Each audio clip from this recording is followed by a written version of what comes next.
that story is real for a second, okay? Like your kid's like, oh, I would want to give the homeless people homes. And you're like, no, you're a Republican now, bitch. Fucking dumb baby, dumb bitch ass baby. Fucking dumb baby, dumb bitch ass baby. Fucking dumb baby, dumb bitch ass baby. Fucking dumb baby, dumb bitch ass baby. You wanted to help those who are marginalized? Fuck you, dude. I need you to be a fucking paleo conservative right now.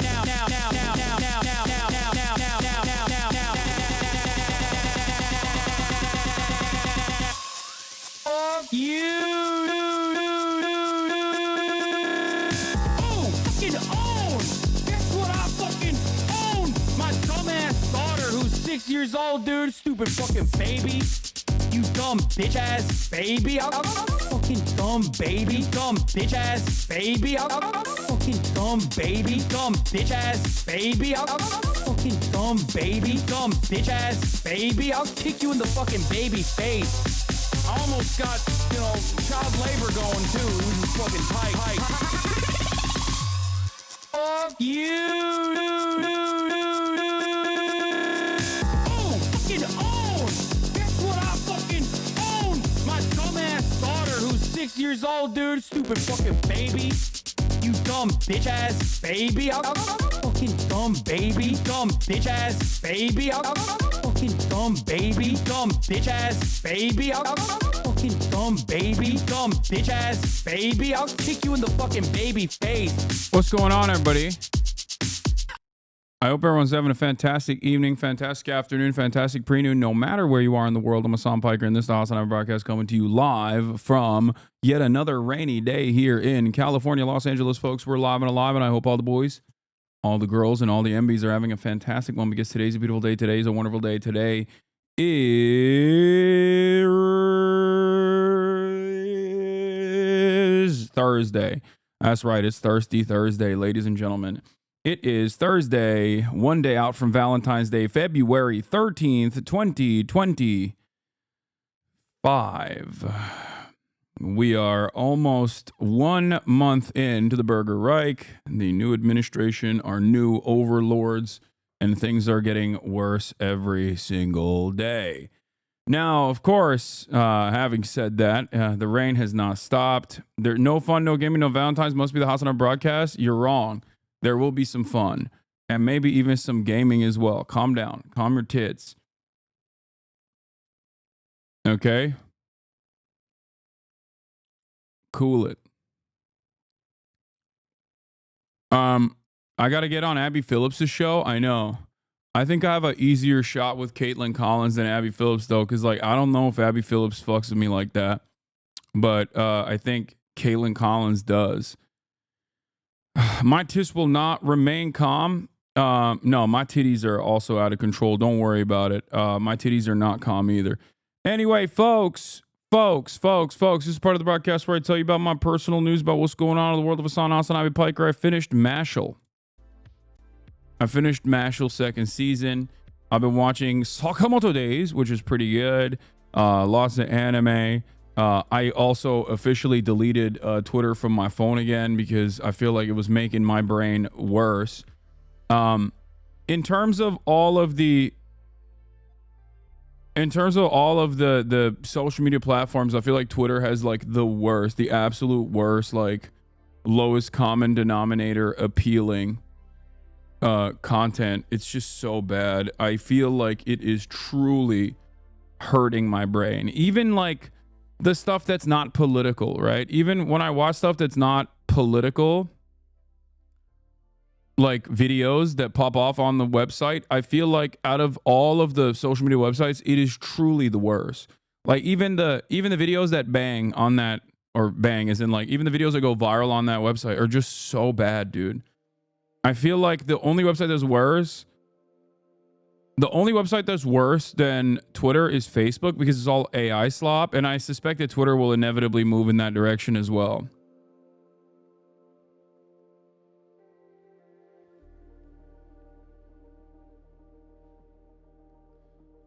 Also, remember for all of the New York City followers, for all my New York City followers, if you haven't done so, today is the last day to register as a Democrat in the city of New York.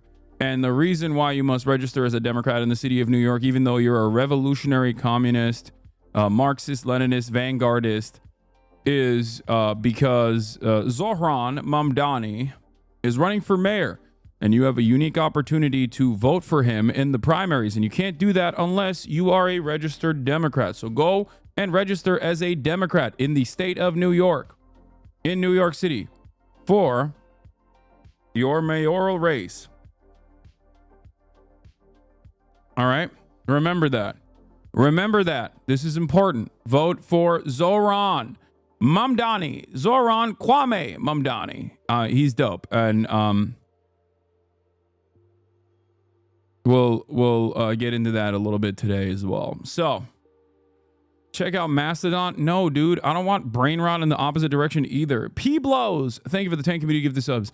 Chatters don't realize that, especially for people like myself, that spend a whole deal of time online, it is important to at least stay somewhat in touch with what is going on in the world. And oftentimes I think being online can be that resource, but it is something that you need to carefully craft. I don't want to go into a, like a Tumblr reservation, right? I don't want that either. Or Blue Sky. I want like a place where you could technically have the bus driver also post on. Twitter is no longer that place anyway. Whatever. It's fine. It's just everything sucks. Everything sucks. Everything sucks. Everything sucks. All right. But how about a real rock tumbler? Smooth out the brain wrinkles? Yeah. Regardless, folks, this is part of the broadcast where I tell you about my personal news, like I said, and there's not really much going on in my world, in the world of HasanAbi Piker, as a matter of fact. There's, unsurprisingly, not a lot happening in my world, in the universe. There's a lot going on in the universe, though, in terms of politics. I had a bunch of follow-ups with a bunch of journalists, a couple articles coming out down the pipeline, and the question that I consistently keep receiving is, what is the future? What are people supposed to do? What are we gonna do? And it's like, I got journalists at the New York Times and shit asking me this question, and I'm like, I still haven't been able to fully figure that out yet, and I'm in a holding pattern at this point. So, just understand that everyone is basically looking at anyone that could potentially offer some semblance of normalcy and some kind of appropriate method of response to the gutting of our institutions and the federal government, mass layoffs, numerous things that the Elon Musk administration is currently engaging in. So, in any case, what did Bugga Wolf ask? What is this? That's the OG HasanAbi head. That's crazy. That's like one of the first ever. That's like one of my first ever subscribers. Oh my God, dude. Of course, long-term community members are the ones that constantly are drama baiting. I have noticed that. Drama in the first 20 minutes is crazy. Yeah, we're not doing it. We're not doing it.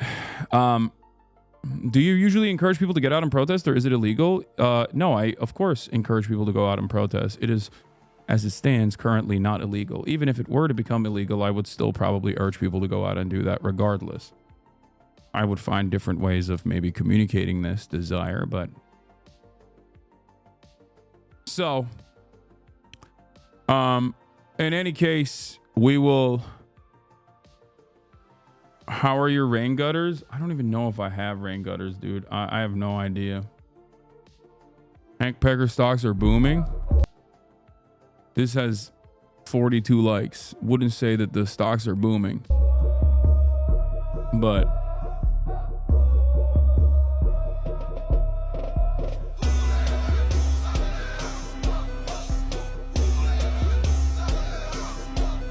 I'll repost that every time. You already know, baby. Like, mark, repost. Yeah, but personal news wise, this morning I took Kaya to the park. And it was raining, but at least I was able to get her energy out. I, on the other hand, was not able to get my energy out by working out because there was no opportunity to work out. Because when it rains, unfortunately, everything in Los Angeles collapses. There's already like flood warnings. There's already evacuation shelters and stuff being assigned. And most of our infrastructure is built around the idea that it's always going to be rainy because it always is rainy. I mean, not rainy, sorry, sunny. See, notice how I said rainy instead of sunny? That's how much rain has become a prominent fixture in my life. I hate it. Anyway, here, this is someone had the audacity to lie about my GeoGuessr experience with MHUD. Here it is. One. All right, we got another truck meta. Yes, yes. Wait, why? You what see is where we are? Is it the United States? You. It looks like, it feels like the United States of America. I wish it was. The bollard right there, it's very important. When you just passed. I don't, where is the bollard? You want me to give you a small hint since we're running out of time? Sure. Oh, dude, it's Turkey as well. God damn. Let's go. Okay. I love that. Bro said he can't go to the gym because it rained. No. Today is the day where I play basketball, but all of the outdoor courts, all the courts are outdoors. There's very few indoor courts. Oh.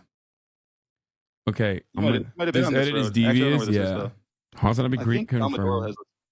Oh no. Isn't this New York technically? It is. Did you not see all of the flags?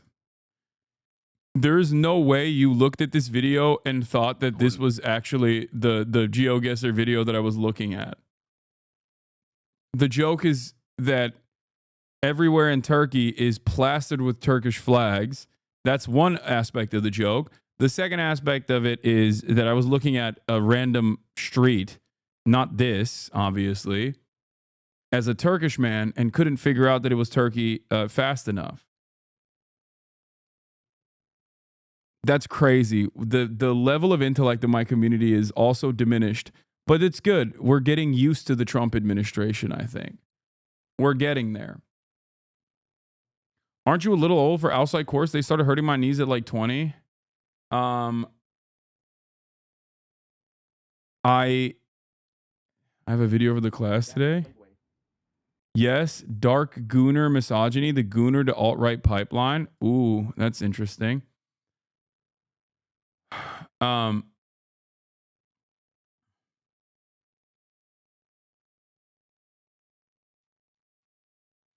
God damn, the rain is getting crazy out there, by the way. It's definitely wild. We'll look at the Gooner video in a little bit. I'm sorry, I do not want the reputation of a drama baiter. Yes, well, you're getting it. Stop talking about it. We're not doing drama bait. Hasan, please, I need this. Everyone, anytime. Oh, did it just F for a second? Did it just F as soon as I said the rain is getting crazy? That's crazy. Big F, mini F, dude. Chat can never figure out like what level of F we've just received. One chatter said big F, the other chatter said mini F, no big deal. Which one is it?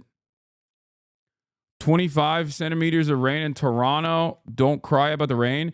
Yeah, except 25 centimeters of rain, snow in Toronto might not devastate Toronto as bad as like a little light drizzle devastates LA.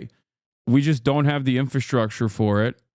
We don't have the infrastructure designed to withstand even a little bit of drizzle, and it's awful because America is a developing nation that masquerades as a very wealthy nation because it is a very wealthy nation. It's just that the wealth is not distributed evenly. Even when you are considering, even when you are living in an area that obviously is a very wealthy part of the country. I mean, I live in West Hollywood.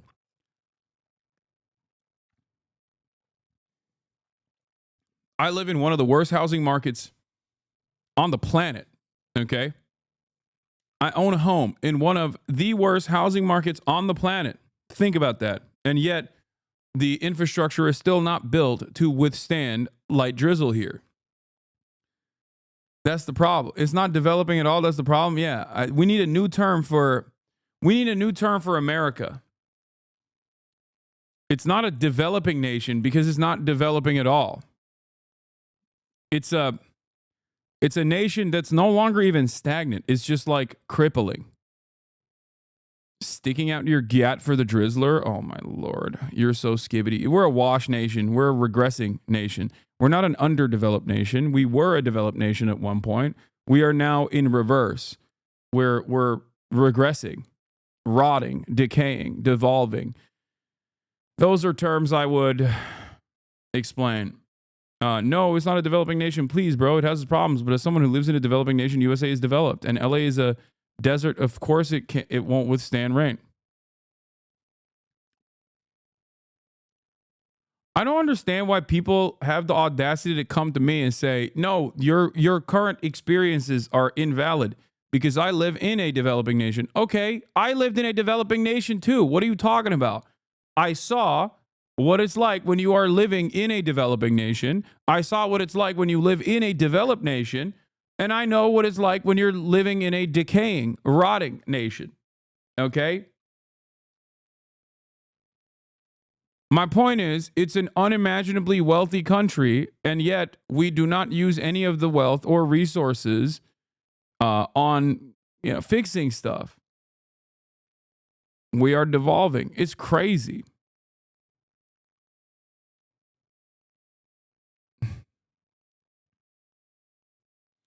Bro, I live in Pakistan. Come on, US is trash, but it's not the same. Dog, that's my point. Dude, oh my God. Oh my God. The point is, are you insane? Like, of course, I'm not comparing the United States of America to Pakistan. Dude. No, I don't think the United States has similar conditions to Pakistan. My point is that the United States is the wealthiest nation on the planet. The wealthiest nation in history. Okay? It is, of course, not supposed to be in the same conversation as Pakistan. Okay? All right, now we got to do my life for Pakistan because Pakistan mentioned. Okay. I'm sorry. You see, this is the spirit. We love Pakistan. My pledge to my country is that when I will grow up, I will be the scientist like Dr. Abdul Qadir Khan, who helped Pakistan in making the nuclear power. Inshallah, we have a bright future. We have here students who are going to make Pakistan a great nuclear nation. When I will grow up, I will be army and save Pakistan and destroy India.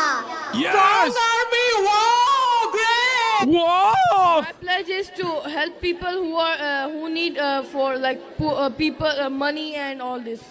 Whoa! He's going to help the people in Pakistan. Great. I will open educational She after the previous one that was like I will join the military and destroy India.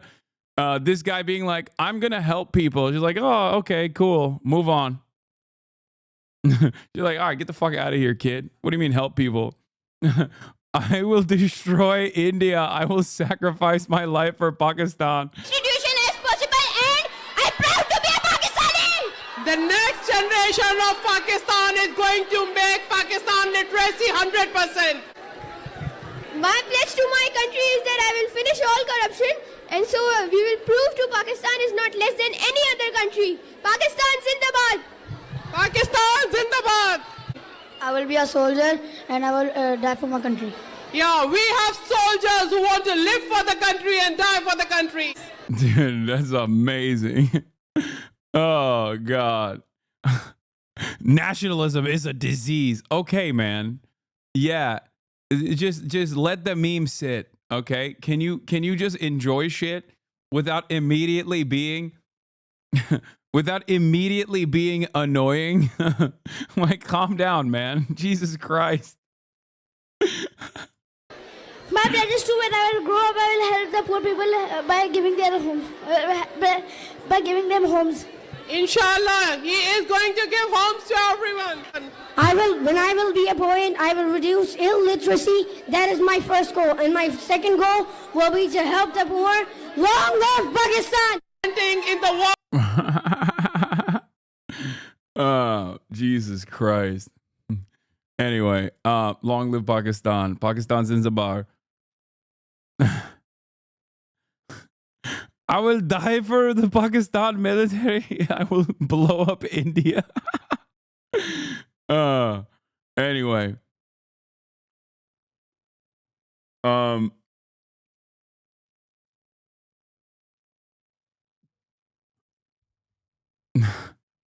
It's so good. It's such a good video.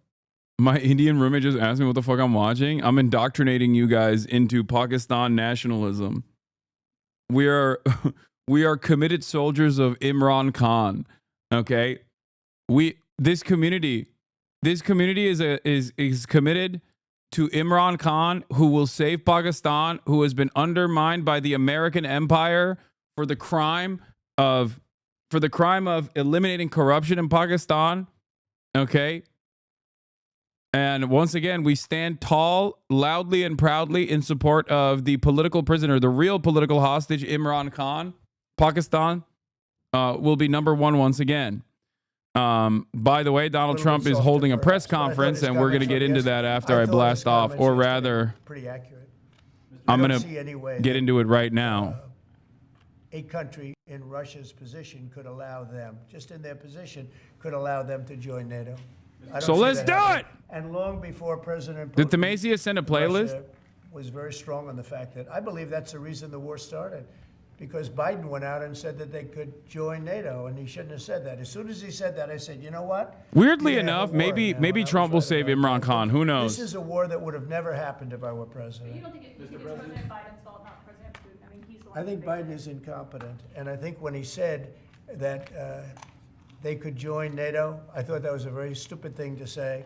I thought when he said, well, it depends if it's a minor incursion. In other words, it's okay if Russia does a minor incursion. I thought that was a very foolish thing to say. The other thing that got it started was how badly Milley and these. Why would Trump of all people save Imran Khan? Because he's a base third worldist, dude. I was going to pull out, but we were pulling out with dignity and strength, and we were going to take our equipment with us and everything else. They are. Don't joke about that. Pakistani Americans voted for Trump because they believe he will release him. Wait, really? That mess, and he said, "Wow, this is a great time. I'm going to go in." But what the Americans said. I'm not blaming Americans, but I will say what they said had a big influence on his deciding to go in. Yeah. The most Latin American president of our time? Oh, 100p. An American CEO, or did he do so as a representative of the U.S.? I just don't think that Donald Trump does things that are like about me? Inherently Elon, I don't know. They met. the diametrical. He wants to do business Not true at all. Most young Pakistanis in my community didn't vote because of Gaza. Because of the tariffs.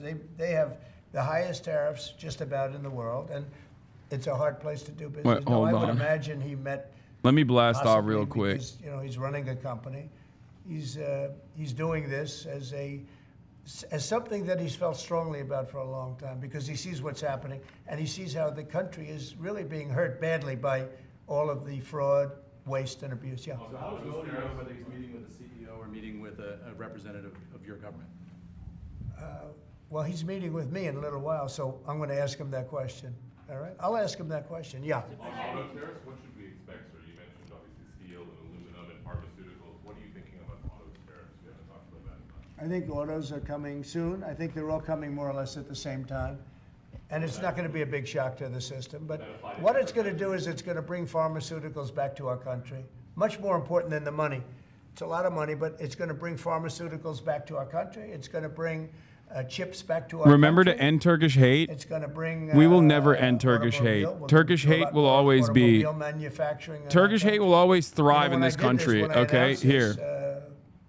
During the campaign, they were going to build the largest. Blasting car off, plant in ladies the and world in gentlemen. Mexico. Let the people It's know we're almost under live. We're construction. alive. It's starting. Let them And tell them to when get they in heard here. me make that statement, and they thought I was going to win the election. Actually, it was a few months before the election. Pakistani Americans thinking Donald China- Trump would free Imran Khan is so perfectly in line with the way that Donald Trump operates, where probably sent out feelers to the Pakistani community somehow and signaled that he would do that.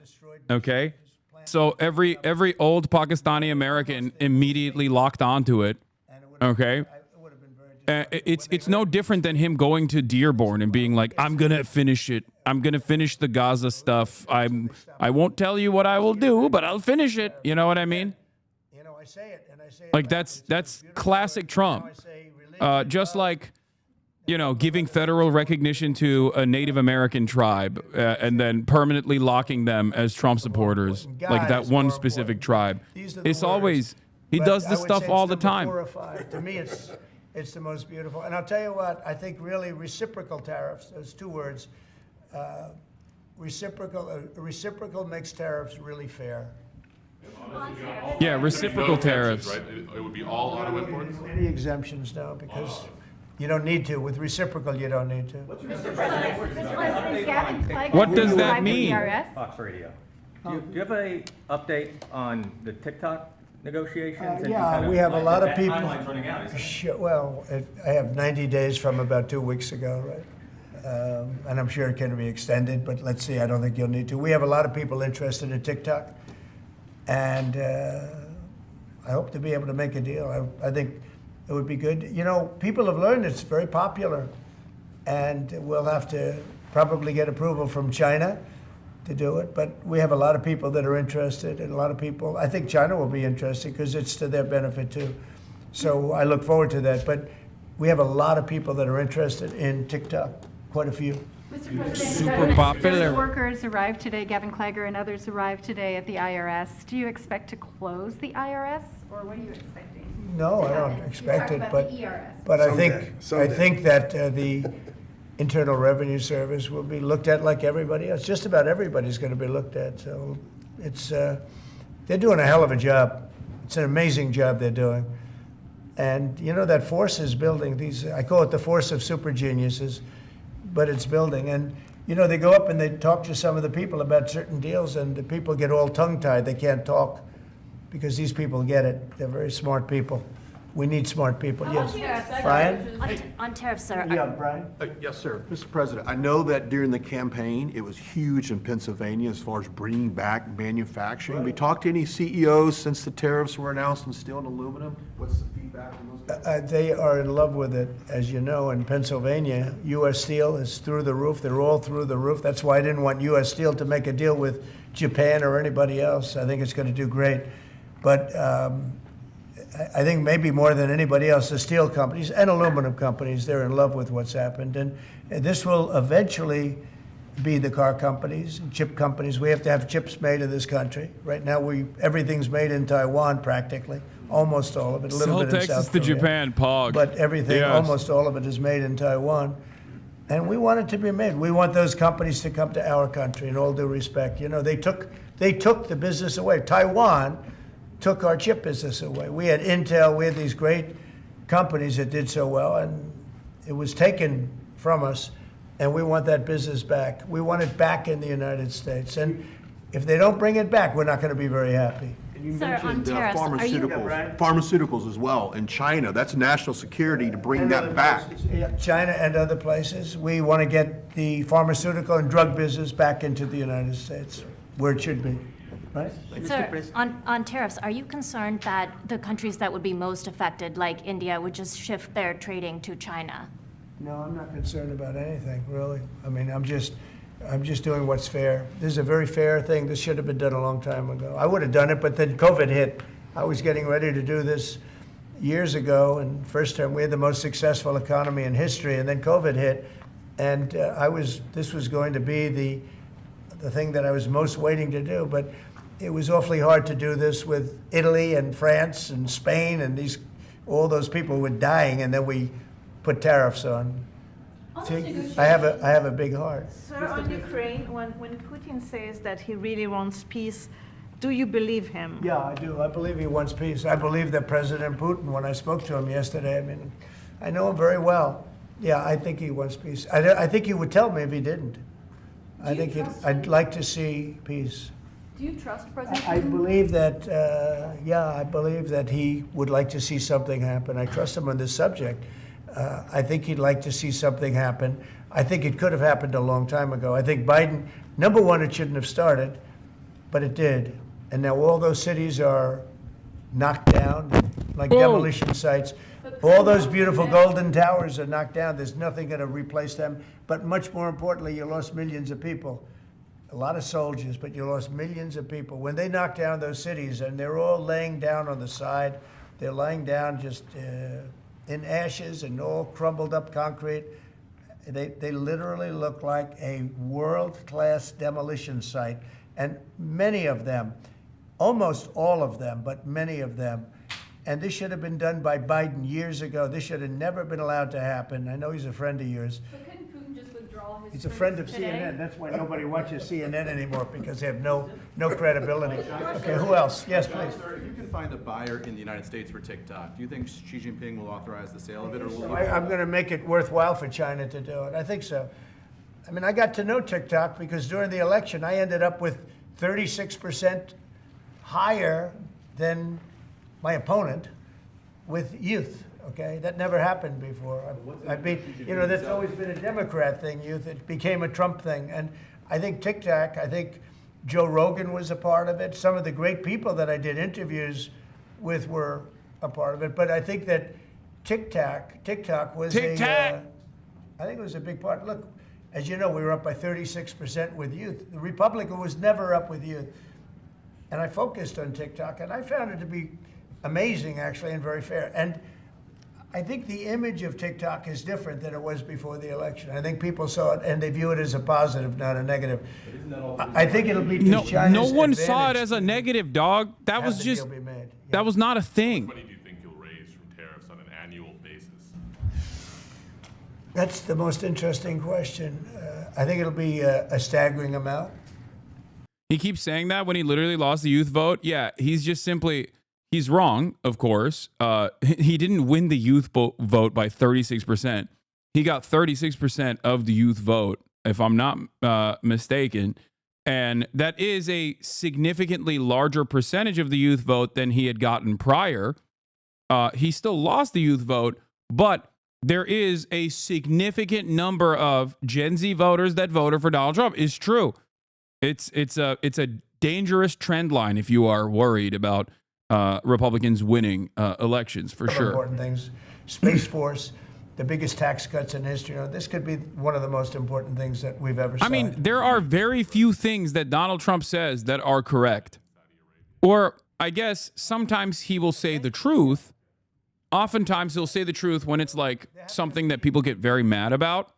But it's just like American foreign policy where he'll be like, yeah, we're going to do ethnic cleansing and it's going to be awesome. Like, that is just American foreign policy. That's been the American foreign policy. He just says the quiet part out loud. But outside of that, he rarely ever says the truth. Oh, he got 46% of the youth vote, which is up 36% up from what he got in 2020. Okay, thank you.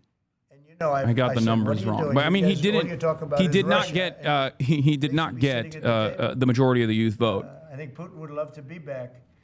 So why exactly can't he stop the war now? Feels weird to blame Biden for something happening under Trump's watch. It's very possible that if that was the G8, you wouldn't have had the problem with Ukraine. And if I was president, you definitely wouldn't have had the problem with Ukraine. Russia would have never attacked Ukraine. But you ask a very good question, the G8. It used to be the G8, and then these people he didn't get them out. And I was He didn't go from 10% to 46%. Hold on, I'll look it up. I'll look up the numbers in a second. Okay, hold on one. We'll get to that in a moment. Prime Minister Abe, a great man from Japan, agreed with me 100%. And some of the today others I'm going to be covering Trump's favorabilities anyway. They had we'll get to been that. terminated. I think it would have been very helpful, and it still would be helpful to have Russia be a part of that mix. So they- And I think if they were, I don't think you would have had the problem that you have right now. Russia Kicked them is out, part course, of the because G20. They kicked them out, of course, because they illegally annexed Crimea. I mean, how would you have responded if Russia invaded or Well, you took know, over? they took Crimea during Obama. They took, well, now they're looking to take the whole thing. Then they took a big chunk of land and people, as you know, during Bush. And now they're trying to take the Wait, whole what? thing during Biden. During You know, Bush? the only one Is he talking about like Georgia or something? that took anything with Trump, nothing, not 2 inches of property of land. But Crimea was Obama. And then Bush gave him a lot, if you remember. And then, in fact, it's a sort of a standard little phrase. And Biden's giving him everything because this is a war that shouldn't have been had. And the only one that didn't give him anything is Trump. It's just the way it is. What's the message from Wall Street about these tariffs? So there's been some nervousness on Wall Street about the impact. I think it hasn't been very Georgia, much. I think it's gonna Georgia was make in the Obama United as States well. stronger. Georgia was during Obama as well, but it was due to George W. Bush. I think he just got that wrong. Other countries want to have a strong United States. They want to have a strong America. And I think it's going to make us very, very strong, much stronger. And we have a lot of work we're doing on the military. Our military already, I've authorized some contracts to be built that are very substantial. We're building the greatest equipment in the world. We have the greatest military equipment in the world. We're building it. At some point, Georgia was when summer things of settle down, I'm 2008. gonna I was meet in with DC China, that summer. And I'm going to meet with Russia in particular, those two. And I'm going to say there's no reason for us to be spending almost $1 trillion on military. There's no Georgia was reason at the for you end to of be Bush's spending second term. $400 billion. China's going to be at $400 billion. We're at $1 trillion. We're going to be at close to $1 trillion. And I'm going to say we can settle this on, we can spend this on other things. We don't have to spend this on military because, and I'm going to be meeting with China. You know, we were trying to de-escalate nuclear, and I was in a position where Russia had agreed and China had agreed we were going to start, and then we had a rigged election, so that never took place. But this one was too big to rig. We won by so much that it was too big to rig. You want to do the China meeting in the United States, or would you travel to China for that? For what? The China meeting. Would you do that here or I there? tell people all the time, you know, the question is who's going to have the first meeting, where are you going to, I say this to Putin, to President Xi, I say to everybody, never bothered me, you know, I'm willing to say I'll go first. It doesn't matter. It's the end result that counts. So it doesn't make any difference. When do you want to have a conversation about global defense spending, you, China, Well, I'd Russia? like to have that, as soon as things settle down, I'm going to have that conference, primarily with China and Russia, because those are the two that really are out there. And we're going to have them spend a lot less money, and we're going to spend a lot less money. And I know they're going to do it. They agreed to it. We were talking about denuclearizing, and President Putin and I agreed that we were going to do it in a very big way. There's no reason for us to be building brand new nuclear weapons. We already have so many. You could destroy the world 50 times over, 100 times over. And here we are building new nuclear weapons, and they're building nuclear weapons, and China's building new nuclear weapons, and China's trying to catch up because, you know, they're very substantially behind, but within 5 or 6 years they'll be even. And we're all spending a lot of money that we could be spending on other things that are actually, hopefully, much more productive. Hopefully, there'll never be a time when we need those weapons. If there's ever a time when we need nuclear weapons, like the kind of weapons that we're building and that Russia has and that China has to a lesser extent, but will have, that's going to be a very sad day. That's going to be probably oblivion. Do you see that as separate conversations, or do you see one giant summit with you, Xi Jinping, and Vladimir Putin? Yeah, I could see that. Let things calm down a little bit. You know, when I left, we had no Middle East problem. We had no Russia going into Ukraine. They never would have done it. Putin never would have done it. And I came back and we got like the whole world is blowing up.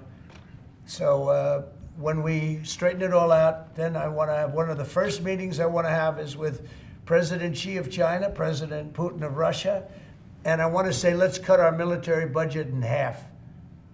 And we can do that. Remember when you said the Homeland and I think we'll be able to Security, Gulf of America thing was being overblown? Yeah, I mean, they're petty as fuck. This doesn't change what I'm saying. After that spending as well, that's been. What are you We have to talking go about? Waste This is fraud what and they're abuse. doing Yeah, with and we're that, doing that. but it's overblown in terms of like, it's not that significant of a difference. Trilateral, or would you use It's the just like a existing silly body that aesthetic also thing that already they did. includes China and Russia, the G20? I know, it's the people. It's President Putin, President Xi. I don't need bodies. I don't need anything. It's people. It's all about people. It's about relationship and people. And, you know, I've had a good relationship with President Putin. I've had a good relationship with President Xi. It's about people. And I think when things straighten out, which I hope will be in the not too distant future, the meeting I want to have first They will is a not meeting cut with China and a the meeting with military Russia spending. on slowing down, stopping, and reducing nuclear weapons in particular, and also on not having to spend the kind of money we're all spending on weapons, military weapons generally. I think my question is, would you have those meetings separately with each of those leaders, or would you try to bring them all together? Both. You start off separately, and that's what was happening. I was dealing with President Putin. We had really an understanding where we were going to denuclearize. What a beautiful term that is, right? Denuclearize. What a great thing if we could do that. And we were going to. He really A liked the idea of denuclearization agreement would literally make Donald Trump the greatest peacekeeper of all time. COVID hit. It's of course not going to happen. And the idea that it would ever happen is an election that was too pure fantasy. But he would absolutely be worthy of every Nobel Peace Prize going forward if that institution actually truly gave peace prizes to people who were peacekeepers in general. There's nothing to study. Okay? There's nothing to study. It's going to go well. The United States is going to become a very, very strong economic. Can you imagine Donald Trump facilitates the denuclearization of the entire planet? Yes, the same way you said Russia would not invade Ukraine. Yes, exactly. Yeah. I like that. I like that you guys can only harp on one note over and over again. That's what I mean. Yes. I wonder why you can't point to any other things aside from that, because it's always wrong, regardless of how much you fucking cry about it at the time. I hope I'm wrong. I just don't think that, Donald Trump will ever denuclearize the United States of America. Biden in particular, I guess he said that, they have us over a barrel. They don't have us over a barrel. We have them over a barrel. A world without nukes would be much more dangerous? Those countries won't trade with us. We won't trade with. What are you saying? A world without all nukes? What do you mean? What is happening? No, objectively, not having world-ending weapons would be a good thing. Okay? What? Mitch McConnell has now voted against several of your nominees. He voted against RFK Jr. as the next health secretary, citing conspiracy theories. He's kind of right in a way. Stop hitting the mutually assured destruction. We're talking about the evisceration of all nukes, okay? It is pure fantasy regardless, but you're out of your mind. No, stop talking about mutually assured destruction being the only way to keep peace in the world, and that is what is like kept the world safe or whatever. Look at Ukraine. Look at Ukraine. Please understand. Look at Ukraine.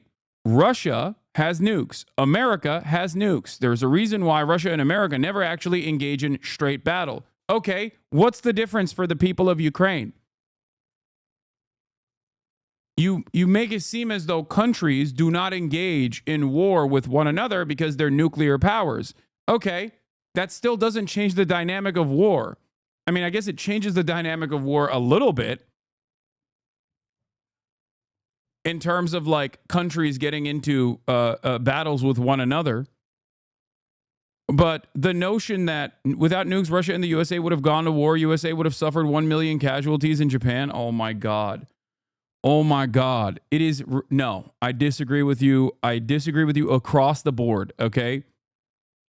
Especially, like, as it stands currently, if you are a developing nation, you do have to have a nuke in order to avoid American intervention. But the alternative vision for a better world would be that no one has nukes. Lost its power, and it's affected his vote. And, you know, it's one of those things. But in the meantime, Bobby did great, got more votes than anybody thought. And I think he's going to do phenomenally, just phenomenally in that position. And everybody else likewise did well. Not only well, they got more votes than anybody thought. Tulsi, look at how she He did. doubted Mitch McConnell ever had polio. Marco That's got amazing. 99 votes. How about that? He's faking it. Marco got 99 votes. And Marco, by the way, I have to tell you, Marco Rubio's done a fantastic job. He's been a great Secretary of State. They're all doing great. But we're going to have a swearing in today, and maybe we're going to have a The idea, if we're discussing complete denuclearization, the idea that countries would be better off with nuclear proliferation is an inherently cynical ploy, okay? You need to understand. If the conversation is about what's currently happening, then that's a totally separate conversation to have. But if there was a serious initiative towards denuclearization, and your argument is like, oh no, mutually assured destruction has kept the world safe, the idea that the world has been safe during the Cold War, or the idea that the world is currently safe, is ridiculous. It's only safe if you are in America. It's only safe if you are in the heart of empire, if you're in the imperial core. It's not safe at all for other countries. That's ridiculous. It's the notion that like, oh, we don't have world wars anymore. It's like, yeah, we don't, but there is never a moment where America is not engaged in some kind of war. It's just you're sheltered from the immediate impact of such things. Thank you. Let's go. Let's go, guys. Yeah, you can say, oh, dude, there's like, you know, you can rewind if you want. He's been taking questions for 10 minutes before he tuned in. No, it's fine.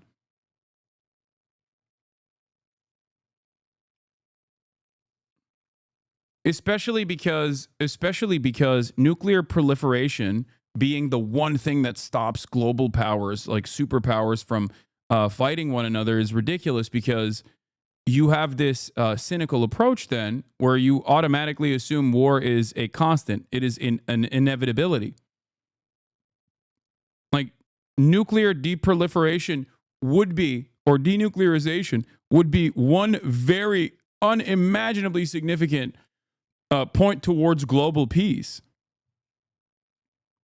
He's not equipped mentally, Trump says of Mitch McConnell, saying he never really had it. I don't know anything about he had polio, Trump says. Are you doubting that he had polio? I have no idea if he had polio.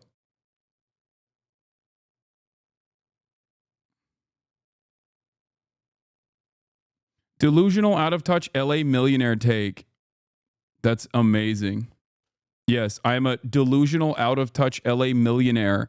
And that's why I think denuclearization is never going to happen. But in theory, it would be better for the world.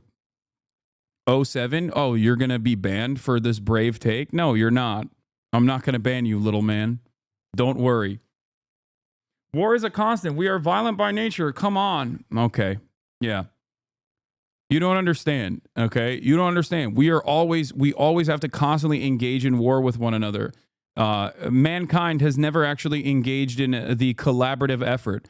Yeah. What's human nature? Do you think skyscrapers are human nature? Do you think space travel is inherent to human nature? None of these things are human nature.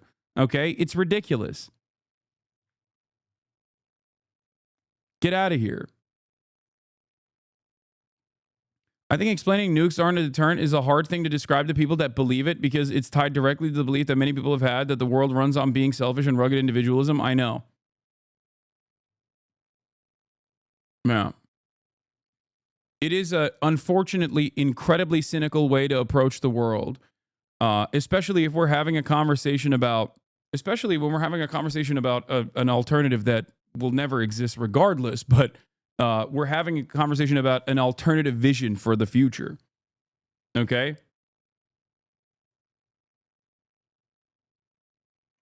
We are just as collectivist minded as we are violent conquerors. Exactly. It's about what you choose to highlight. Trump is live again? Oh my God, he's crazy. Oh, he's doing the RFK Jr. flex now. Okay, nice. Nothing works. RFK is actually breaking the broadcast, it seems. Holy what is happening?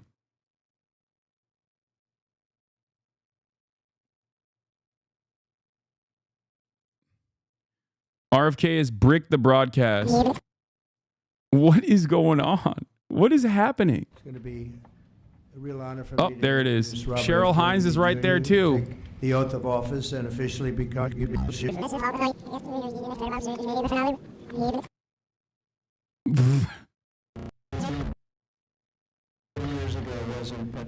What is going on? It's going to be.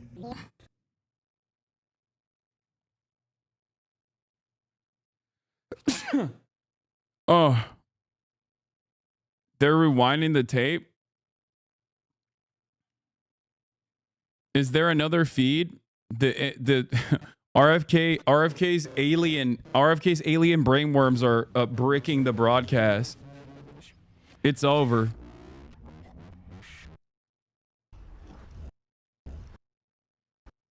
Satan.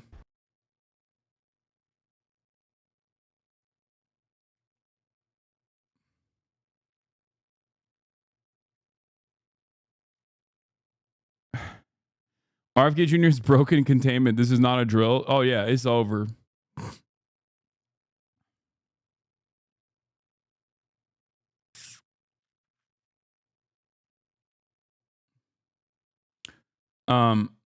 As far as like, will denuclearization happen? Of course not. Don't be ridiculous. I'm not saying that it will happen, but if you're going to talk about it in theory, okay, I'm not going to sit here and tell you that countries having world-ending weapons at their inside of their arsenal is a good thing. It's not. It is one of the most dangerous aspects of modern society. Okay? Don't let these people turn around and lie to you and make it seem like everybody having nukes is a good thing. Restart player by closing tab and reopening it. I don't think it's the player that's busted. I think it's the broadcast that's busted, chatter.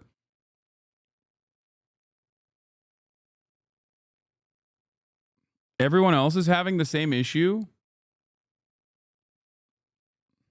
What is the chat saying? DEI, Elon, fix it. Someone needs to be fired over this.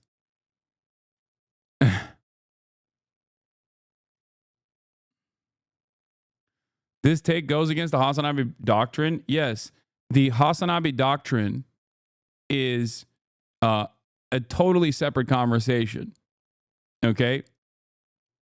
If we're having a theoretical conversation about denuclearization, which is if we're having a realistic conversation, is never going to happen. But if we're having a theoretical conversation about denuclearization, yes, of course I'm in support of it.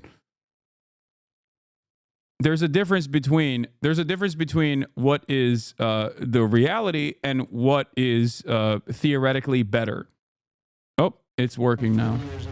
Never mind, it's still not working. Thoughts on all the anti-woke leftists on X? I don't know who the anti-woke leftists are. Kennedy Jr. take the oath of office and officially become our Secretary of Health and Human Services. Just as I promised last year, Bobby is going to lead a great national mission to make America healthy again, and he's going to do it. I think he's going to do things that will really make us very proud of this day. Like his father, Senator Robert F. Kennedy, and his uncle, President John F. Kennedy, Bobby has devoted much of his life to serving his fellow Americans in his campaign for president, and he was a very tough competitor. I did not like it at all. I said, let's get him on my side. But in his campaign for president in 2024, Bobby brought together a coalition of supporters across party lines, and he really worked very hard, and he had tremendous support, unbelievable support. And I think a lot of that support came my way when we decided to do a little merger, and it was really great. And it was very loyal, incredible people. They believe in him so strongly. because he's a fierce advocate for the health of our children and for the values of free speech, democracy, and peace. And people are going to be very impressed, I have no doubt. I've known him a long time. He's been a friend of mine a long time. Perhaps most importantly, though, Bobby created a nationwide movement made up of millions and millions of mothers and fathers and young people and concerned citizens of every background who want to end and this horrible chronic disease crisis that exists in America. He's absolutely committed to getting dangerous chemicals out of our environment and out of our food supply and getting the American people the facts and the answers that we deserve. After years in which our public health system has squandered the trust of our citizens, and they really have. They don't trust us. They don't trust anybody, frankly. They've gone through hell. There's no better person to lead our campaign of historic reforms and restore faith in American health care. Bobby's going to do it. The United States spends more money in health than any other country on earth, but we're growing sicker every year. We're not as healthy as countries that spend just a fraction of what we spend, so there's something wrong. He's going to figure it out. In recent decades, we've seen staggering increases in cancer rates across all age demographics, including more than 40% increase in childhood cancer since 1975. Who can believe that? And an explosion in other chronic childhood illnesses. Not long ago, 1 in 10,000 people, children, had autism. Now it's 1 in 36. Think of that. 1 in 10,000. 1 in 10,000. Now it's 1 in 36. Who can believe that? There's something wrong. There's something wrong. And I think it's something that can be found out. In 2022, more than 40% of children had at least one chronic health condition, and today nearly 80% of young adults do not qualify for military service, in large part for health reasons. Think of that, 80%. Something is wrong, and that's why immediately after Bobby is sworn in, I will be signing an executive order establishing the President's Commission to make America healthy again. We have some great people on that commission. Chaired by our new secretary, this groundbreaking commission will be charged with investigating what is causing the decades-long increase in chronic illness, reporting its findings, and delivering an action plan to the American people. And it's going to be a plan that people are really waiting to hear. Bobby, I want to thank you. You've gone through a lot. It's taken great courage. Yes, autism increasing you're gonna be okay. is not because of And he said, "I know, vaccines I or really the did." proliferation of vaccines. Autism Been increasing is a supported amazingly by diagnosis Cheryl and his family. increase. And That's it. it. Was very tough. It was a very nasty group of people that That's were it. after It's him, just that but he was diagnosis tougher has and gotten he was better. smarter than they Or are. Twitch streamers in general. Twitch streamers have increased autism. Understood the assault, but he was able to. So I just want to congratulate you, and we have a very special person here to swear you in. A man that I think has done just. I think he's just an amazing man. It's also the same reason why it's mostly prominent in boys in general, or at least initially from the 90s onward, it was mostly prominent, seemingly only increased in boys. Why didn't it increase in women? Perhaps it has something to do with the social dynamic of a lot of the social conditioning that women go through, young girls go through, that make it harder to diagnose autism in women. Maybe that's the reason. Because it's not like women are getting vaccinated at a lower rate than men. You know? That's what's so stupid about it. It's because medical research around women is still, as a direct consequence of patriarchal constructs, significantly behind. That's it. Okay, it's good so far. Good. It's a 10.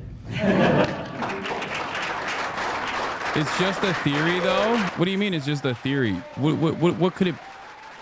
There's nothing that, like, young men are experiencing that is, like, significantly different than young women in terms of, like, vaccines. Do you think that women are just not getting vaccinated? No, most of this stuff is just the same as the left-handedness argument, okay? Whether it's being gay, whether it's like more queer people exist now in society, what's that about? Or or there's more autism in American society. What's that about? Like virtually all of that is almost identical to the left-handedness argument. There's just a bunch of people who were left-handed normally, okay, and they were forced into writing and using their right hands. And once we stopped punishing people for doing that, there was a number of people that were left-handed, and it just stopped after a certain percentage.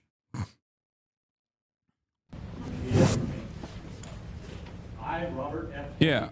The autism spectrum disorder is a vast criteria of different kinds of neurodivergencies that was put under the same umbrella and also had significantly better ways of diagnosis, especially since the 90s, which then led to a massive number of boys becoming autistic. Why are they becoming autistic? I've worked with boys with autism specifically, okay? And I can tell you, their parents were definitely autistic. The only difference was their parents were not diagnosed with autism. Okay? That's it. They just weren't diagnosed.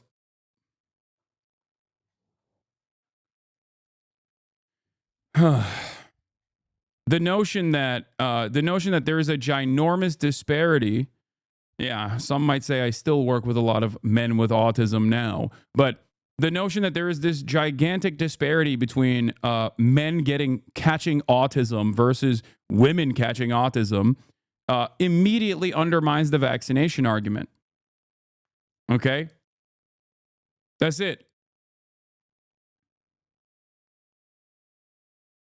Like a lot of your parents have, some of you who are autistic have immediate family members that suspiciously have lifelike model trains, okay?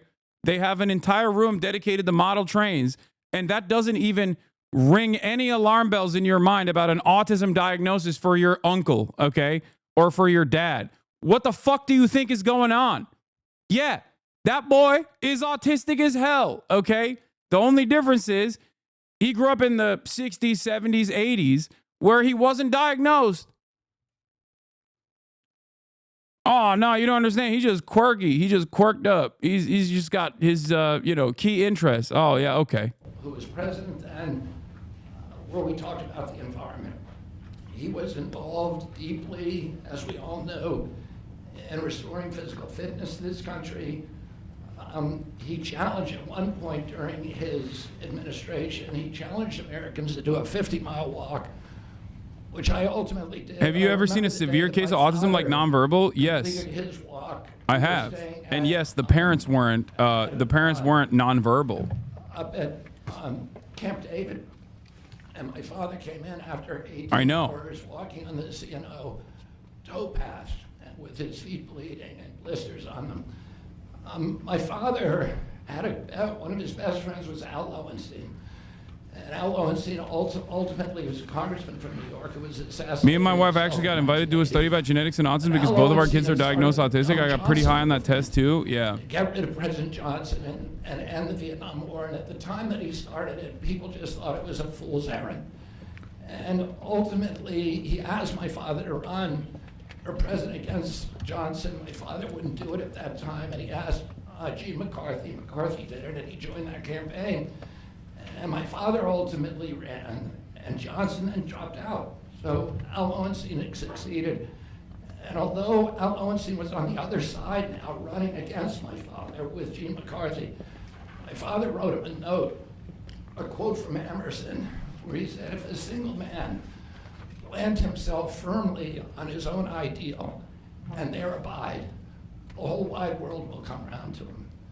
For 20 years, I've gotten up every morning on my knees and prayed that God would put me in a position where I can end the childhood chronic disease epidemic in this country.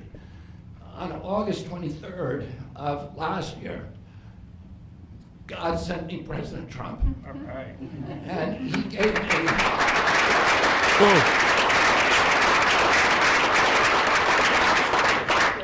He's now given me, he's kept every promise that he's made to me. He's kept his word in every account and gone way beyond it. I'm so grateful to you, Mr. President. A lot of people told me that I couldn't trust President Trump, that I better get it in writing. And we did a handshake, and everything that he told me he was going to do, he has done. Right. And I'm so grateful to him, and I've told you before, I genuinely believe that you are a pivotal historical figure, and you are going to transform this country at a time when we see all of the indicia of democracy now in tatters in our country. We see the rise of the military-industrial complex, the rise of totalitarianism, these attacks on our Constitution, and this breathtaking epidemic that is disabling our people. President Trump has promised to restore the American dream in this country. A healthy person has 1,000 dreams. A sick person only has one. 60% of our population has only one dream, that they get better.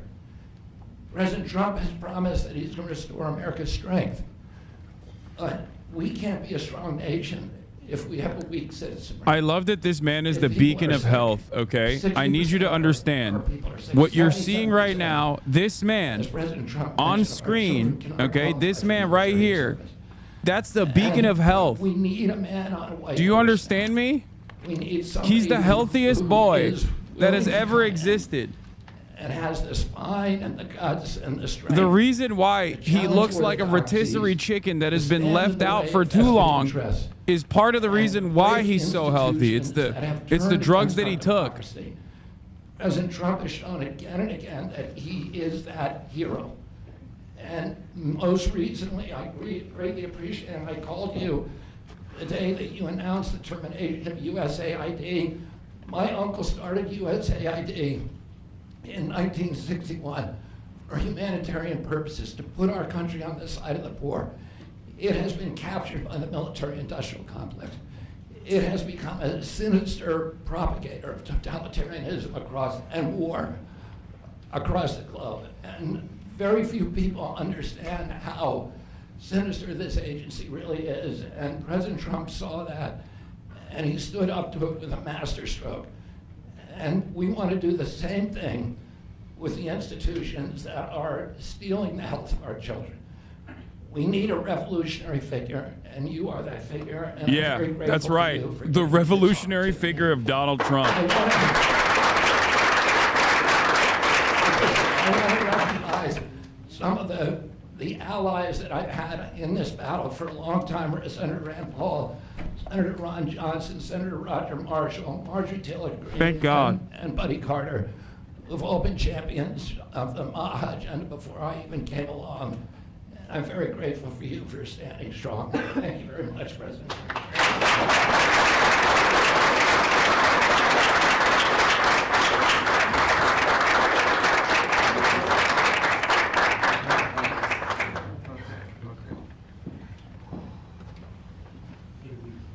Mr. Secretary, I'd like to ask, what plans do you have immediately at HHS now that you're sworn in?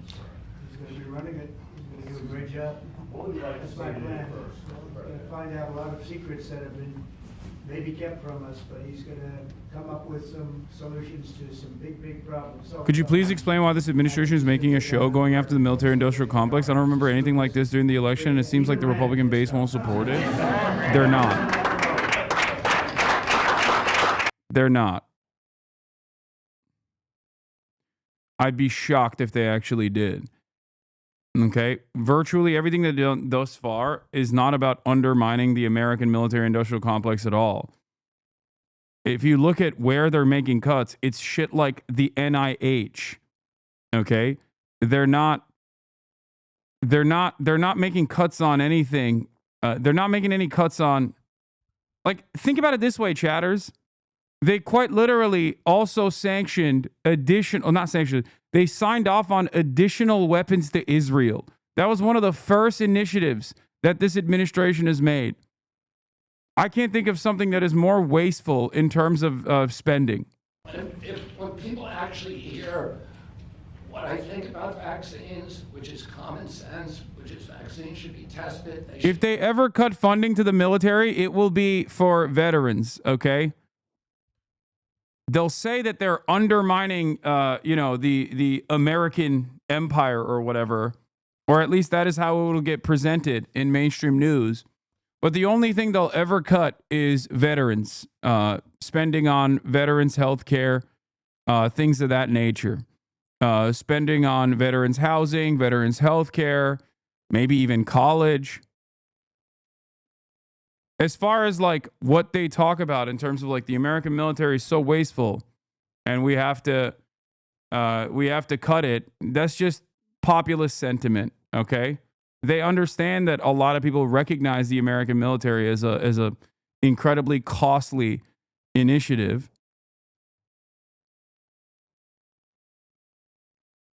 But that's it.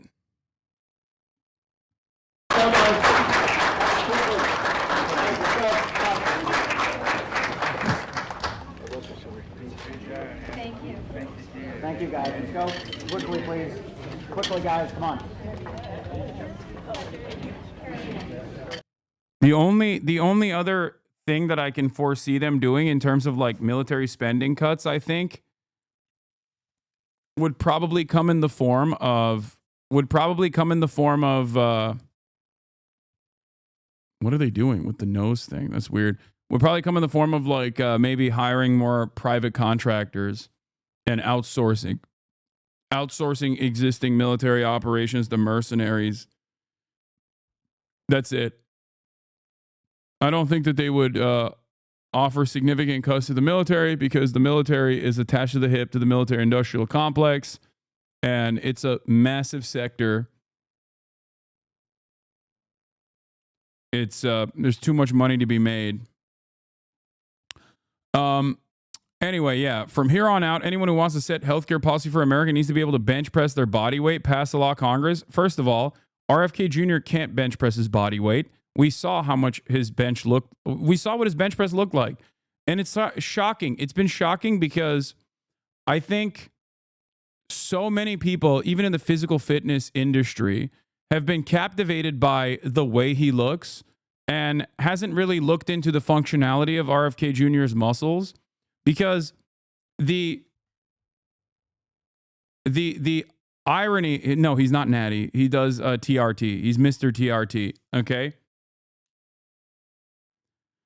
The irony is that like when he was working out in jeans in this video and he did a bench press, he did an incline bench press with, I think, weight that is significantly lower than someone that looks like that would be able to put up, especially with all of the especially this with is superficial. What is this? Oh yeah, this reminds me that NL said he doesn't trust folks like you. I don't trust any journalist with biceps that big. I don't think he's serving the people. I think he's serving his own vanity to some extent. I'm not saying you can't be jacked and be a good public servant. It's just something. It's the reason that I'd be watching Kitchen Nightmares instead of Restaurant Impossible. Chef Robert Irving is too fucking jacked for me to take his opinions on cooking seriously. His soul is divided between the passion of running a restaurant. Wow. Oh, okay. So this seems like a direct shot fired in my direction from Canadians that I think are sitting on a lot of valuable land right now, looking to be annexed, looking to be liberated. Okay? I'm just saying, you should only hear out the political commentary of maybe bald and not super in shape commentators.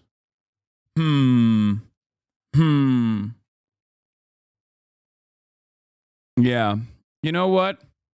I was on board. I was on board of with defending Canada from American annexation, and now maybe Canada's looking like it needs to be liberated from the treacherous grips, the treacherous throes of socialized medicine.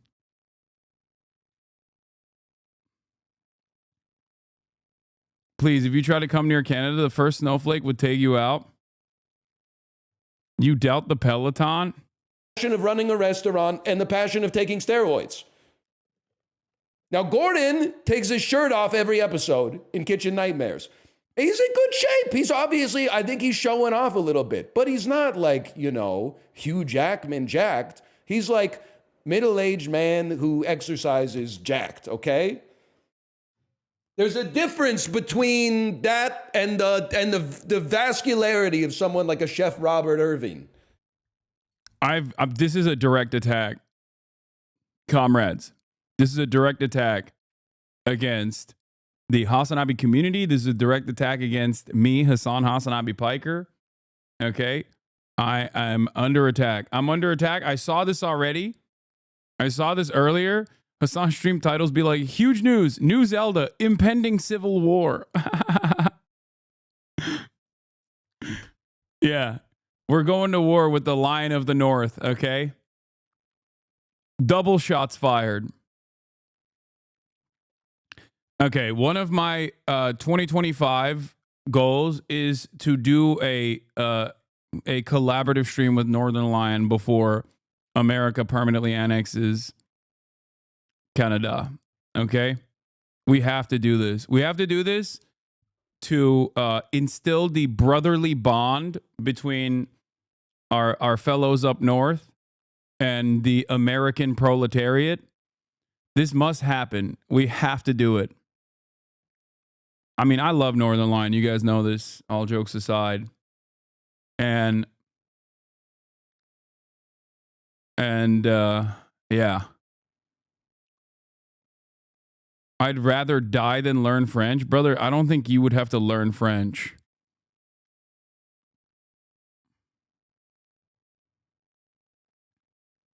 Don't make me choose who to support in this war. Little Bear, we all know you would go with Northern Lion, okay? We all know that.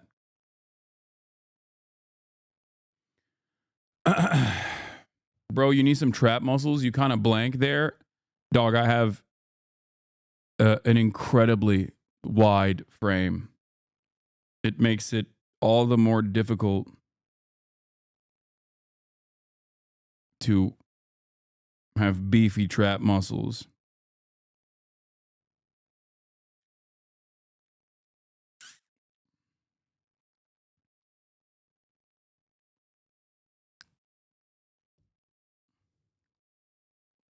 Anyway.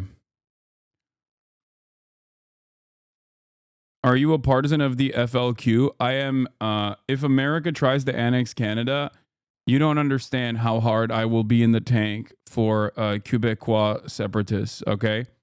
Will they want my, Muslim adjacent support? I do not know, but I'll still give it to them regardless. You don't understand. What's with the new camera angle? Haven't watched since Japan. I dig it. Yeah, I wanted to maximize more of the space that I have in here.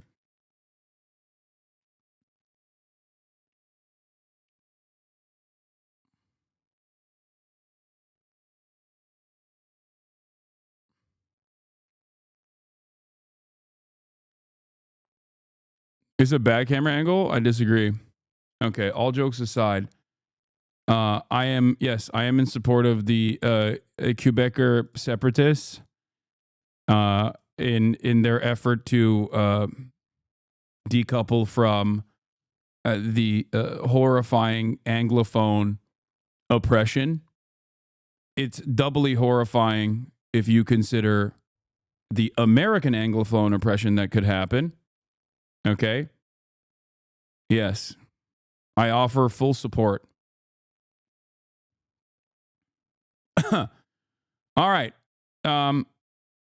Is Donald Trump still doing press conferences? I believe he will continue with the Modi press conference in a little bit.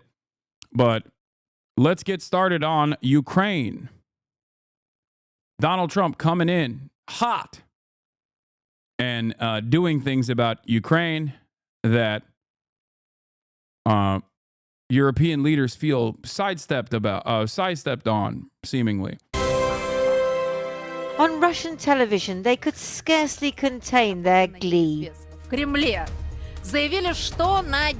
Quebec.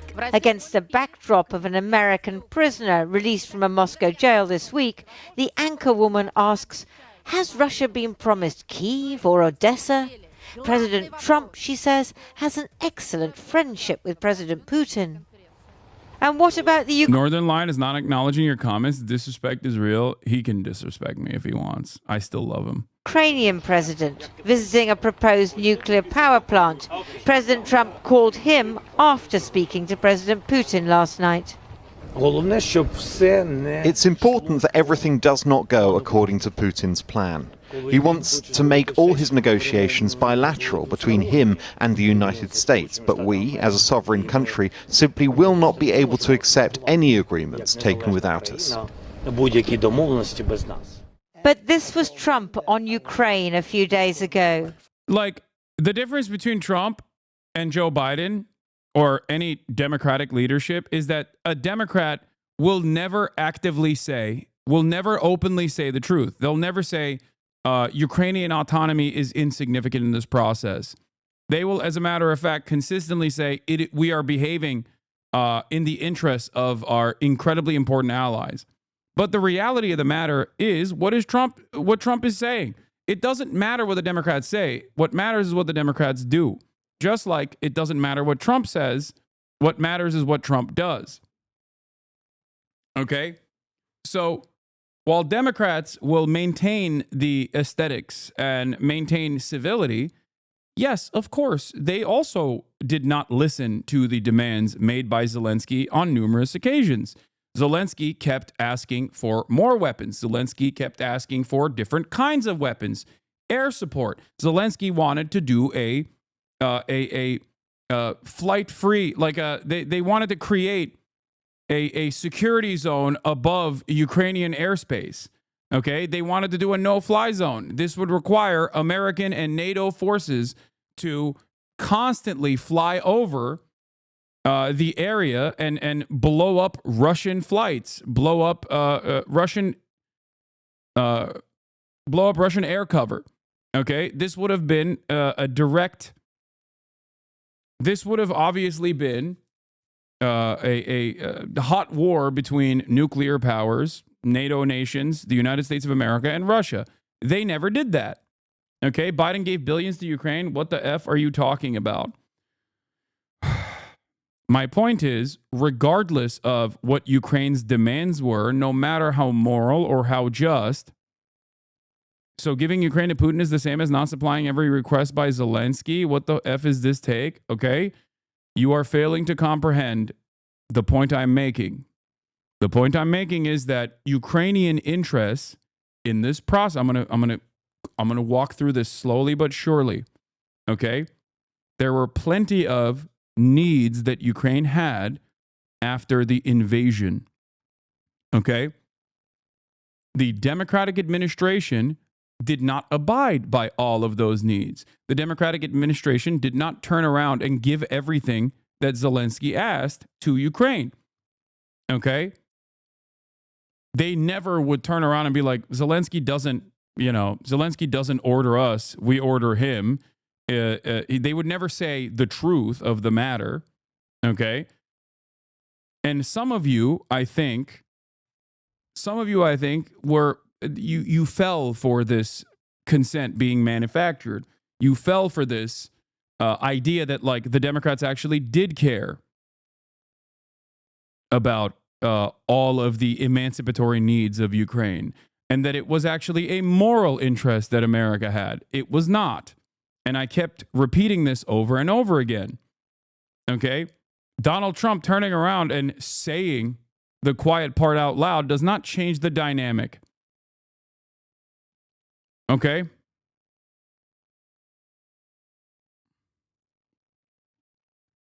That's it. Fell for it again, award back-to-back champion. Yeah. You should remain neutral in politics, Hasan.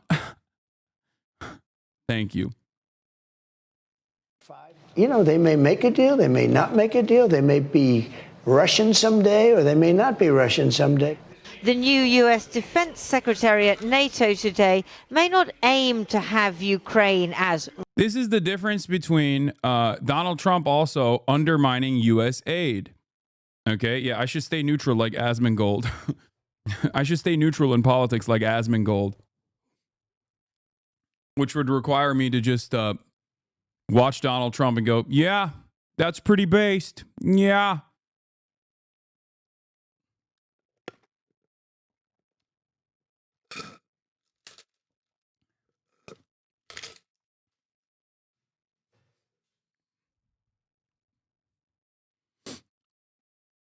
Anyway,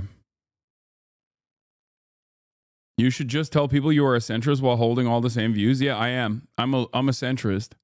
I'm a neutralist. I'm just objective. But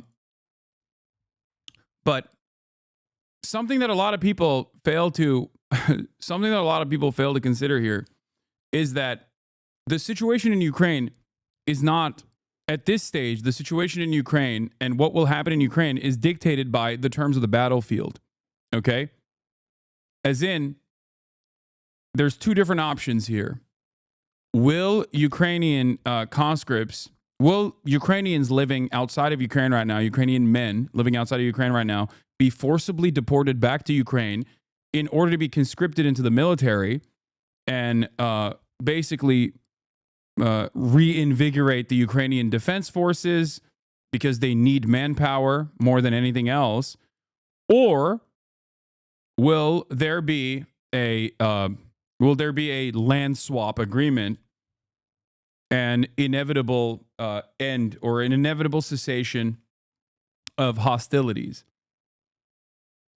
Okay, you can criticize the Democratic Party without also blaming all of Trump's ridiculous things on them as well. I'm not blaming what Trump is saying right now. This is not even a criticism of the Democratic Party. This is a criticism of American foreign policy. Okay? You don't believe the weapons and billions from the U.S. government had a significant effect on Ukraine defending itself from invasion? No, of course it did. It probably stopped. It definitely stopped Vladimir Putin from taking Kyiv, okay? 100%. It played a pretty major role, especially in the interim from 2014 onward, where Ukraine was able to build a standing military, played a very significant role in them stopping Russia's offensive campaign. I think it definitely played a role. Having said that, however,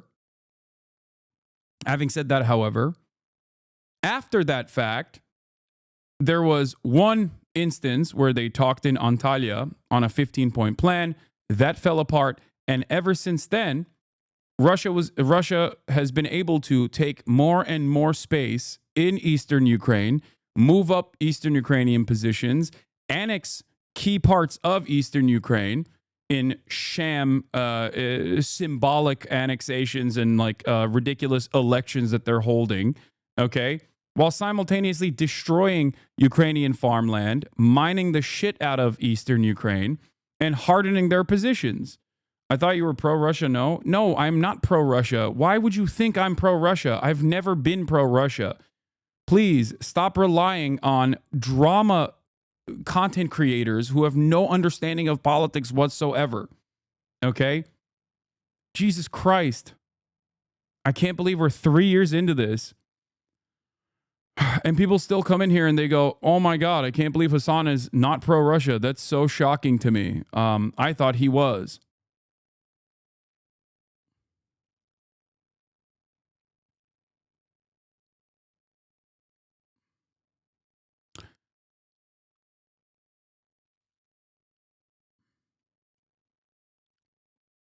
How hard is this position hardened by a democracy today and what? Find out. Side of black pill to go. I don't know what you're saying. Okay. You're a communist? Potato, potato? Yeah, exactly. Because of my communist background, I am, of course, in support of the communist kleptocracy that is modern Russia. Certainly a communist country, certainly a socialist country, led by the Marxist-Leninist Vladimir Putin.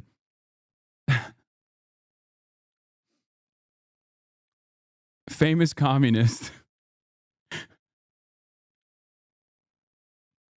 Anyway, I don't think that there is a tremendous difference.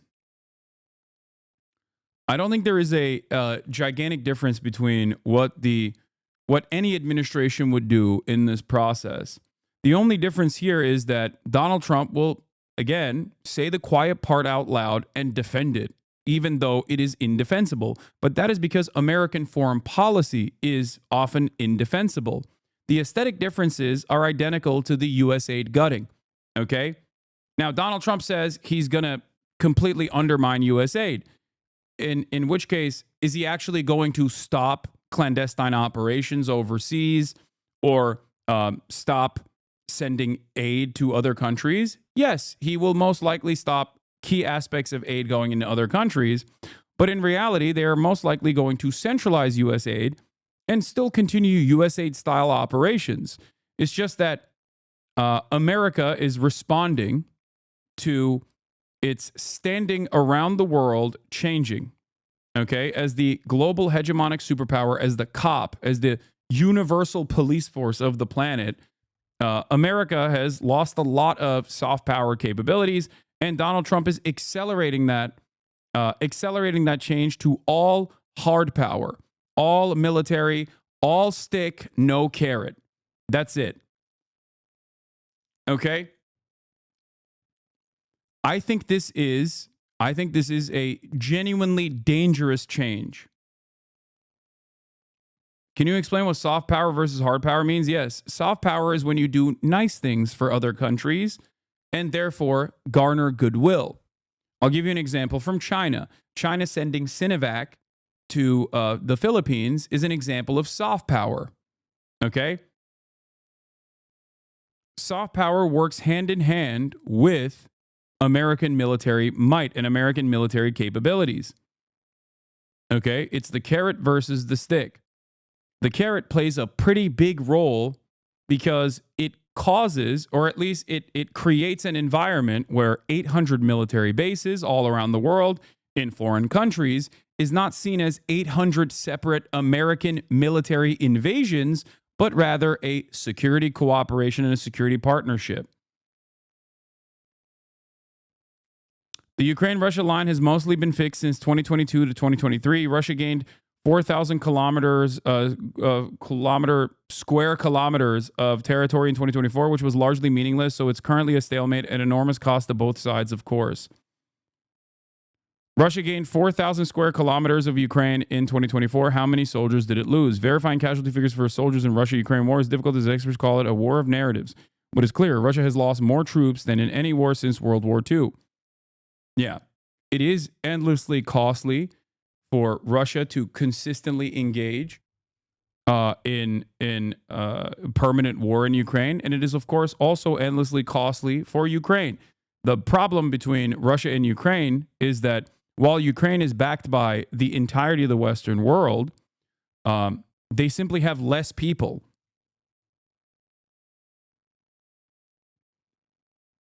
No, they're not saying that they've lost close to the same number of troops in World War II. They're not saying that. They're just simply saying that the number of casualties on the Russian side are ginormous, more than any other country since World War II. World War II was like 20 million people. That's obviously it's nowhere near that.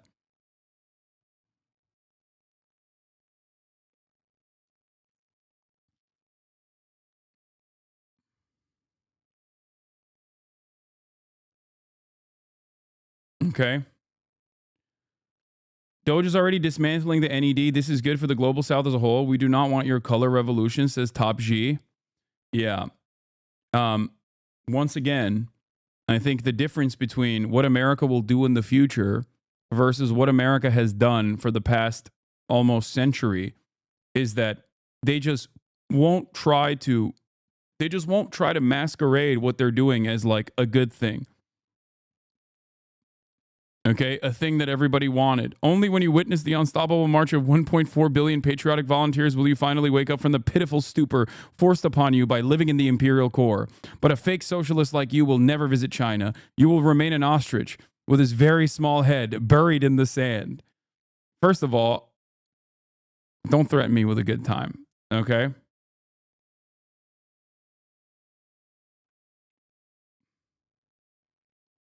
Don't threaten me with a very, even though you are, you know, making fun of my head size, which is something outside of my control and only a consequence of my very broad shoulders, which I believe in most Asian countries is seen as a positive anyway. Don't know if it's the same in China as well, okay? But all you are doing is highlighting that I will benefit from the Chinese century of prosperity, okay? That's all you're saying.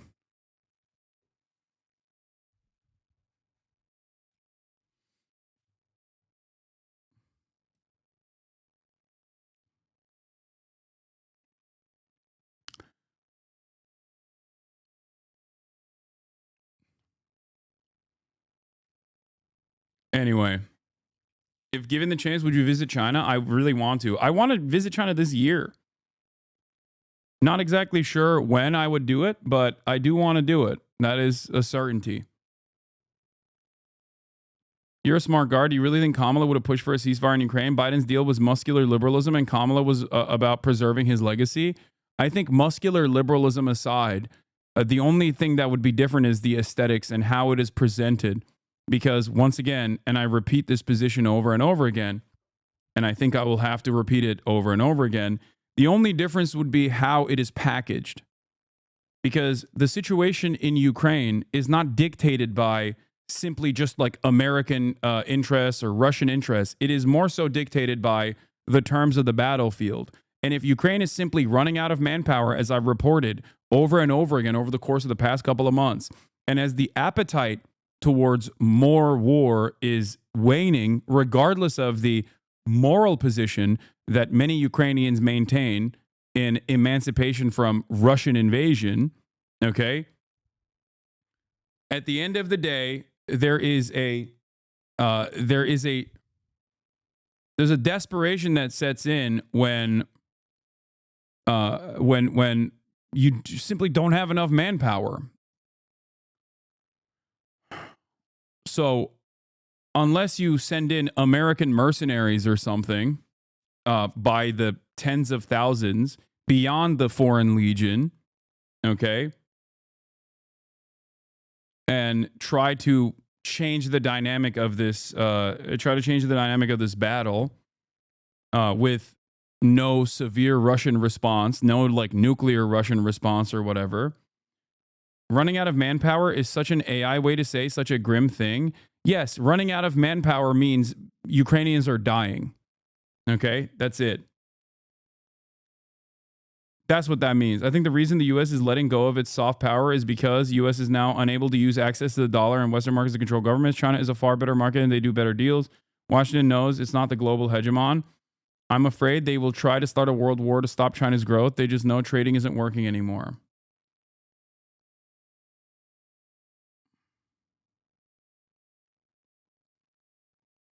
Where is the sentiment that Ukraine is lost, though? I mean, this is not a sentiment. This is just a grim but realistic analysis of what the situation looks like in terms of Ukrainian manpower. That's why I keep repeating that there are millions of Ukrainian men that no longer live in Ukraine that got refugee status in the West. What do you do in that situation? Do you forcibly extract them and then force them back to go and pick up arms against Russia? Do you deport Ukrainian men from all of the Western nations that they went to, okay, and then force them to serve in the Ukrainian defense forces? Because that's the only way at this point. That or conscription for all Ukrainian men down to the age of 18 is the only way that you can maintain this this posture, this defensive posture. Or do you tell Ukraine that it's basically over? Russia, being this despotic authoritarian nation that it is, and being significantly larger than Ukraine, has the capacity to keep pushing men to the front lines in a way that Ukraine can't keep up. That's it. Russia just has more the people. At the end of the day, wars are fought on the boundaries of attrition, and Russia has more manpower to lose.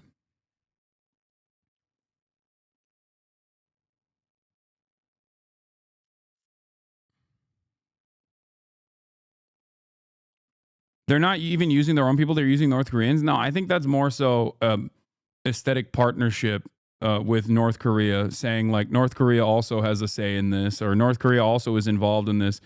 Are they using North Koreans? Yes. Is it partially because they've run out of a lot of manpower? Certainly, but it's not like a game changer for Russia at all, I think.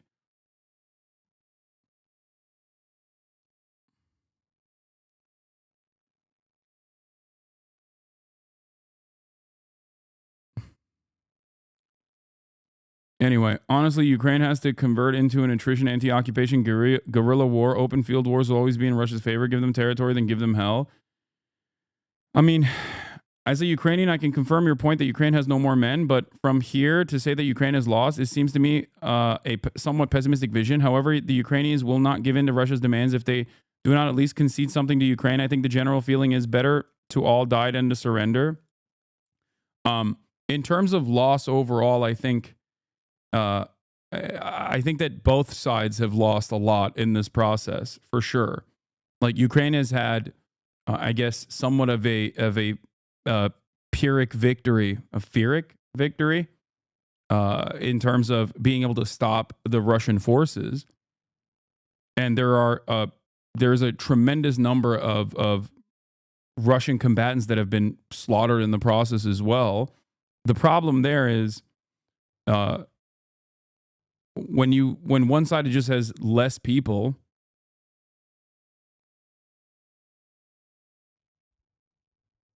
what are you supposed to do?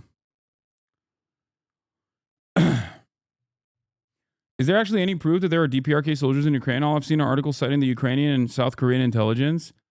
I think that even the Russian side has admitted to using, or like all the reporting says that they're using it inside of Russian territory.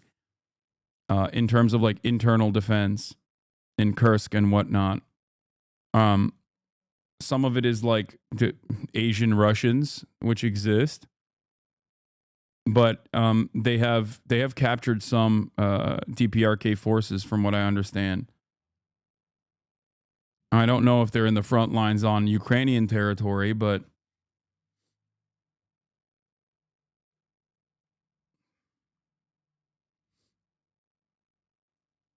I've seen some videos even on Russian hospitals about like Russian combatants in hospital chilling with the what they claim are North Koreans. But then again, as this Al Jazeera article shows, it is a war of narratives.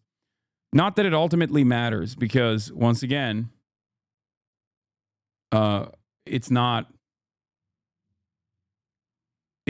like a significant difference maker.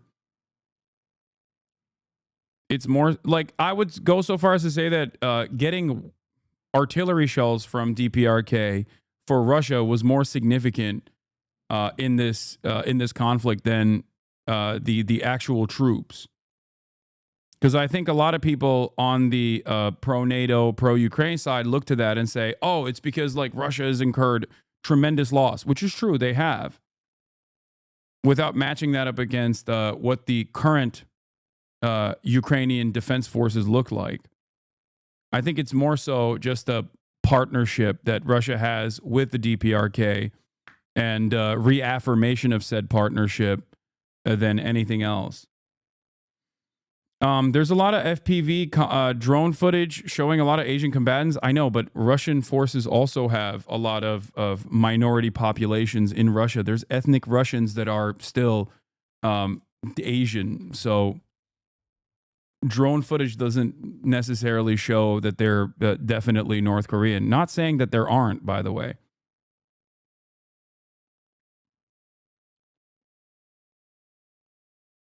Most of Russia is in Asia. So, like, Asian as in, like, East Asian. Like, dudes who look like dudes who look like they could be North Korean. Russian someday. But the very idea is an anathema to You're talking about the indigenous populations like Tuans, Khakas, Buryats, etc. Yes. everyone else in the room. There is no betrayal there. There is a recognition that the whole world and the United States is invested and interested in peace, a negotiated peace. As President Trump has said, stopping the killing. And so that will require both sides recognizing things they don't want to. That's why I think the world is fortunate to have President Trump. Only he at this moment could convene the powers that be to bring peace. But the Europeans fear a Trump-Putin stitch-up, which freezes both them and the Ukrainians out of any peace talks. For the EU's top diplomat, who comes from Estonia, a former Soviet state that fears the same fate as Ukraine, it's existential. It is clear that... Estonia mentioned. Estonia mentioned POG. Any deal behind our backs will not work. Any agreement will need also Ukraine and Europe being part of it. And this is clear that appeasement also always fails. So Ukraine will continue to resist and Europe will continue to back Ukraine. Britain, which sometimes hovers between the US and Europe, is clearly in the European camp. There can be no negotiation about Ukraine without Ukraine, and Ukraine's voice must be at the heart of any talks.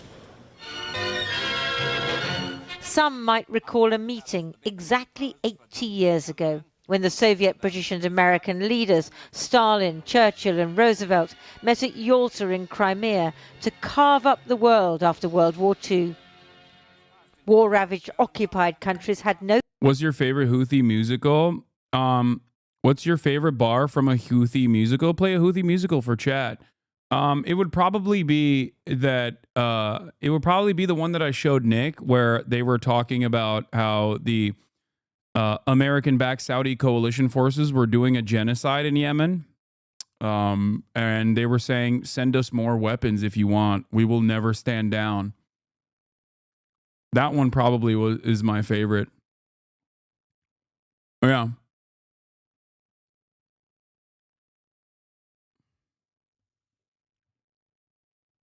Yeah, they got diss tracks for days. I don't know why people think that this is like a massive own or something, especially considering that this is like not a issue to be hosted on any other platform, with the exception of Twitch's own terms of service being way more rigid than all these other platforms. You know? This is not a defense of the Ansar Allah movement's banner or their domestic affairs, but yeah, if you genuinely want to know, I think that the one where they were fighting against the Saudi blockade and the famine and said, you can keep killing our people, it doesn't matter, that one was a pretty good one.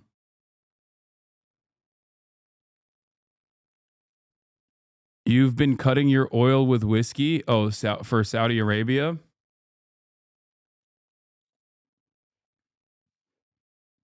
If chatter is wondering, the name translates to "We Don't Care." Yeah, that's the title of that one, that musical work.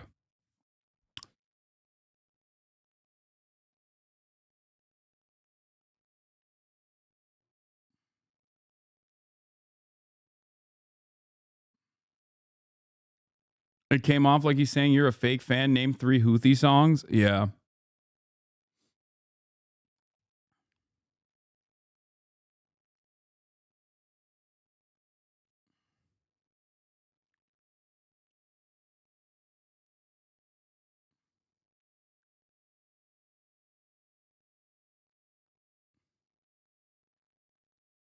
You're not a real leftist if you don't mask every day.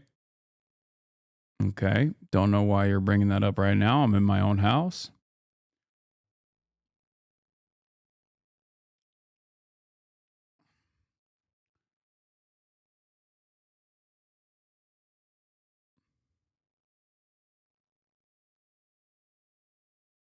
Let's continue. Say the great powers decided everything. Might was right. And that's how the new US administration sees it too. We can talk all we want about values. Values are important.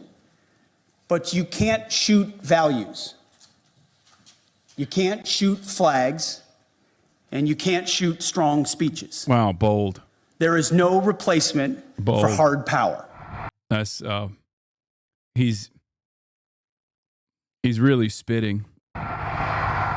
Ukrainian soldiers on the front line aren't thinking about history. For them, it's about personal survival and the survival of their country. Because if Ukraine is sacrificed to Russia, what was the point? Why did their comrades die? The atrocities Russian soldiers committed in... It's a great question. I agree. A question that I have wondered quite a bit myself. Bucha, will they be not punished but rewarded for them? Ukrainian cities are still being bombarded. They desperately need peace, as President Trump says, but not at the cost of losing their independence or reaching a temporary peace, only for Russia to come back for more in a few years' time. The NATO family photo, but the family is divided. Europe, the Americans have made clear, has to increase military spending, and they can defend Ukraine if they like. America isn't going to. The post-World War II order is over. Get used to it. Even the Red Army used soft power to fight the nationalists in China by promising things and giving things to peasants. Yeah, I mean, it was fairly easy considering that the KMT's vision for a new China was to reassert and reinstall the previous landlordship dominance over the peasant class, whereas for the Red Army, it was a complete restructuring of said hierarchy. So, you know, even the peasants that worked alongside the KMT initially or filled the ranks of the KMT initially were like, okay, well, I don't want a fucking landlord. I'm going to go with the other guys. So, yeah, I don't even know if that's soft power at that point versus a genuine commitment to instilling change.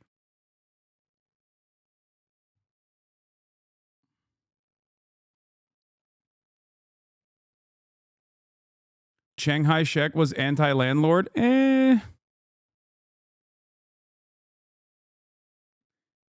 Maybe initially.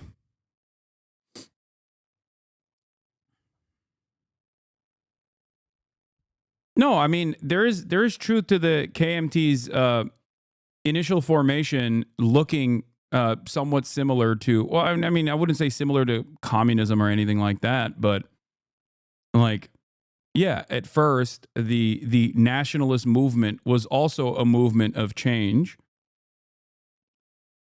moving away from colonial domination and reasserting. Remember, nationalist movements at this time, at this period, especially if they were colonial subjects, were liberatory movements.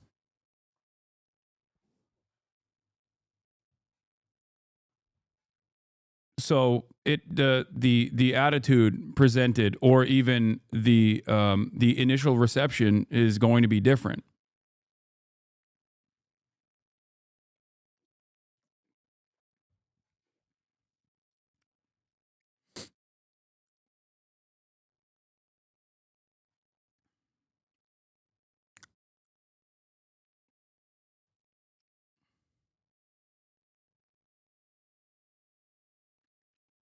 Anyway. Lindsay Hilson reporting there. Well, Thank you for voting for Trump. We needed change. Yeah, dude. I'm sure you think I voted for Donald Trump. Come on. He seems to deliver another Sean the Black. Thank you for the raid. Hope you had a good stream. Bombshell from the Trump White House.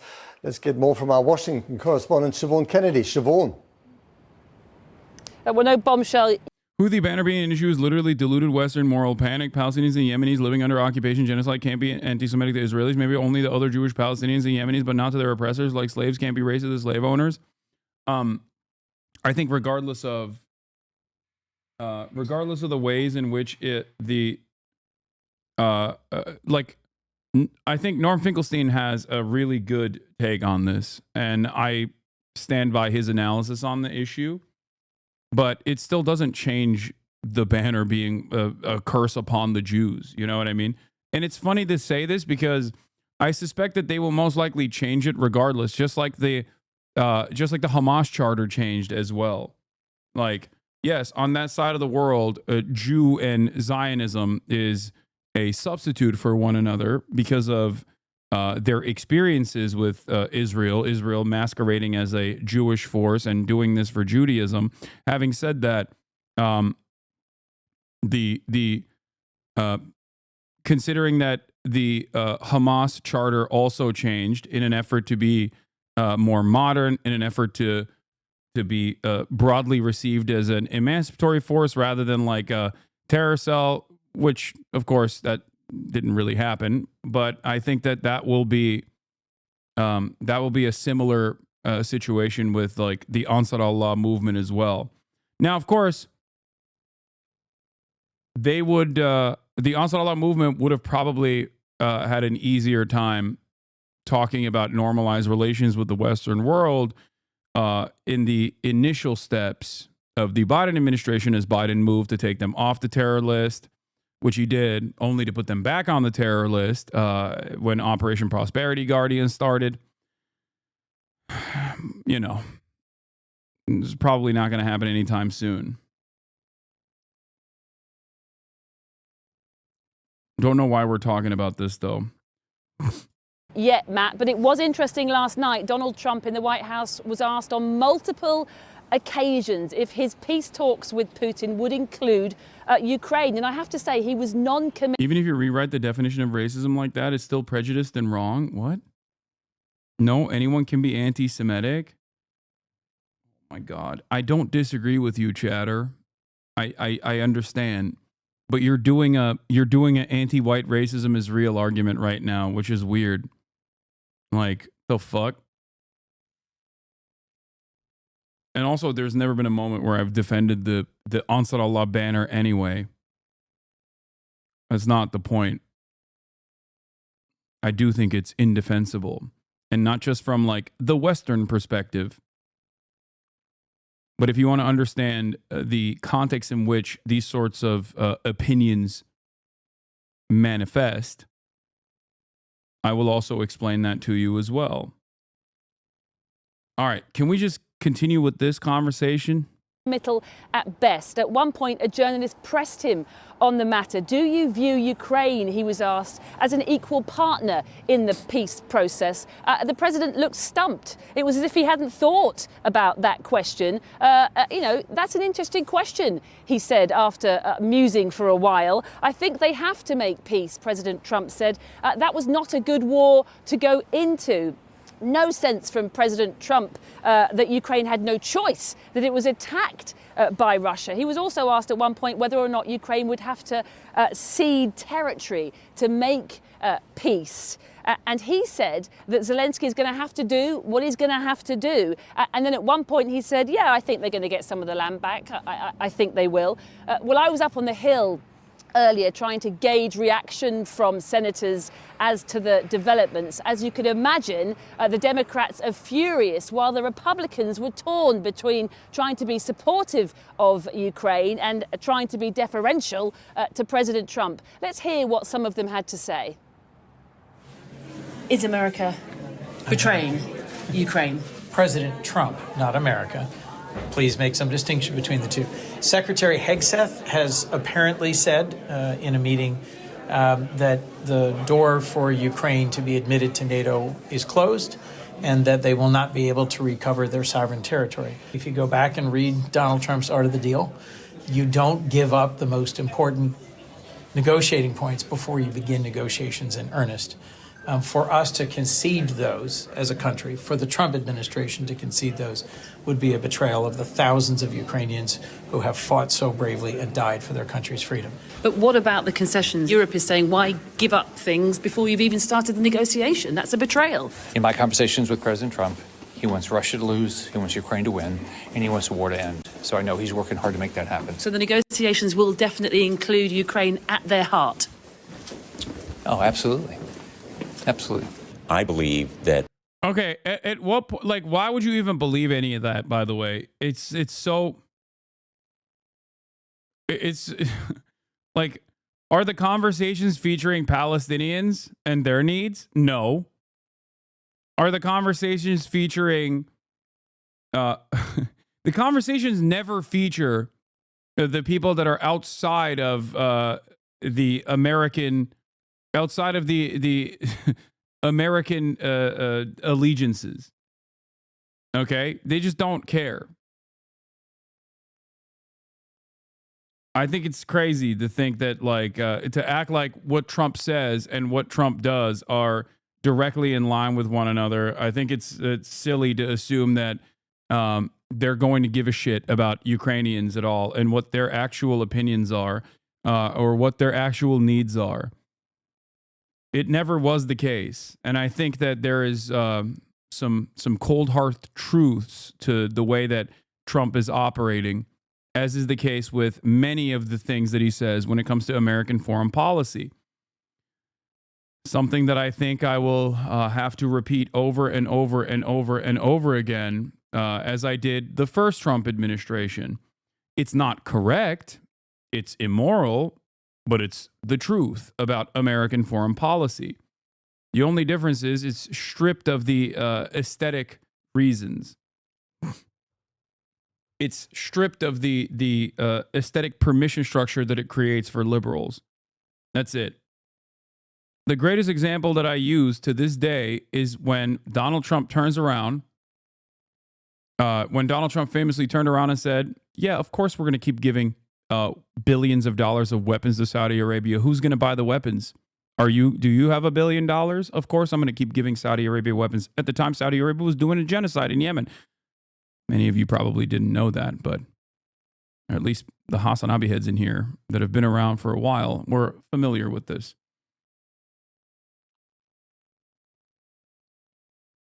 That is the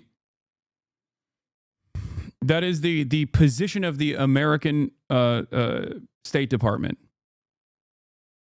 The only difference is there's no need to shelter the American public from the truth. He's just openly stating what it is, what is the case.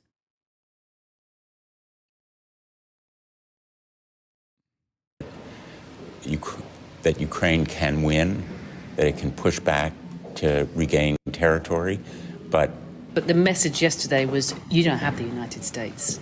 The message yesterday was weak and pathetic, kowtowing to Putin, bowing and scraping. President Trump seems to be an admirer of Vladimir Putin, which is a nice way to put it. Is America still supporting Ukraine? Senator Van Hollen, be glad to answer your questions. Do you support Ukraine still? I do. Well, I certainly do. I'm very worried about what happened. We both do. Does America support Ukraine still? I've said it was a mistake from the beginning to send $200 billion to Ukraine. I'm still opposed to sending more aid to Ukraine. Well, he's like, I've never been a supporter of the Ukraine.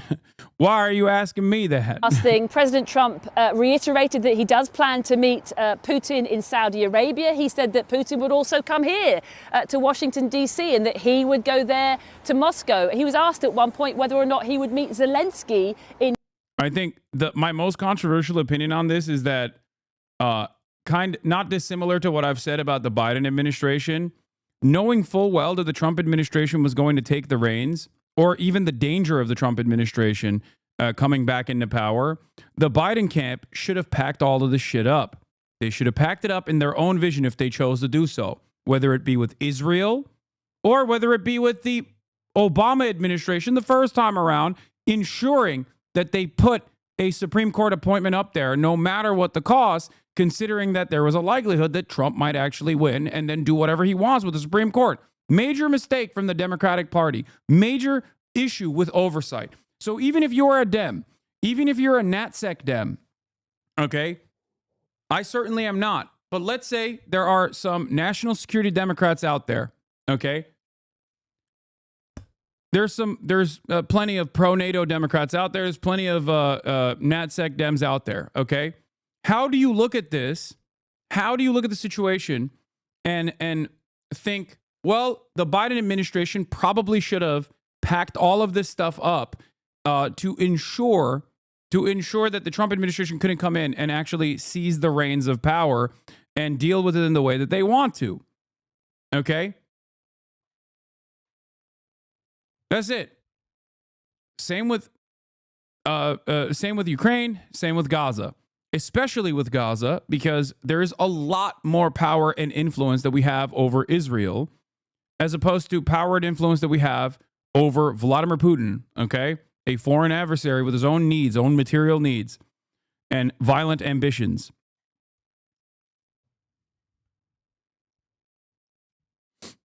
That's it. That's my statement. So if you're here upset about Donald Trump assuming the role of assuming control over all of this foreign policy initiatives, remember that this only happened as a direct consequence of the Biden camp not actually doing what was necessary at the time, when they had 3 years to change the dynamic, whether it be offering more weapons faster or directly meeting Russia and coming to the table and trying to facilitate some kind of ceasefire negotiation. Whether you believe that Russia will keep up their end of the bargain or not does not matter, because instead you just had no ceasefire and all war. Putin is going to reject the deal? I doubt it. I think that he has also incurred significant penalties, significant losses. So it is in his best interest as well to try and pack the situation up and solidify the boundaries of all of the territory that he annexed. I think that one of the biggest oversights in the Biden camp, from my perspective, was consistently saying, "Oh, we're not going to talk to Vladimir Putin. We're just not going to do that." Which was a lie. They did talk to Vladimir Putin. They talked to Russian envoys when there was a hostage negotiation at play. But they never talked to any sort of Russian envoys when it came down to facilitating a ceasefire. I think that was a major oversight from the Democratic Party once again. In Ukraine, again, he looked puzzled and he said, well, I might. He wouldn't commit to that, Matt. Siobhan, you're all over those corridors of power in Washington. Thanks very much indeed. Let's go to Chris in London. Well, joining me now is Timothy Milovanov, Ukraine's former economy minister and president of the Kyiv School of Economics. That could have happened only before the elections and maybe even before Brandon dropped out. No, that's what I'm saying. That's precisely what I'm saying. That is what I mean. Yes, that's why I said there were 3 years where the Biden camp could have actually... You know what's ironic? If the Biden camp actually went in and said, no, we got to talk to the Russians, I suspect that the statement, the attitude from Fox News and the Republican right would most likely be, fuck these guys. They're doing Obama-style apologia tour for an enemy of America. Regardless of what Trump's rhetoric around this issue has been. Except, they didn't do that anyway, so here we are.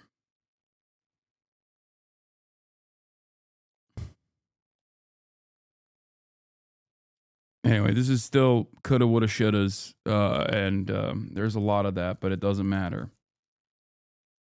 So why do the Dems need to be nice? What do you mean? Need to be nice? I'm simply stating that if the Democrats had a different vision for Ukraine and how it should basically end, then they should have implemented it, or at least tried to implement it. I suspect that they don't have that much of a different vision from the Trump cabinet regardless, because American foreign policy is uniparty, and the marginal differences from the Republican administration and the Democratic one is that the Republican administration has a different way, especially with Trump, has a different way of pushing their agenda, and they oftentimes will go further right and become more reactionary and fuck things up even further and get more violent, regardless of what they say they're interested in doing.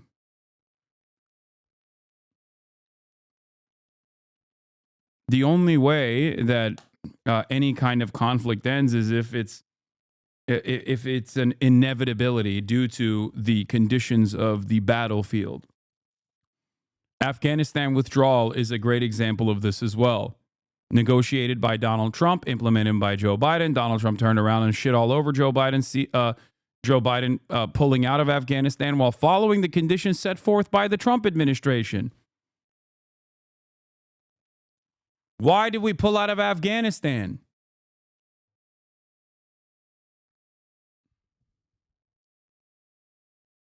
It got to a point where it was just costly for no reason. Ukraine could say no to whatever Donald Trump agrees with Vladimir Putin. Well, there are minimal conditions for peace on Ukraine side. One of them is not ceding more territory unoccupied. The second one is some meaningful guarantees, security guarantees, because if those are not there, what is there to negotiate or agree to? Just accept Russian conditions. Yeah, this is the most Ukrainian man alive, is what someone said in the chat, and I agree. His name is Timofeev. So something, for Ukraine to sacrifice, to make painful sacrifices, whatever they are. I think it is important that Ukraine gets something back, and Ukraine is an independent country. So it could say no. I mean, the US Defense Secretary is saying effectively Europe has to be the security guarantor for Ukraine. Now, this just comes a couple of days after President Zelensky said, well, that's just impossible. Well, yes, indeed. President Zelensky said, and I think that's true, that full security guarantees, real security guarantees, which prevent Russia from invading in a couple of years again, are impossible without the United States being there. Europe can provide, 50, 70, 80% of all. But that's, the US has to be there. Otherwise, the war will restart or likely to restart soon. So, yes, that's correct. And I think we have to bring the US in some form. Do you think most Ukrainians will see this as a betrayal? Oh, yes, absolutely. Most people see it as betrayal right now in Ukraine. The U.S. cannot be relied on. And also, President Trump appears to be very weak because he conceded to Russian demands before even getting anything out of it. So it looks like Putin has played President Trump. At least that's how it is seen from Ukraine. It's also remarkable to hear politicians both in Europe and in Britain comparing this to appeasement. Oh, yes, absolutely. I think it is appeasement. Peace through strength. I haven't seen any strengths. No one has seen any strength. I love when Asmongold supporters come in here and go, how is this guy not banned yet? One, I don't even think Asmongold agrees with you in terms of getting me banned. I would be shocked if he did. But two, what do you mean? What do you want? He's already the largest commentator on the platform, largest political commentator on the platform. You just want, no dissent whatsoever? No dissent? No leftist position to ever be reflected on this platform? Is that your argument? And if you're also not an Asmongold supporter and saying, how is this guy not banned? Then what is your expectation? Do you want Asmongold to be the only voice of politics on this platform? He already has developed quite the audience of right-wingers.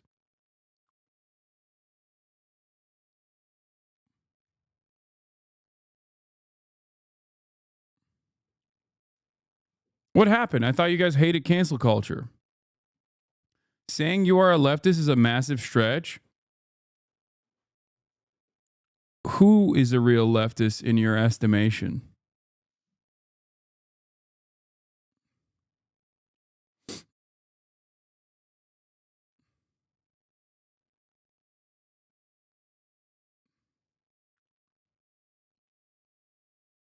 You personally say you hate Democrats.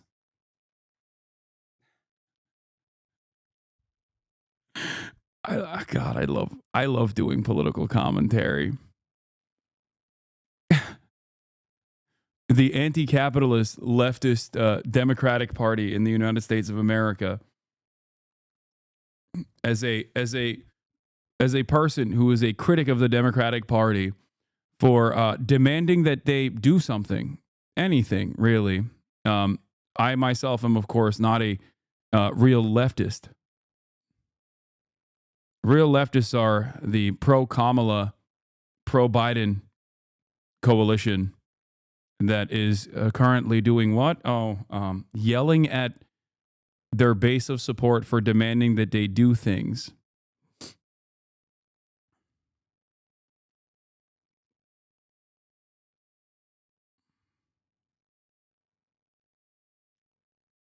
Respect. Pro-Obama, I would say, is a leftist.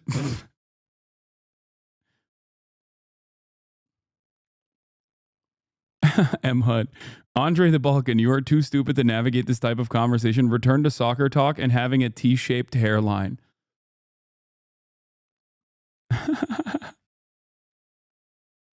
American education. His name is Andre the Balkan. I don't think this is a American education, chatter.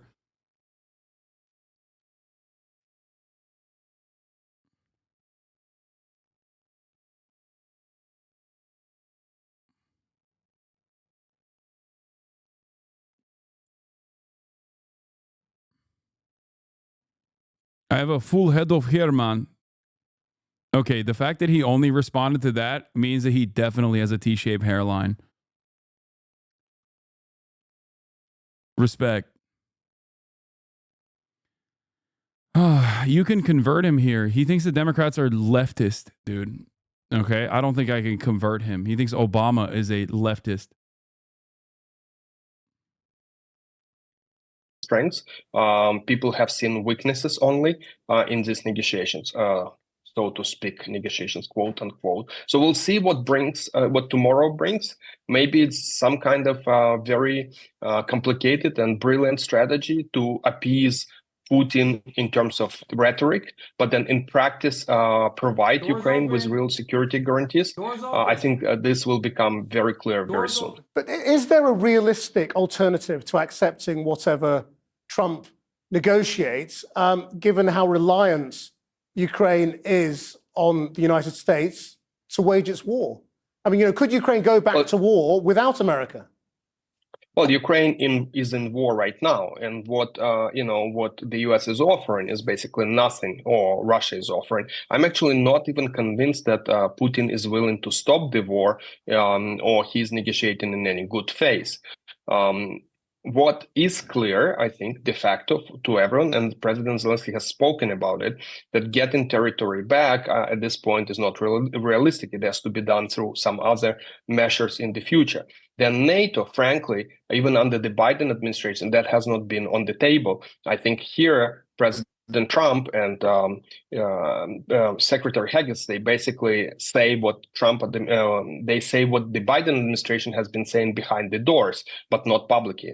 The U.S. doesn't want to see Ukraine in NATO. So on that front, I think it is okay. It's just reality. The real question is, will there be... what? This guy might be... Wait a minute. This guy might be a Russian operative who loves Vladimir Putin. I can't believe he said that. Wait a minute.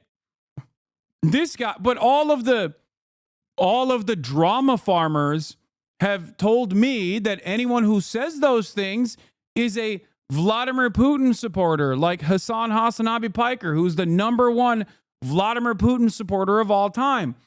It's interesting that the most Ukrainian man on the planet is also saying the exact same things that Vladimir Putin supporter HasanAbi Piker is saying.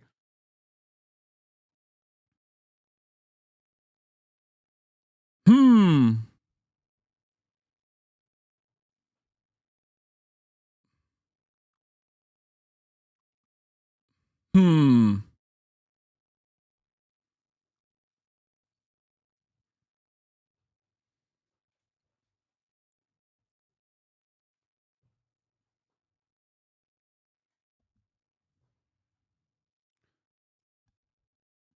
Why didn't the U.S. want Ukraine to be a part of NATO under Biden or Trump? For the same exact reasons that France and Germany also didn't want it either. They had well, for America it's different, but for European countries, they already had a long-standing energy,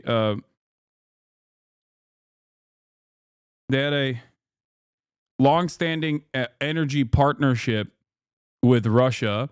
They understood that this would be a red line that would be enforced by Russia if Ukraine was to be a part of NATO.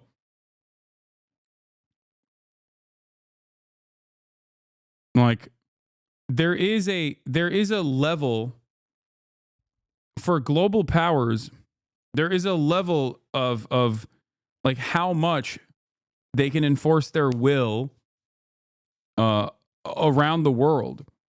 Like, there's still obviously some interests of foreign adversaries that they have to abide by.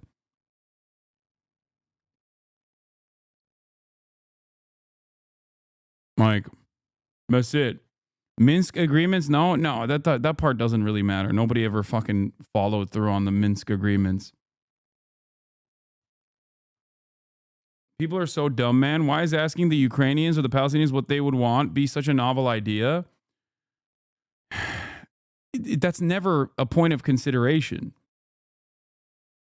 Like, that's never a point of consideration. That's not how empire works. Military and financial support for Ukraine? Will there be American weapons? And will there be any kind of troops in some form, in whatever form, to prevent Russia from invading in the future? Exactly. I mean, if Ukraine were to reject a Trump offer of a deal and Trump pulled American weapons, can the war go on from Ukraine's point of view? Yeah, it will.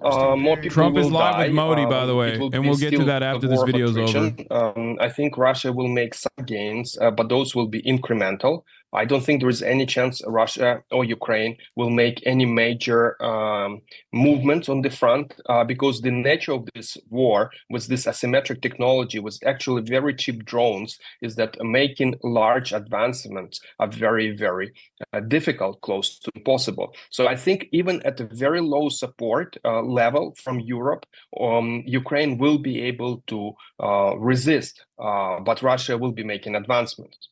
Mr. Milovanov, thank you very much indeed. Matt. Well, joining me now is Nina Khrushcheva, a professor for international relations based in New York and the granddaughter of the former Soviet leader Nikita Khrushchev. It's good to have you back on the program. Do you think that Vladimir Putin, given this olive branch from the Trump White House, actually wants to end the war at the moment? Or do you think he's on a roll and wants to continue? I think actually Putin he can end the war if conditions are fine, and it seems like now they're fine for him. He can end the war. He couldn't end this war if he's not a winner of it. He certainly could not be a loser. But now the winning can be presented because Trump called himself, apparently. We don't know exactly who requested the phone call, but it looks like it is Donald Trump. After she inherited his good looks. She looks exactly like him. Donald Trump was all complimentary, talking about Putin and himself as we, and then referring to Zelensky and potentially not necessarily very recent. That is the most Russian-looking house I've ever seen in my entire dang life. Respecting terms. So yes, I think he wouldn't mind if conditions are right for him. And for now, they do look right, although there is a very long road, as we all understand, from the conversation to the actual ending of this war. And I mean, the Kremlin today actually, tried to reassure Zelensky that he would be involved in negotiations. And we heard similar sort of reassurances from the White House. Are those reassurances to the Ukrainians and to the Europeans to be believed, do you think? Well, I think if Zelensky, I imagine, I don't know what exactly they're talking about, but for Putin and Trump, or for Trump and Putin, we don't know who is going to be the first in this scenario. If Zelensky behaves, that's fine. He can be there. But if Ukraine, and actually in your previous pieces on the subject, it does say the West is going to stand with Ukraine for as long as it does. But realistically, if the United States withdraws there is absolutely very little possibility that the war continues. Yes, it's going to be withstanding Russians' offensives, but Russians are going to take more territory. So they would not mind having Not one picture on the wall, all mirrors. It's funny because it's like it's the only instance where there are so many mirrors that it actually has the opposite effect of what mirrors are supposed to do, which is make like the entire room larger, look larger, feel larger. But because there are so many mirrors of various different sizes, it ends up making the room look smaller.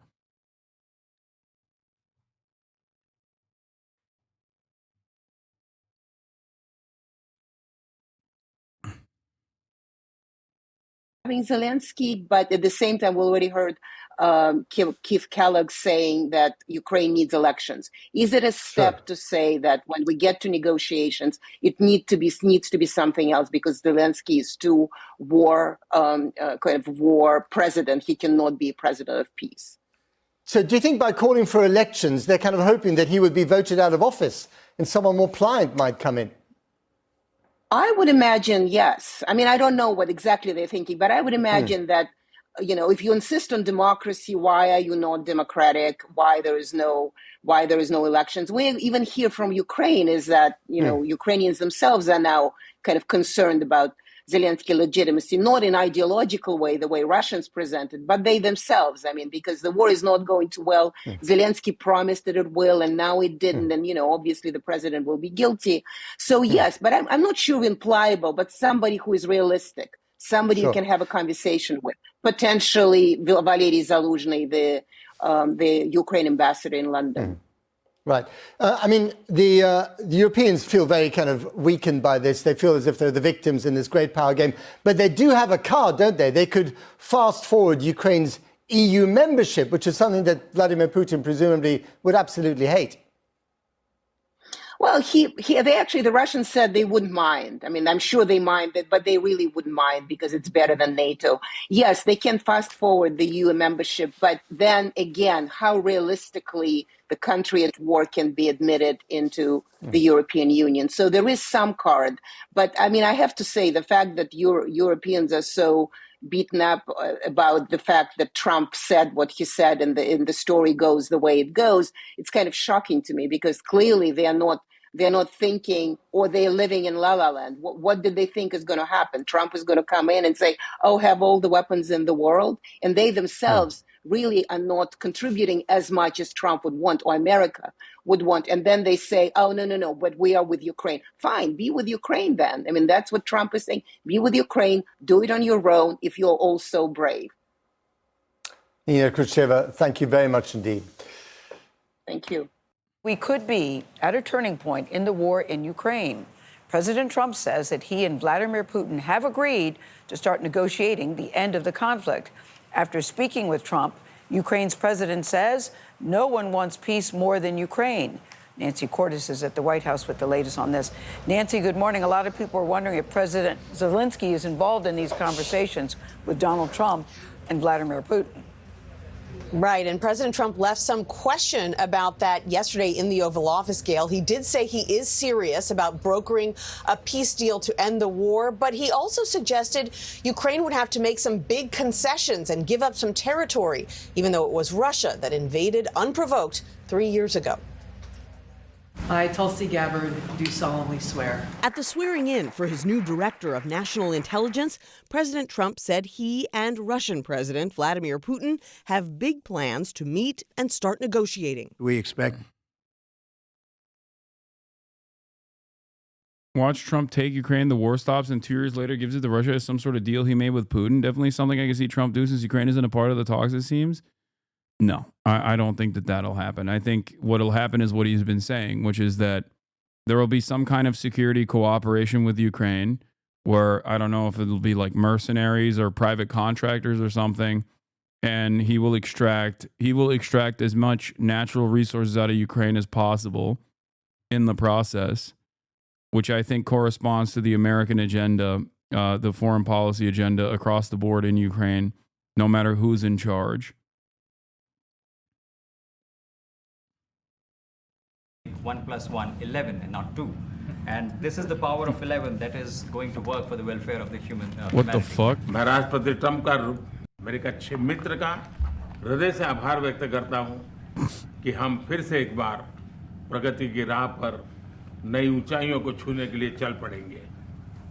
I once again thank my friend President Trump, and we together resolve that we will together march towards progress and towards prosperity for our nations. Thank you. Thank you. Thank you very much. And he's doing a great job in India. Everybody talks about it. He's doing a really fantastic job. A great leader. Great leader. Modi ji बहुत अच्छा काम कर रहे हैं भारत में और हर कोई इसकी बात कर रहा है कि बहुत बड़े. Of course he loves Modi. Remember, foreign policy uniparty, it's not like the Democrats were anti-Modi either. के लिए और मुझे है कि भारत का हर नागरिक आपकी इस भावना का आदर करता है. I thank you for your warm words, Mr. President, and I firmly believe that every person in India respects your sentiments. Thank you. Thank you very Thank much. you. Thanks a lot. Any questions, please? Yes, President. You are both very popular leaders in your respective countries. You've spoken about a common sense diplomatic doctrine. So what's a Trump-Modi doctrine that we should expect from the meetings today? To make our Trump doesn't know India is a part of BRICS. Trump thinks Spain is a part of BRICS. Everything else will be the unity. We have great unity. We have great friendship, he and I and our countries. And I think it's only going to get closer. But it's very important that we remain united as countries. We're friends and we're going to stay that way. I don't like that we're watching this in real time and not watching the so sorry version of events that will inevitably be shown, which is probably going to be the real truth of the matter. We're going to do a really good job. We've done a fantastic job for the American people. We had a great 4 years and we were interrupted by terrible administration, absolutely terrible. They didn't know what they were doing, and now we're putting it back together, and I think it's going to end up being much stronger than it was before, even much stronger than it was before.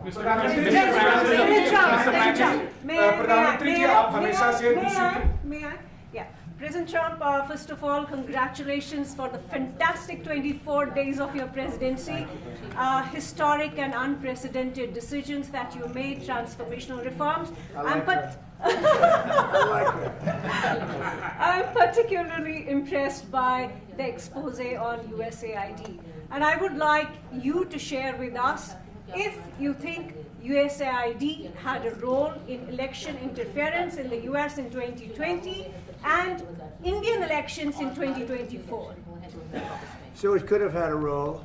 There were a lot of bad things that happened in 2020. I think bad things happened in 2024, but it was too big to rig. We won by a tremendous margin. We won every swing state. We won the popular This is my favorite thing that Trump does, when he just makes a foreign leader sit there and just responds to like the dumbest questions possible that have nothing to do with the foreign nation. And they just have to kind of sit there and be like, very cool. He does this every single time. It's amazing. Well, but, we had a great 2016. We had a much better 2020 election, but bad things happened.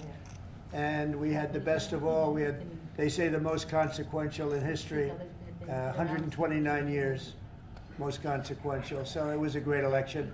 And it gives me a chance to work again with the Prime Minister and India. And we're going to have a great relationship together. Mr.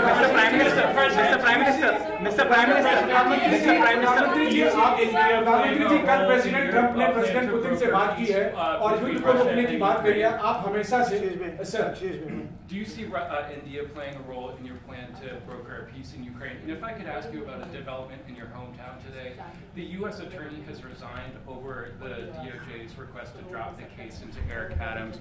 Did you personally request the Justice Department to drop that case? No, I didn't. I know nothing about it. I did not. I think that, just to answer your other question, we're just going to get along well. We're going to get along with all countries. We're going to do very well. We're going to be doing, I think, record business, record numbers.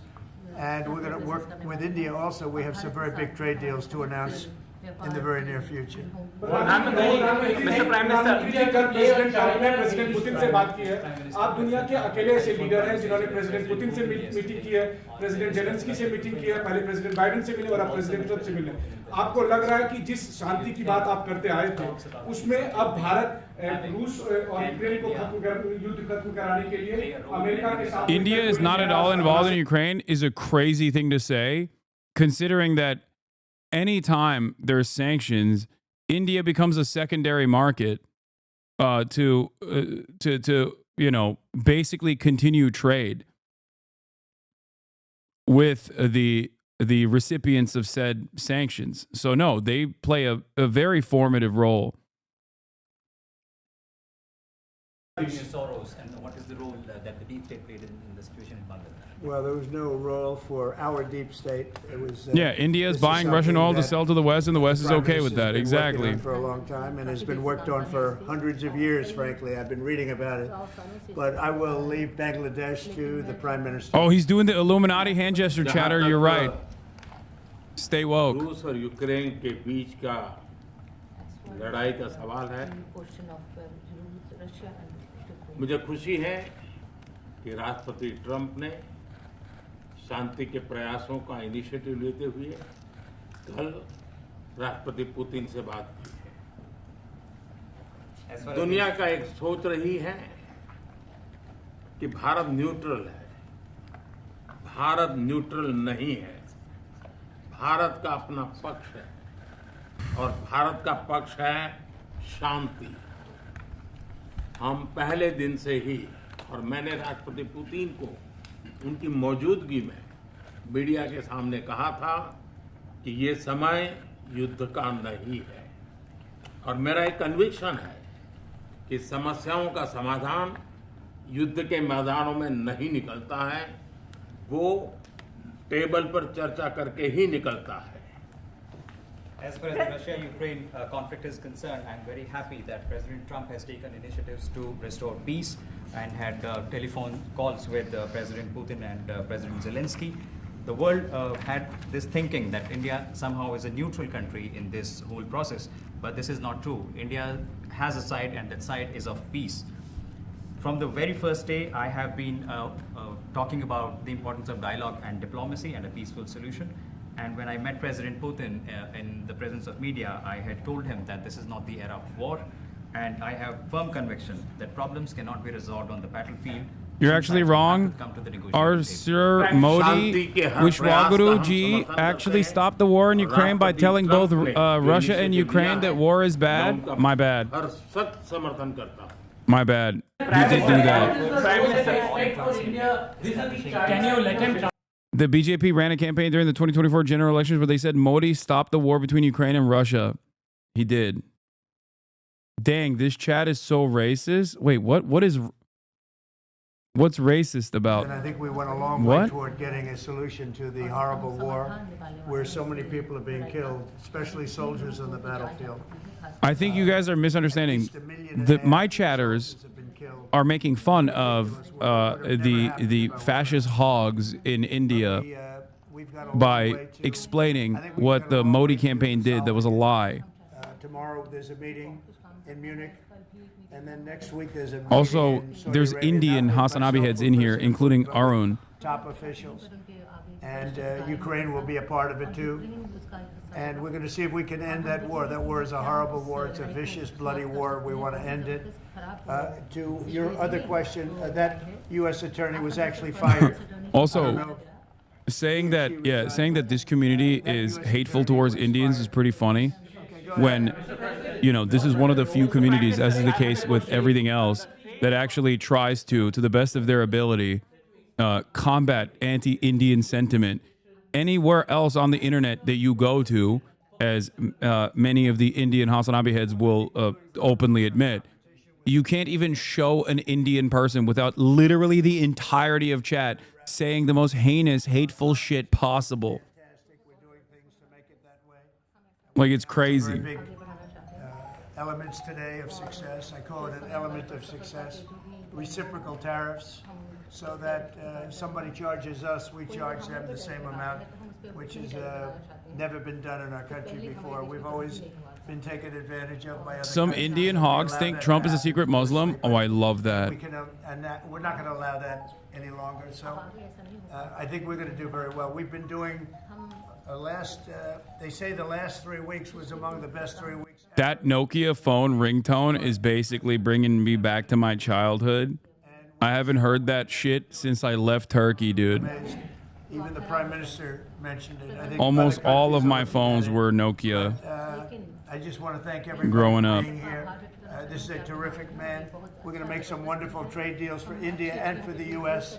And thank you all very much. Thank you. प्रधानमंत्री state में एक सवाल पूछूं प्रधानमंत्री state में एक सवाल पूछूं आप इस स्टेट टीम को कैसे वाइडन करना चाहेंगे प्रधानमंत्री जी प्रधानमंत्री स्टेट टीम को वाइडन करने के लिए आप प्रधानमंत्री जी रेसिप्रोकल ट्रैफिक के बीच में कैसे आप स्टेट टीम को वाइडन करना चाहेंगे Gotta stand up. Drawing my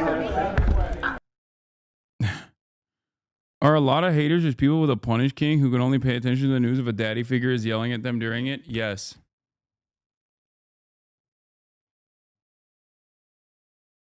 All right. They're kicking the press out so they can make out. So they can kiss. All right. Let's get back to Trump and Pootie Poo. That he'll come here and I'll go there, and we're going to meet also probably in Saudi Arabia. Russian troops currently control about 20% of Ukrainian territory. Trump suggested Russia deserves to keep some of it as part of any deal. They took a lot of land, and Russia deserves to keep a little bit of land. Come on, guys.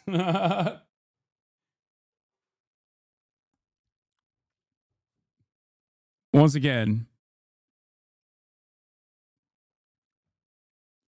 ridiculous statement being said openly.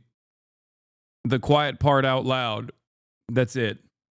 And they fought for that land, and they lost a lot of. Like I like that he's presenting it as a pro-Russian position. Like he's saying it like, well, you know, they fought hard for that land. They deserve to keep it, which is a ridiculous way to communicate what's going on. And the obvious way to communicate what's going on would be, yeah, if you want to end this, endless conflict where people are dying nonstop, then you're going to have to make concessions. I can't control Vladimir Putin. He's a foreign adversary. And we're going to try to make sure that we have the best possible deal for the Ukrainians. But instead, because he's Trump, he's just like, they fought. Fair is fair. They fought long and hard.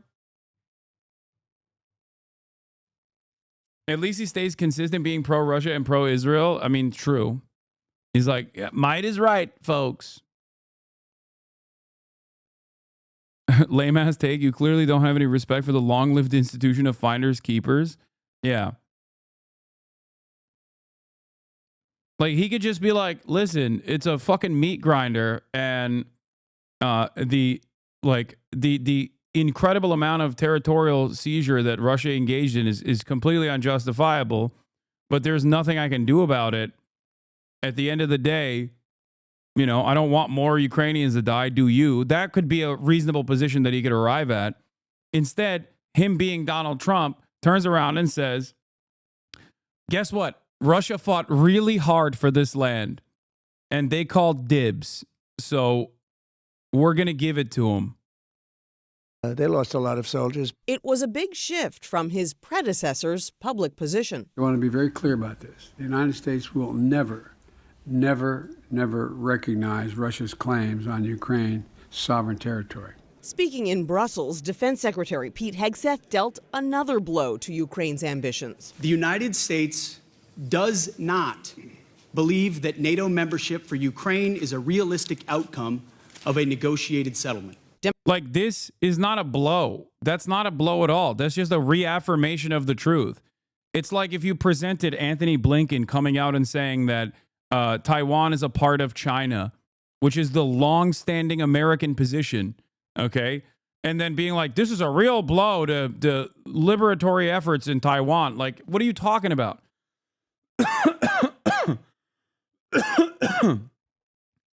Yeah, I hate Pete Hegseth, but him mentioning that as the official position is not a change in our commitment.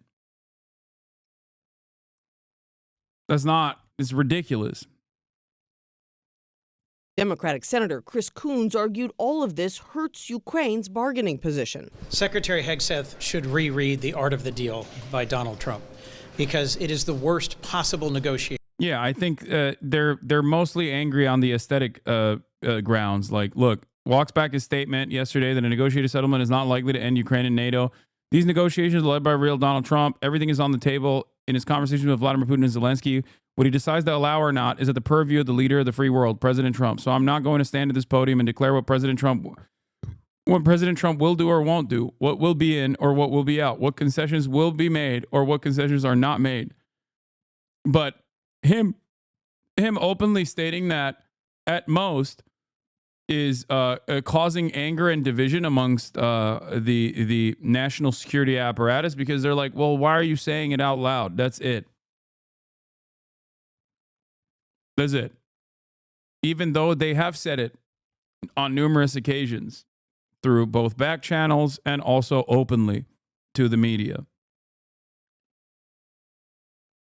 Donald Trump has also said that, and so have previous administrations as well. To give away two of the most important deal points before they even start negotiations. Trump's new Treasury Secretary, Scott Bessent, did send a pro-Ukraine message while meeting in Kyiv with President Vladimir Zelensky. We believe. Sometimes it feels like liberals want the administration to lie to them. You know what I mean? They're like, why aren't you just lying? Why are you saying what is already the official policy? Why are you openly admitting that? Why can't you just lie to us and whisper sweet nothings into our ear?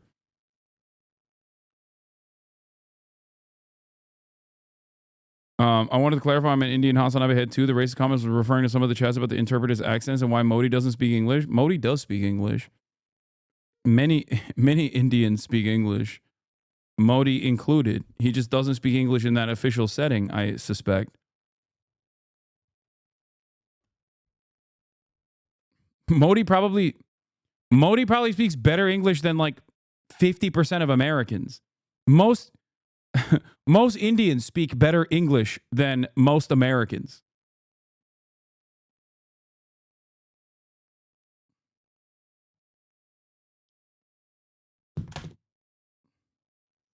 India is the largest English-speaking country on the planet. Okay, you are reaching.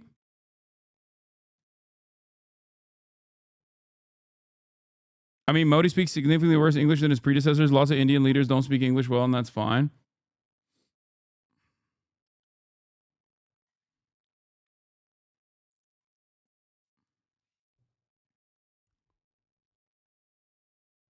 No, not the second largest.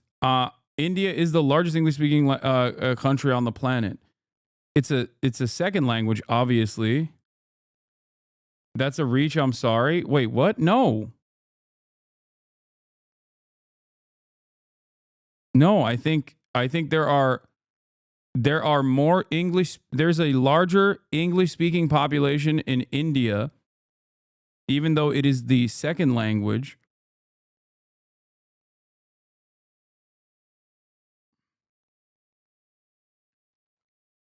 Or wait, is it?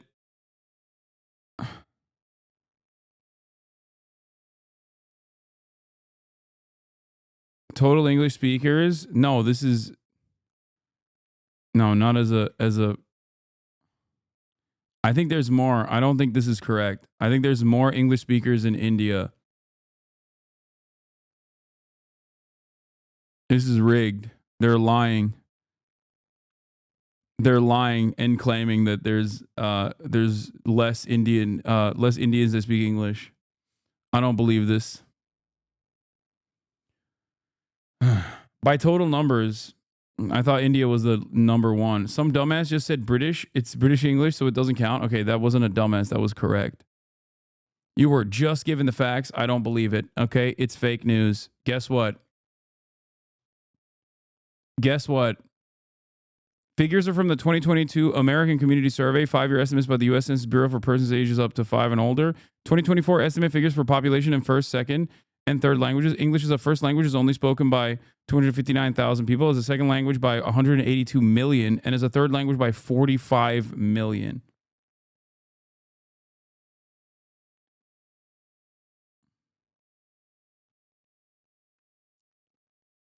It's not just British colonialization, by the way. English is used as a link language for all the ethnic groups of India, especially in South India. We all speak English to one another. We're thinking of China for the highest number of English speakers? No. It's not China, even though China does have a significant number of English as a second language speakers, I think. It's no, it's not China at all.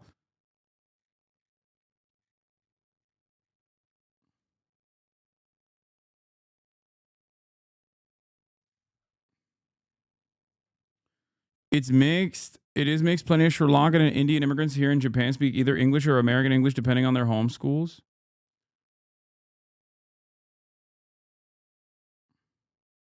When have you heard a fully Indian person from India in India speaking good English? What are you talking about? Yeah, but most of them are illiterate at it, just like everyone else's second language. I love when a fucking dumbass Westoid who barely is legible, barely literate, is talking shit, okay? Is talking shit about Indian dudes in fucking India knowing like 4 languages off the rip, okay? Just fully just letting their freak flag fly up in this bitch. Respect, dude.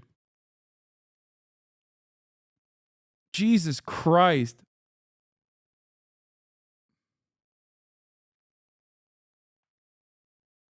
Oh, do they have an accent? I guess they're not literate then.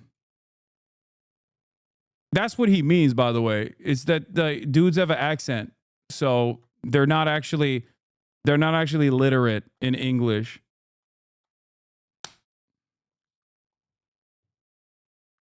Law, such a weird hill to die on, Hasan. Why do you have to lie? About what? I mean, I'm memeing when I say it's India's #1 in English speaking. I'll concede that I'm wrong on this, that America has more English speakers than India does, for sure. But as far as like an impressive number of Indians speaking English, like that is just the fact. Also, yeah, why do you think the H-1B visa conversation is about like Indian tech workers? What the fuck? Why do you think?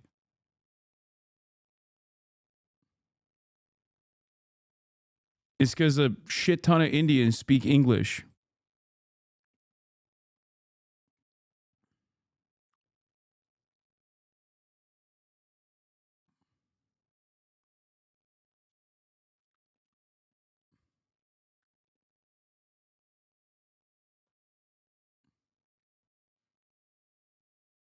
The list with the first, second language is the list with the first, second, third language speakers is India, US, Pakistan, Nigeria, Philippines. Damn, Pinoy gang, rise up.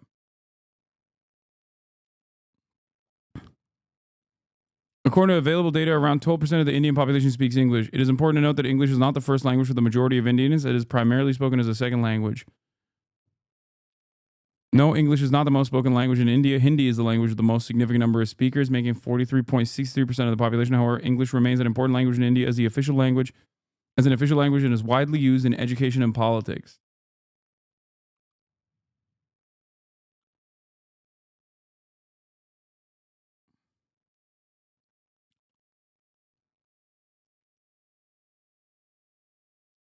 If you ever watch code tutorial videos in Hindi, you can understand like half of the video because they switch back and forth from Hindi to English so much.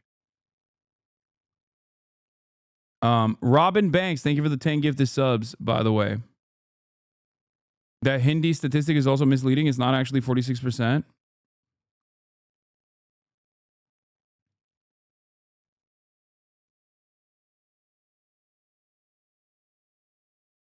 Hold on. Doors open. Hindu nationalists are fudging the numbers. I can see that. The Hindi statistic is also misleading. It's not actually 46%. It's much lower than that. The Indian government just calls a bunch of languages Hindi. That makes sense. I can see that. All right, let's get back to Vladimir Zelensky.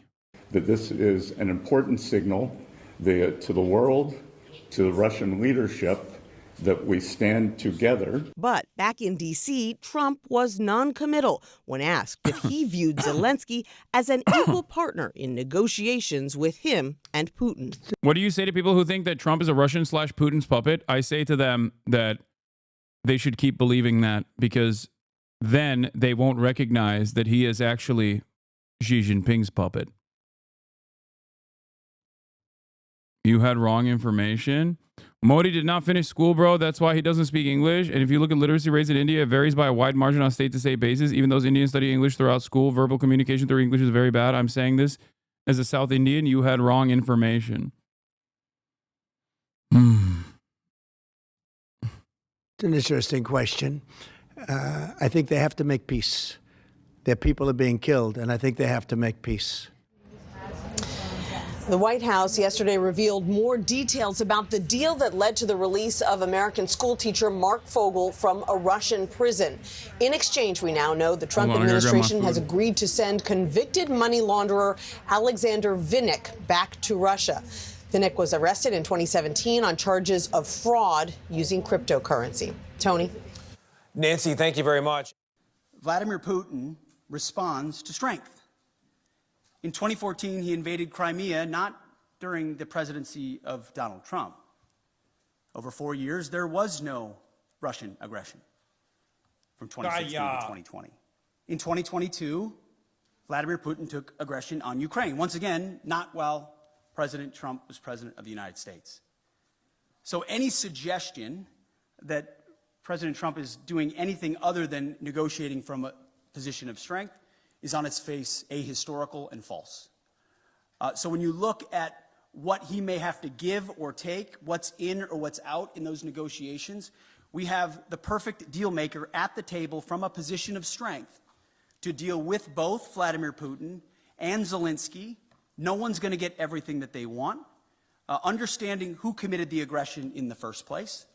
But I challenge anyone else to think of a world leader at this moment who, with credibility and strength, could bring those two leaders to the table and forge a durable peace that ultimately serves the interests of Ukraine, stops the killing and the death, which Trump has been clear he wants to do, and hopefully ultimately is guaranteed by strength of Europeans who are there prepared to back it up.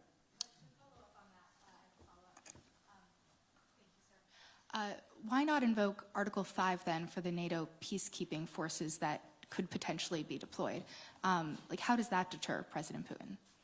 Well, I would say, I want to be clear about something as it pertains to NATO membership not being realistic outcome for negotiations. That's something that was stated as part of my remarks here, as part of a coordination with how we're executing these ongoing negotiations, which are led by President Trump. All of that said, these negotiations are led by President Trump. Everything is on the table in his conversations with Vladimir Putin and Zelensky. What he decides to allow or not allow is at the purview of the leader of the free world, of President Trump. So I'm not going to stand at this podium and declare what President Trump will do or won't do, what will be in or what will be out, what concessions will be made or what concessions are not made.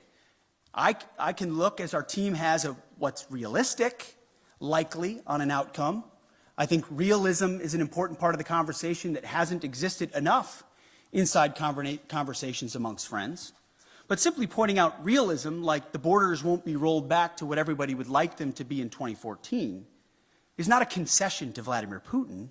It's a recognition of the hard power realities on the ground after a lot of investment and sacrifice, first by the Ukrainians and then by allies, and then a realization that a negotiated peace is going to be some sort of demarcation that neither side wants. But it's not my job as the Secretary of Defense to define the parameters of the President of the United States. Wait, what? Isn't it literally his job? Complex and consequential negotiations in the world. So, Sean, on this problem for NATO, and it clearly is a problem, will they be reassured by what people... It definitely is a part of his job. What the fuck? Nah, it's definitely a part of your job, man. No, he is a Fox News anchor. Okay, well, that remains true. Although he is a Fox News anchor, first and foremost, like, as it stands, as the secretary, as the head of the Defense Department, it's definitely a part of his job.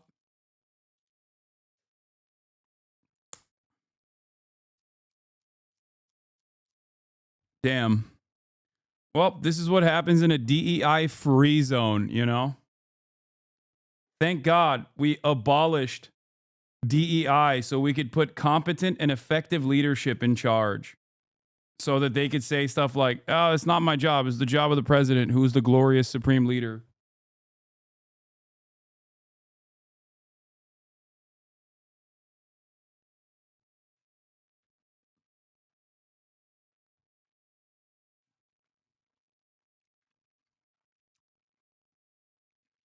Hegseth was saying that America remains committed to NATO. One of the things that when I was listening through that, you can't help picking out that actually Hegseth was making great... I'm not saying the Defense Department is supposed to be making these decisions independent of the executive. I'm just simply stating that it definitely, when you communicate things like that, it comes across as though you have already had these conversations with the executive and you're just, you know, mentioning what the position of the leadership looks like, which I suspect he did anyway. And now he's just kind of falling on the proverbial sword because people are yelling at the admin.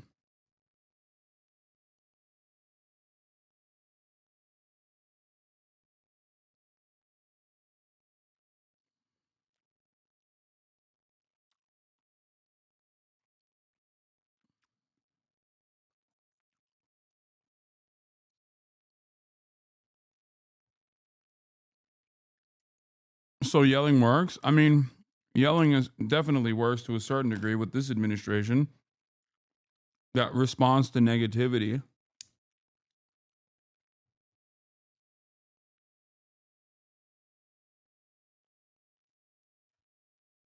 overtures to say how strong he thought NATO was, how he committed to NATO, and President Trump was, because European leaders have been a little bit worried about whether Trump is going to walk away from it. But he was absolutely clear. Though he majored on this money side, he mentioned on the defence industrial base that had to be there.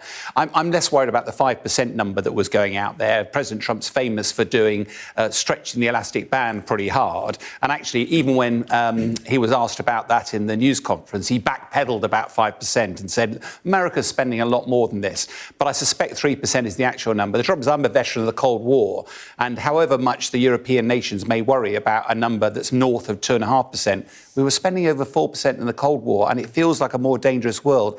And we've had 35 years of not spending. So I think that message resonates, and we've still got, his point is, there's still a third of NATO members that are failing to pay the 2%. And what I think we're getting closer to is the point at which Mark Rutte has to turn around and go, you either pay or you don't enjoy the benefits. If you're not going to pay your premiums, you can't enjoy the benefits that NATO membership provides. Right, and just briefly on Ukraine itself, are they right to be worried that a deal could be done over their heads that involves giving away chunks of their territory? I'm less worried about that at the moment because it's not entirely clear what President Trump's role is in this. America is not at war with Russia. Russia is at war with Ukraine. So what is exactly that actually he's negotiating with President Putin? I think one of the things will be he wants to distance himself from President Biden. He wants to say NATO's off the table, because Putin was clearly worried about NATO getting closer to Russia's border. And he also said that the issue of territory, probably was an unrealistic ambition. And although everybody gasps at that... These guys also always play catch-up, just like the rest of the world. Like, why was this never a point of contention or a point of consideration when Biden was president? Like, what? All of a sudden, now they're like, oh, well, for Vladimir Putin, NATO was always off the table. Okay. Why are you saying that now? Was that not the case initially?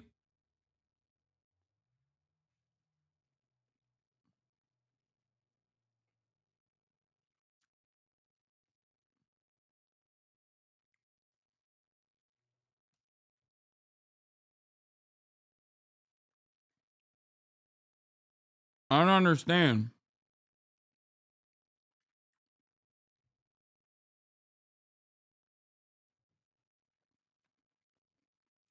Most recent conversations that Sqeex had with President Zelensky have turned around. I know you're against Trump and Elon, but why is auditing the government seen as a bad thing? Because that's not what they're doing.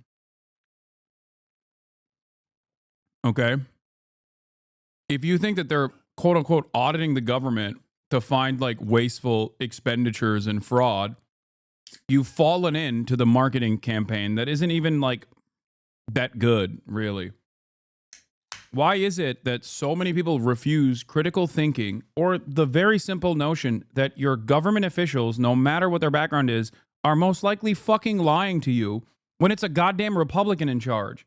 Everybody understands this reality when it's the fucking Democrats, but for some stupid reason, no one ever understands that the government officials have the capacity to lie to you just as the Democrats do when it's the goddamn Republicans doing it. All of the free thinkers, dude.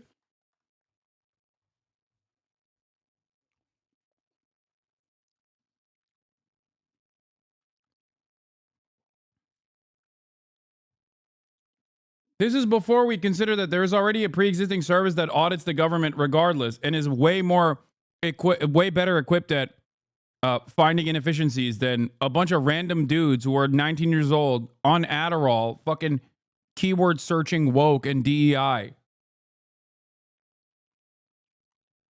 And just hitting delete.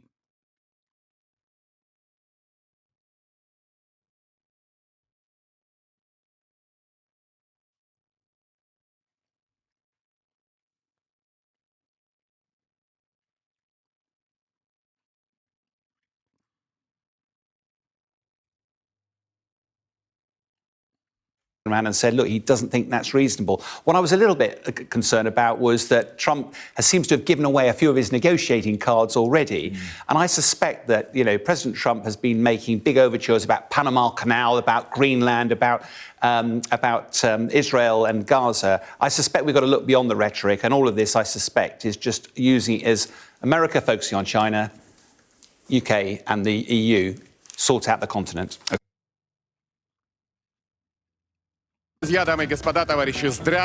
On Russian state television, the tone was triumphant.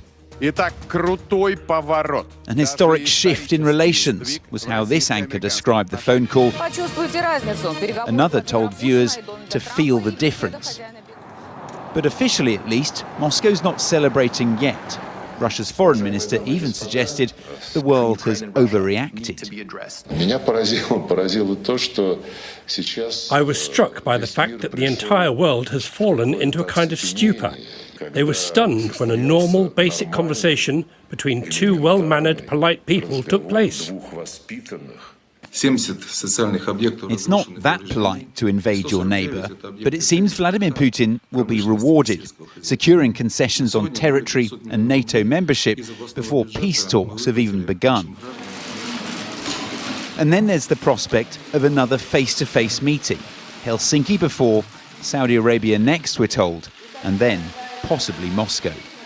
If Donald Trump does come to Moscow, it would be a very big win indeed for the Kremlin. Because ever since Russia invaded Ukraine nearly 3 years ago, the West has sought to isolate Vladimir Putin and cast him as a pariah. But the image of him shaking hands with the American president here in the Russian capital would shatter that altogether. Plenty to chew over then at Moscow's California diner. where opinions are split on how many should be at the table. Well, it doesn't depend on only two presidents. There should be at least three sides. The other side should also agree to this. I'm for negotiations. I really like that at least bridges are being built for these negotiations. And I think that it is very useful for everyone. Ukraine would beg to differ. Fast food and fast diplomacy is not to everyone's tastes. Ivor Bennett, Sky News, Moscow.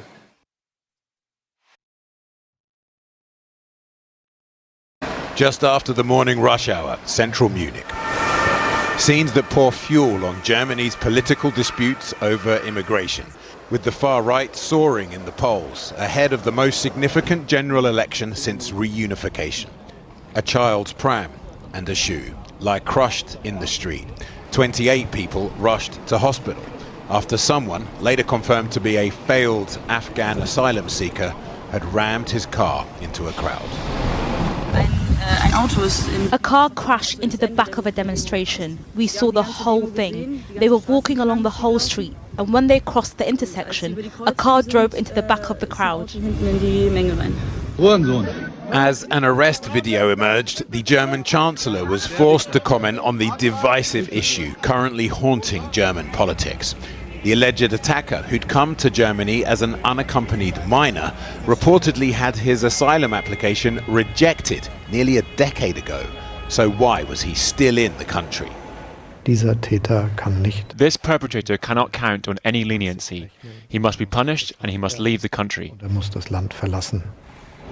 He'd also reportedly been in trouble with the police for drugs and theft, but whether he was operating alone or part of a group isn't yet known. At the moment, we can neither rule out nor confirm other perpetrators. There are no leads at the moment. The background is currently being investigated. There have been several lethal attacks by newcomers to Germany in the last few years. 6 died when a Saudi man drove into a Christmas market in Magdeburg. Okay, the Saudi man was literally an anti-Islam AfD supporter and was not a newcomer to Germany. That's crazy. This, of course, is going to absolutely ignite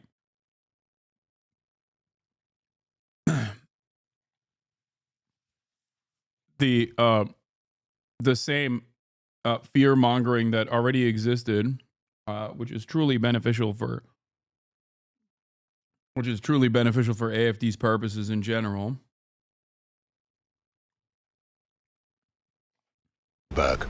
He turned out to be a far-right anti-Islam activist who'd renounced his faith. Still, Germany's insurgent far-right party, the AfD, say these acts of extreme violence are precisely why their controversial policy of re-migration is so popular. The AfD leader, Alice Weidel, who's been courting support from Hungarian hardliner Viktor Orban, today repeated her Trumpian demands for mass deportations to reverse the immigration started by Angela Merkel in 2015. Meine Pflichten. The AfD... It's crazy because I said this yesterday. Like I just said, everyone in Western Europe has made fun of Viktor Orban, and every single country is going to have little Viktor Orbans prop up left and right.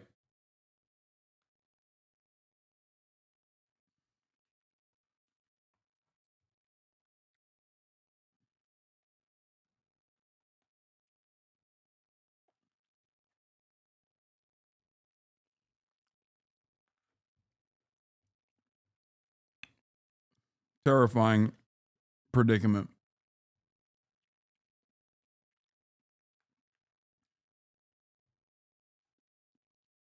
What should Germans do about the terror attacks? I mean, it's always the same. Violence is violence, chatter. You address the needs of the population. That's it. Unless you're asking that question because you personally think that like there is something different to the Islamic style violence that's taken place or some shit. You know?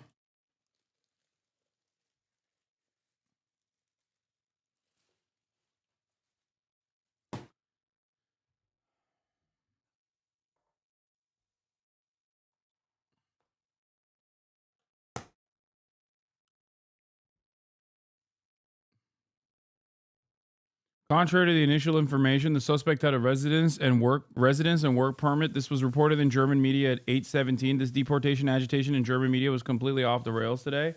Yeah. Yeah, I mean that makes sense because it plays a role in propping up the most like right-wing positions possible.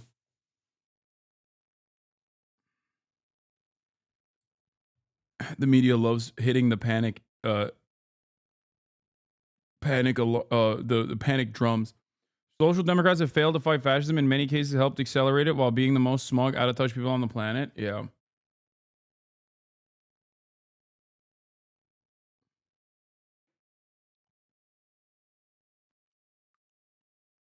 They are currently polling second, but are unlikely to assume power as Germany's main parties refuse to work with them. Meanwhile, to Munich enter US Vice President J.D. Vance and a multitude of other world leaders for the Global Security Conference. On the agenda, Russia, the Middle East, and much more. But today's carnage provokes more immediate questions, for it also emerged this afternoon that police had foiled an attempted bomb attack on an asylum shelter near Dresden by someone described as a German national. How will today's events affect the election in 10 days' time? Hamas says it will move forward with the next hostage release Saturday as part of the ceasefire deal with Israel. This comes as Israeli Prime Minister Benjamin Netanyahu is threatening to end the ceasefire if Hamas doesn't free all 9 living hostages it agreed to release in phase 1 of the agreement. Now Hamas says Egyptian and Qatari mediators will work to, quote, remove obstacles and close gaps to allow the exchange to happen. Foreign correspondent Britt Clennett joins me live from Jerusalem. Britt, what's the latest on this ceasefire deal and this pending exchange of hostages and Palestinian prisoners? And what are these obstacles that still have to be removed? Hi, Diane. Yeah, positive signs that this will go ahead as planned. Hamas saying that it is committed to implementing the ceasefire deal and will continue releasing the hostages within the agreed time frame. That follows talks in Cairo, Hamas, and saying that Egyptian and Qatari mediators had decided, as you say, to remove obstacles to the deal. There was no immediate comment from Israel. Obviously, both sides up until now have been accusing each other of violating the ceasefire deal, and there was a lot of concern from both major stakeholders. This article confirms the misinfo before and explains more. Please read so people know Chatter was right. Summary at the top. Germany Munich car attack injures 30. Suspect detained. At least 30 people were injured after a car drove into a trade union march in Munich. Chancellor Olaf Scholz has called for the suspect, an Afghan national legally in Germany, to be deported. Police say the suspected perpetrator, an Afghan national, was detained at the scene. German Chancellor Olaf Scholz has called for the suspect to be deported. Opposition leader Friedrich Merz said something has to change. The Taliban say they are prepared to cooperate on deportations in return for consular presence in Germany. Contrary to earlier reports, Bavarian ministers have said that the suspect was not subject to deportation and was in possession of a valid residency permit. Weidel says under the AfD, the man wouldn't have been here in the first place. Alice Weidel, the chancellor candidate for the far-right Alternative for Deutschland, has insisted that the 24-year-old Afghan national detained on suspicion of driving his car into a trade union march in Munich on Thursday would have never entered Germany had her party been in power.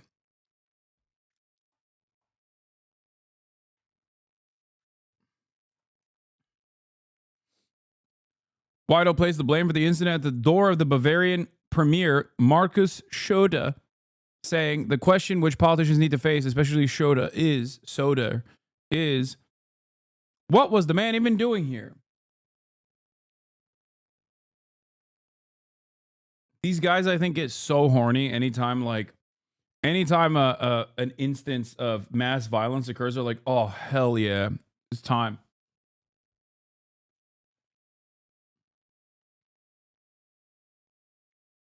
It's time to use this as our opportunity.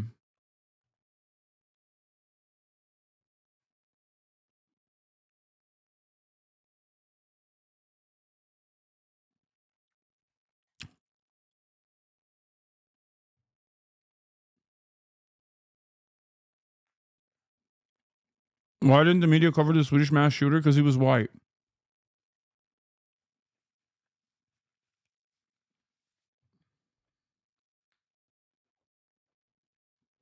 The media did cover it. The media did cover it, but just briefly. And unfortunately, the reality of the matter is that right-wing sentiment is what dominates polite discourse and just discourse in general.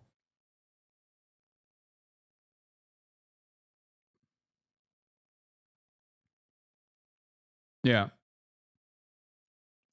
When it's a far-right white guy doing an act of terror, then it's like, oh, well, it's a lone wolf. Why are you politicizing this? There's nothing to be said about the right-wing radicalization. When it's a random Muslim person, okay, or an Afghan refugee, they're like, oh, this is how they all are.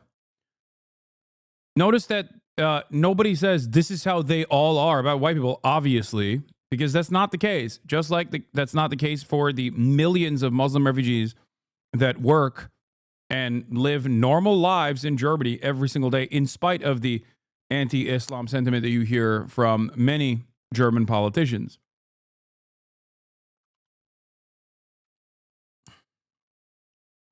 The Gazans who have endured more than a year of suffering and the hostage family. Don't spread misinfo. There's no known agenda yet. The Deutsche Welle article is misleading. He doesn't have permanent residency. In fact, his asylum application got rejected at first. He had a restricted residency, and he was only allowed to stay by formality because they didn't decide whether they will extend his residency.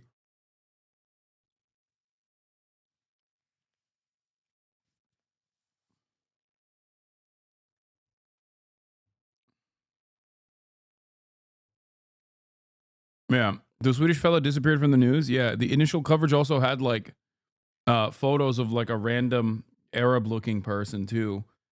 And then, yeah, when they realized the dude was white, they were like, okay, never mind. My B. Sorry about that.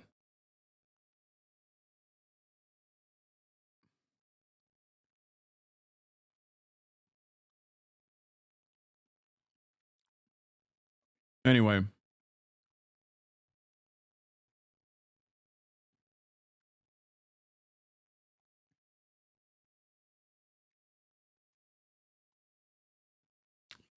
I'm not saying this is like there is a intrinsic quality to violence that only impacts like white people or some shit. I'm not saying that at all. I'm simply explaining that everyone is capable of violence. Okay? Right-wingers specifically are very capable of violence. And oftentimes,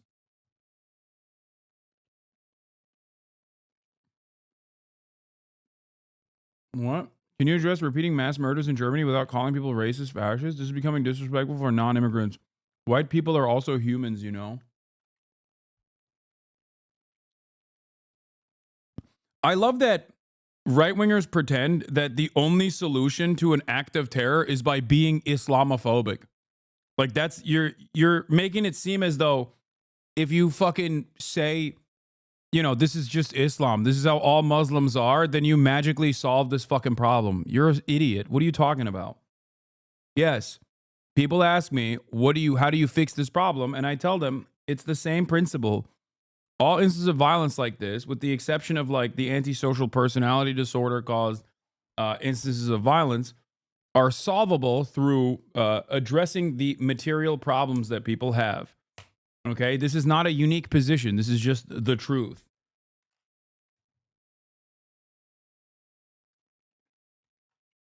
That's it.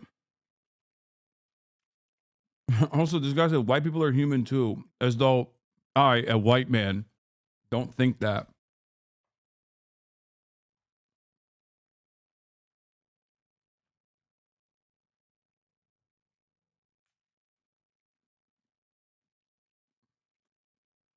Families who say that time is running out to release their loved ones. We spoke to Edith Ahel. She's the mother of Alon, who is still held in Gaza. Let's take a listen to what she had to say.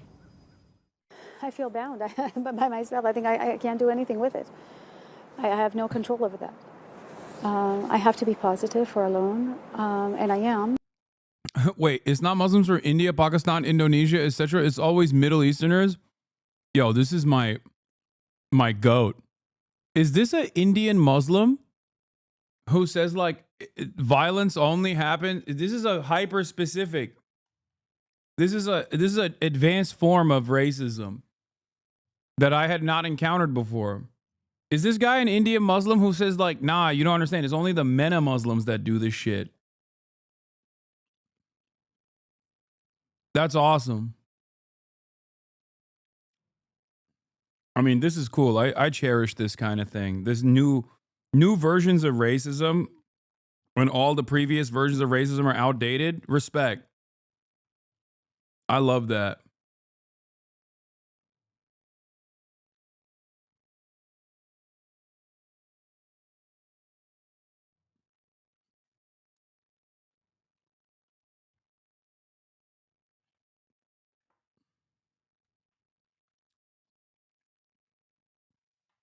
The funniest and coolest thing that I also encounter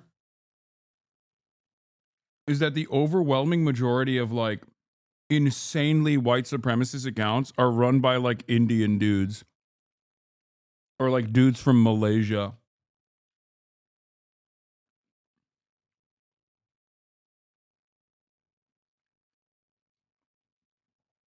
Like Radio Genoa.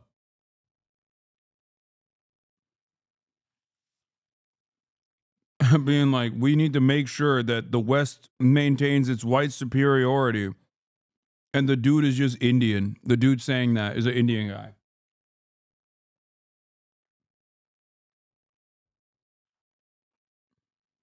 Amazing.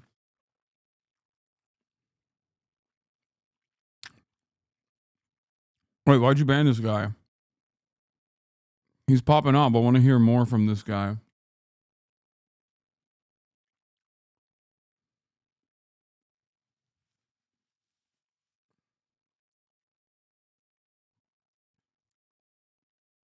Indian racism hits different. It's like, while virtually every other type of racist despises Indians very openly and in the grossest ways possible, there was a chatter who earlier said that they are Indian and Muslim, and they've gotten far more hatred for being Indian than being Muslim online. Because for some reason, like, racists really fucking hate Indian people. But then you got Indian people who are doing their own version of racism, not oblivious to the ways in which white supremacists despise them, but still, like, they will just consistently maintain the position that, like, they are the true Aryans and that they're basically white. And they always have the coolest, newest type of bigotry that I've never encountered. It's unironically, as a racism sommelier, I do find it fascinating. Like, it is truly fascinating. And it kind of reminds me a little bit of the way that Turkish hogs operate too, because they're always like, we're not Arab. We're above that. Are you kidding me? We're a superior race. We're Turks. And Somalis do this a little bit too, for sure. If that's what you're talking about, unless you're making a joke about me saying racism sommelier, like a wine connoisseur. I'm a racism connoisseur.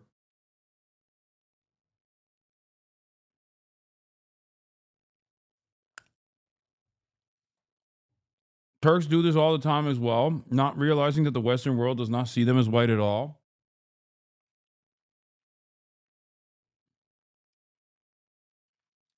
Or they'll get like really mad.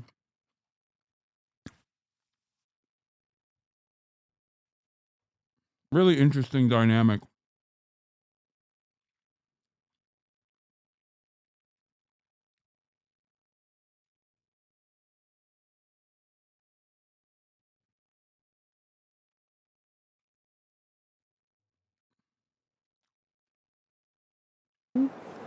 I'm doing everything in my power to make sure that I am okay and that I am continuing to fight for him, do advocacy, and everything I need I'm to a do to make racism sure sommelier is wild. No, it's not. It's just the truth, man. I'm a connoisseur. that he comes home. But in that situation, I try to take care of myself, and I try to be positive and faithful, and with a lot of hope that this will come over, and they will not forget, not him and not the other hostages that are still in Gaza. They're very much relieved that her son is still alive, because she got word from two of the other she said Hasan hostages who were in the last release that he is alive but in bad conditions, they said. At the same time, she wants to sustain pressure on the authorities and make sure that this ceasefire holds so that her son can come out, as well as the 70-plus hostages still held in Gaza. Remember, there are 6 Americans also still held in Gaza. Britt, meanwhile, U.S. officials could face international warrants if steps are taken to displace Palestinians in Gaza. The International Criminal Court has jurisdictions over Palestinian territories there. So what are you watching for on that front? Yeah, so if this plan goes ahead, if steps are taken, that'd be so certainly sick. The ICC says that U.S. officials could face arrest and prosecution, but the experts we speak to say that Americans are pretty much buffered from it because they don't recognize ICC jurisdiction. However, one expert said that the court can issue arrest warrants for Americans whose actions in Gaza and the West Bank violate international law. Now, that can be the case if an ICC prosecutor investigation finds reasonable grounds, they say, to believe that specific individuals perpetrated crimes in those areas. So certainly. Oh my God, I'm gonna nut. See, that's how you really fucking know when someone's a hater. Okay? None of this Yair Lapid bullshit where he was like, oh, I hate Benjamin Netanyahu, but also fuck the ICC. Like, no, dude. I welcome the International Criminal Court in following the letter of the law and potentially prosecuting American leadership for objectively what amounts to international crimes against humanity in their active defense of ethnic displacement. I'm with you, baby. I'm with you all day, every day. That's how you know when motherfuckers in Israel are like, oh, we're the opposition party, but we hate the ICC. Because how dare they say that the guy that we supposedly despise, Benjamin Netanyahu, is a war criminal. Yeah, you ain't with it. You're not a real one. I am. Apologize to liberals and support the international rules. First of all, I, unlike my liberal counterparts, am actually an advocate for international rules and laws. The problem is liberals are not an advocate for international rules and laws. I am. Yeah, it's funny to say that libs actually care about international law when, you know, Biden was a serial violator and also actively did genocide.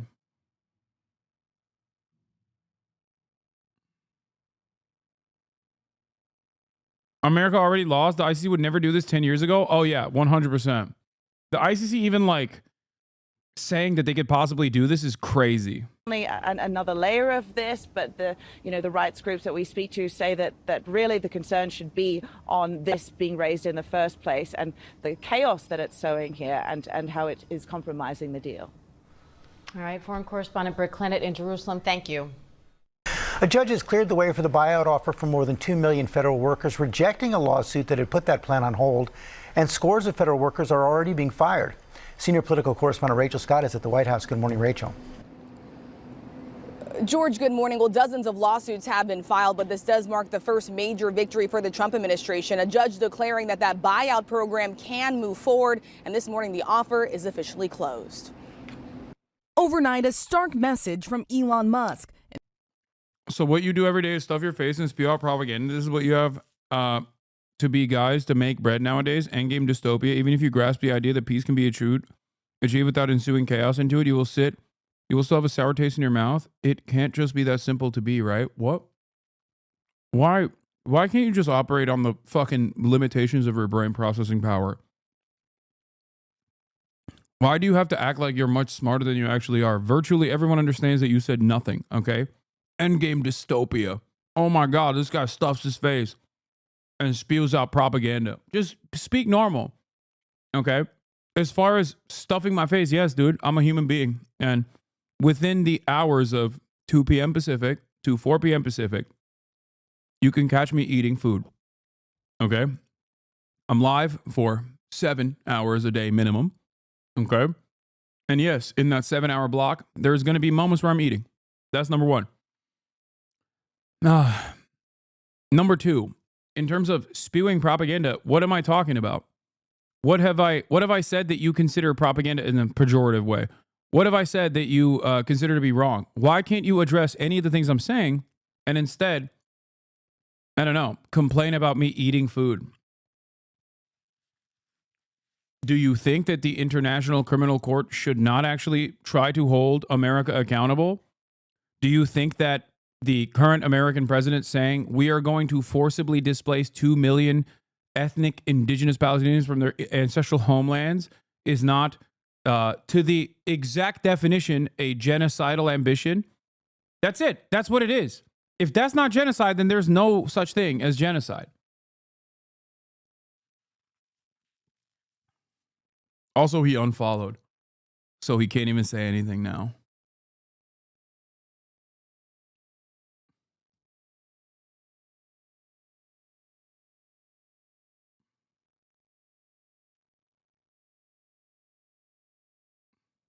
No, he drafted this in a sad Discord server, and his fellow freaks hyped him up enough to hit send. Yeah.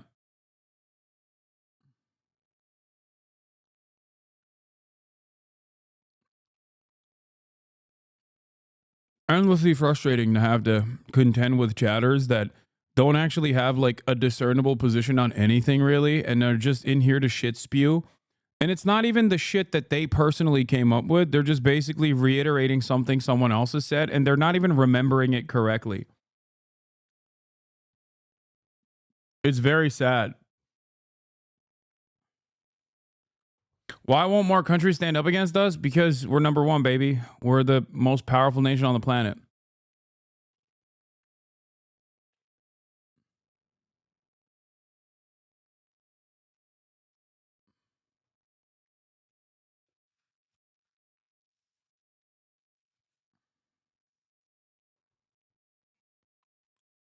Insisting the U.S. needs to get rid of entire government agencies to make sure the changes last beyond President Trump's term. If you don't remove the roots of the weed, then it's easy for the weed to grow back. But if you remove the roots of the weed, it doesn't stop weeds from ever growing back, but it makes it harder. So we have to really delete entire agencies, many of them. The billionaire, who is one of the president's most powerful advisors, comparing it to a large-scale corporate turnaround he did at one of his own companies. It's like a big company, like a big corporation, American Incorporated. And, just like with Twitter, there was a lot of stuff that was being done that was unnecessary. The president has directed Musk and his team to significantly cut staffing and limit hiring across all federal agencies. We have to make our government smaller, more efficient, more effective, and a lot less expensive. This morning, the White House closing its buyout offer to some 2 million federal workers, with the choice to resign now or run the risk of being fired. A judge clearing the way for the program to move forward. The White House press secretary calling the decision the first of many legal wins for the president. But the judge did not weigh in on whether the program is legal, instead arguing the unions that brought the lawsuit don't have standing because they are not directly impacted, stating this is not sufficient. Those unions argue the president has no authority to make such an offer, but Trump telling me this week the Americans who opted in will be paid. Can you personally guarantee that the workers who opt in to resign now will be paid through September? They'll get their money, but they're getting a good deal. They're getting a big buyout. Amid questions about transparency, Musk and his team have started to provide sporadic, sometimes vague updates about cuts to federal programs on a government website, which also directs Americans to the social media platform X, which Musk owns. One tab on the website states, receipts coming soon, no later than Valentine's Day. As the administration vows to root out corruption, his administration has ordered federal prosecutors to drop corruption charges against New York City Mayor Eric Adams. And he has fired a string of inspector generals like Robert Storch, an independent watchdog at the Pentagon who searched for abuse, waste, and fraud. When you just wholesale fire people like that without giving any reasons for doing it, it sends a message that that sort of oversight, that productive oversight, isn't really valued. So Tesla, one of the companies that Elon Musk owns, is expected to be awarded a $400 million contract with the State Department to provide armored Tesla vehicles. I asked Musk directly about these possible conflicts of interest days ago. And Yo. Give credit. Drop site. Wasn't that Drop Site's original reporting? That's crazy. Am I wrong, chat? Mainstream media does this thing.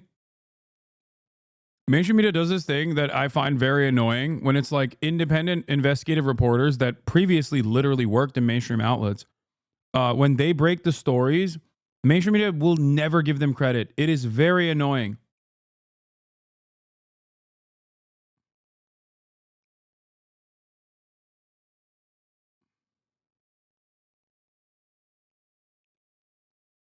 They use a Ken Klippenstein too. It's very frustrating.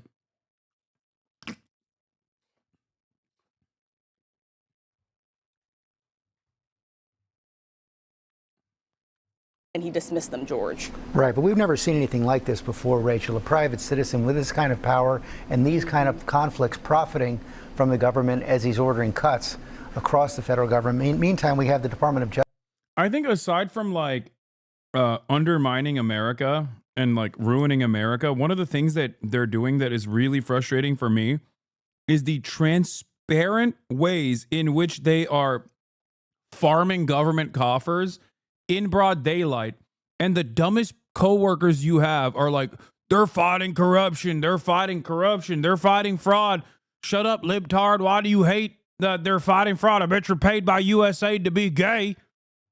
It's like, what are you saying? Like, they're doing it in front of you. They're doing it. They're not even hiding it.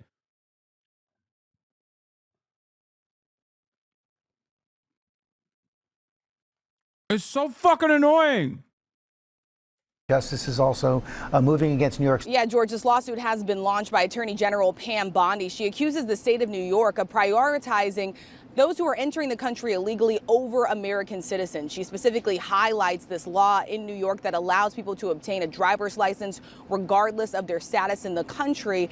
New York Governor Kathy Hochul responding, calling this a worthless, publicity-driven lawsuit, insisting New York is not backing down, George. Rachel Scott, thanks very much. Now to the battle against soaring consumer prices. The newest read on the economy showing a higher than expected increase last month. Inflation rising 0.5%, the largest increase in 17 months. Those prices jumping as well. You know it. Rent, hotels, apartment costs up 4%, gas up nearly 2%. And of course, your week. Damn, who could have foreseen this?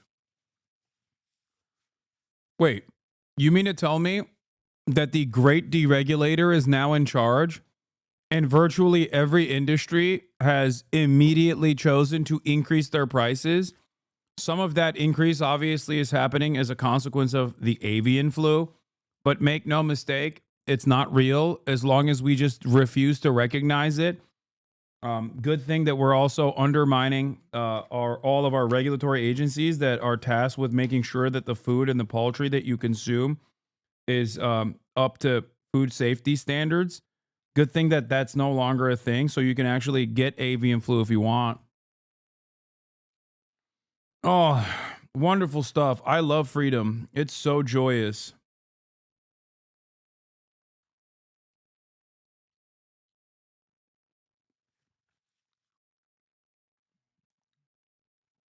Fantastic.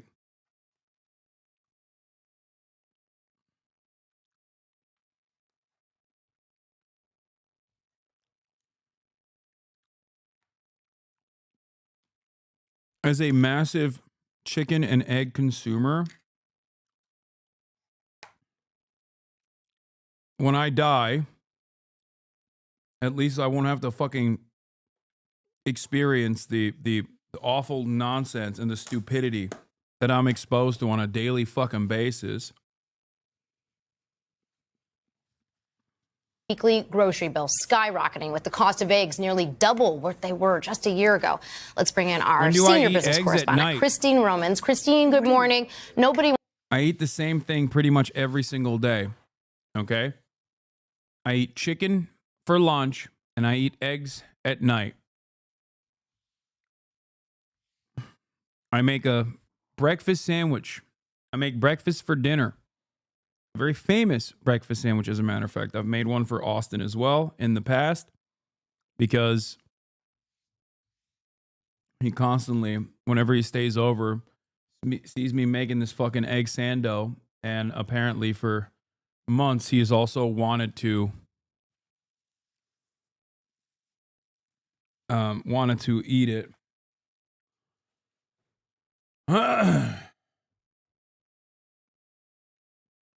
Eggs in this economy? Still, how is that enough food for you? I mean, I eat a lot of chicken. 16 ounces of chicken to be exact.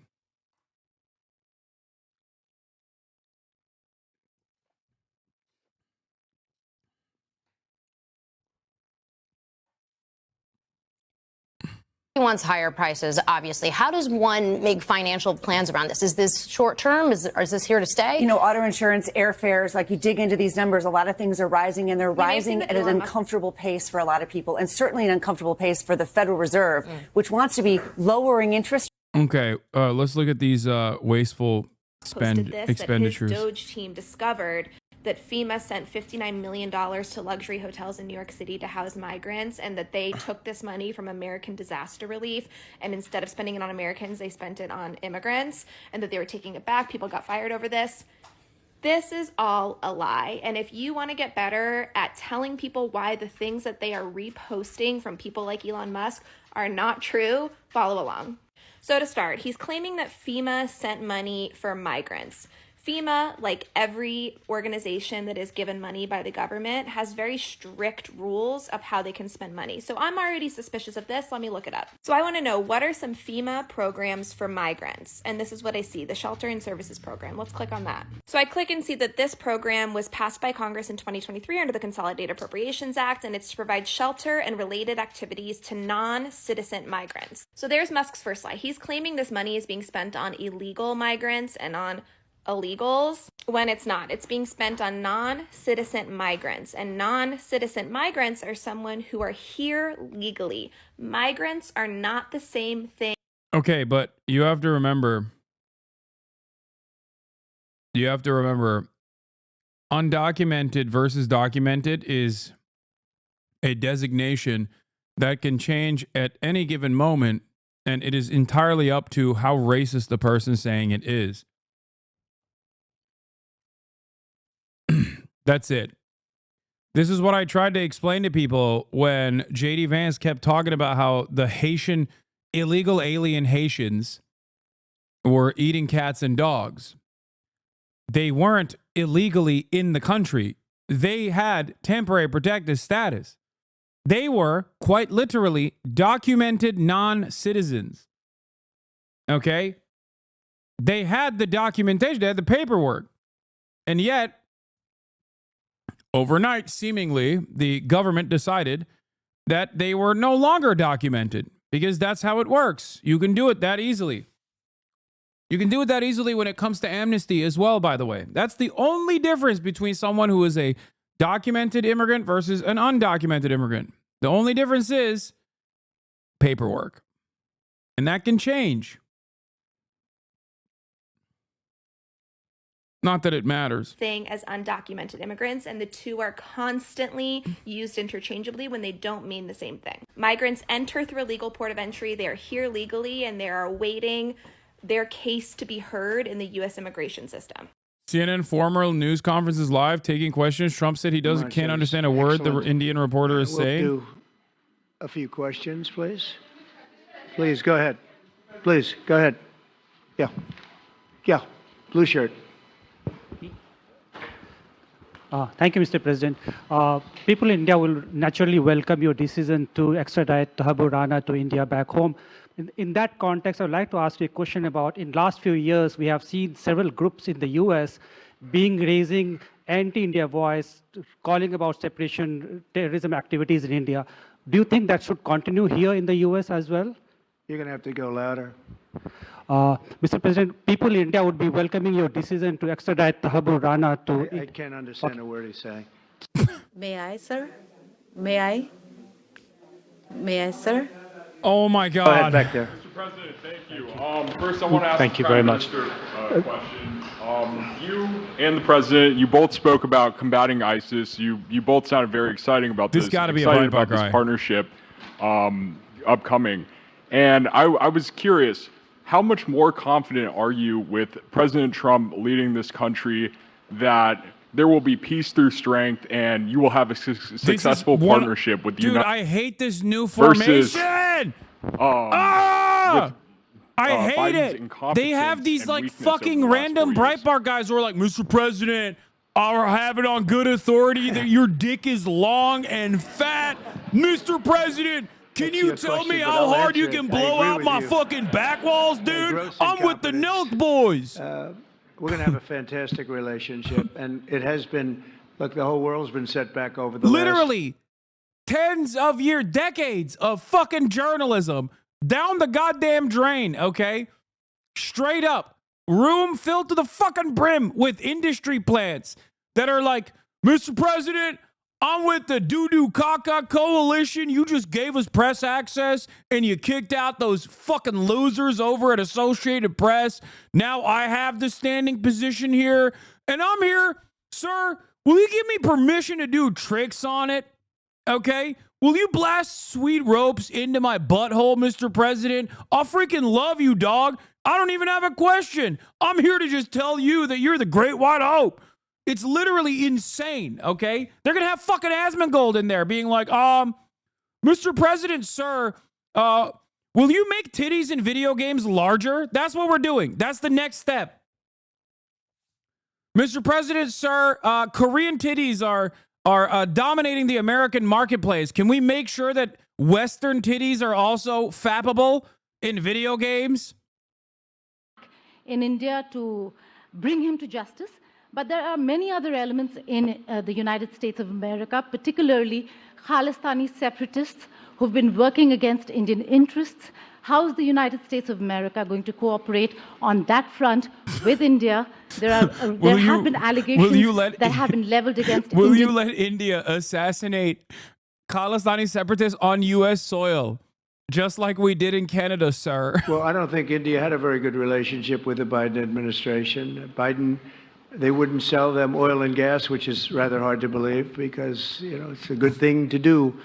And a lot of things happened that weren't very appropriate, I thought, between India and the administration, the Biden administration. But as you said, we're giving a very violent man, it seems to me. I mean, I don't know that he's been convicted yet or will be, but let's assume he's a pretty violent person. We're giving him back to India immediately. And there are more to follow because we have quite a few requests. So we work with India on crime, and we want to make it good for India, and it's very important. So that kind of a relationship is very important to us.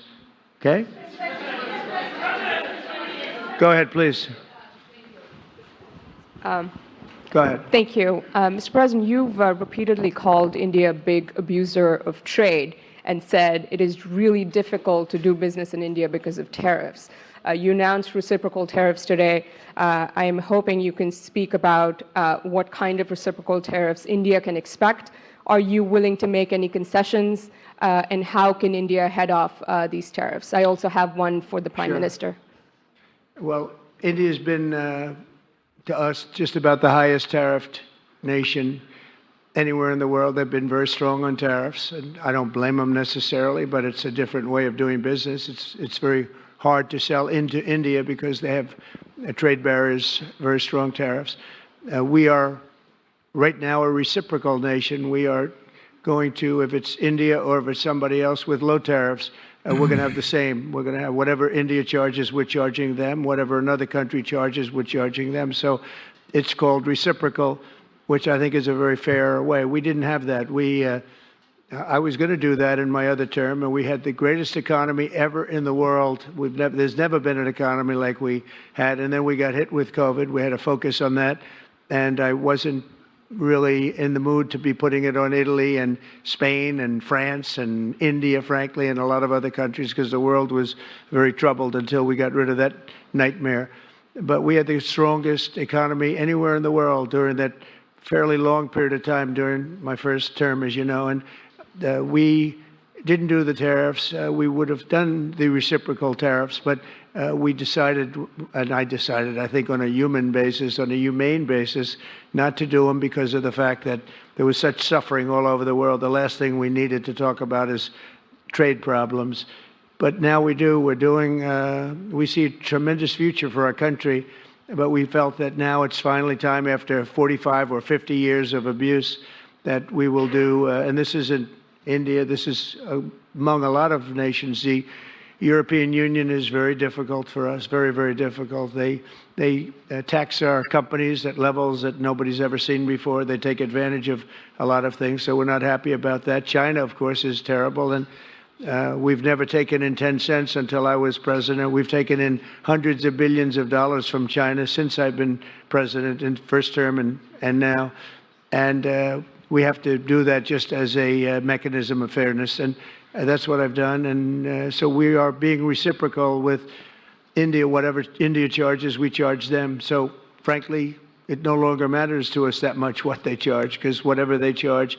I had discussions with India in the first term about the fact that their tariffs were very high, and I was unable to get a concession. So we're just going to do it the easy way, and we're just going to say whatever you charge, we charge. And I think that's fair for the people of the United States, and I think it's actually fair for India. Okay? Are you willing to make any concessions, sir? Any concessions? So what? So what does that mean? Yeah, tariffs are the reason that Modi's there. Modi may ask the Trump admin to drop charges on Gautam Adani that the New York court has pressed. But I think, yes, tariffs first and foremost is the reason why he's meeting with Trump. Illegal immigration, and India has been cooperating on this issue. How does India see this issue in the larger context? Thank you. I don't think this is a question that is about India only, but even globally you can talk about this issue. And we are of the opinion that anybody who enters another country illegally, they have absolutely no... Cuck. He sent back undocumented immigrants of Indian descent in a military plane. And obviously, when you're a nationalist fascist, that's a major fucking L for you. And it apparently made the news in India. People were very mad. And now he has to fucking turn around and be like, no, it's great that he did it in handcuffs. My glorious leader. Are fully prepared to take them back to India. Yeah. However, it doesn't stop there. These are children of very ordinary families, and it's always funny how the left get their news from TikTok moms. Lol, Trump for the win. There is no, you can't ban this guy. This guy's my favorite guy. Are you kidding me? Please never ban this guy. Are you joking? That's a right-wing hog that thinks it is the left that's getting their fucking news from TikTok moms. While simultaneously, if he's a right-winger, he thinks all news is fucking fake news. That's my new favorite guy. He thinks random shit on Twitter is real.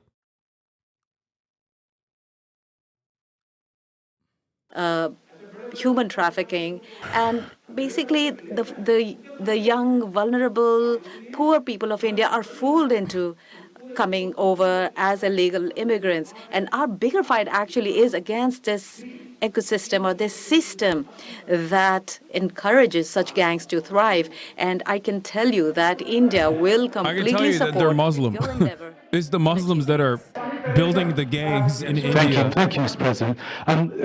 To ship Indian migrants. If I may, I wanted to ask you: did you discuss any possible business deals with Elon Musk during your meetings today, Mr. Prime Minister? And Mr. President, I wanted to ask you: today you spoke about hoping to have three-way talks with President Xi and President Putin. What would you say to European leaders and other allies who may be concerned that you're apparently more keen to speak to America's adversaries than to its allies? Thank you. Well, maybe I'll just go first on this one. We had some talks, and we told the European Union, we told the NATO people, largely they overlap, you have to pay more money because it's unfair what we're doing. We're doing a tremendous amount more. We're probably $200 billion more going into Ukraine, using for Ukraine to fight. And Europe has not really carried its weight in terms of the money. It's not equitable. And we want to see a counterbalance. We want to have them put up more money. They have to do that. At the same time, we had a very good conversation with President Putin yesterday, and we also had a very good conversation. I did in both cases with President Zelensky, and I think we're going to be able to do something. I think we're going to be able to make a deal, and I hope so, because it's a horrible war. It's a very terrible, bloody war with 1.5 million soldiers at least already dead on the battlefield, lying all over the fields like nobody's ever seen anything like it certainly since the Second World War. And so I think we're going to be able to do something. We're working with President Zelensky and with President Putin, and my impression is that I know that. Yeah, he's going to tariff Ukraine next. That I know that President Putin wants to make a deal. I wanted to know that before I began any detailed discussions. It's the most beautiful word in the language, in the English language. The conversation, also the meeting with Steve Witkoff in Moscow was a very successful one. And my phone call with him was a very successful one. Please.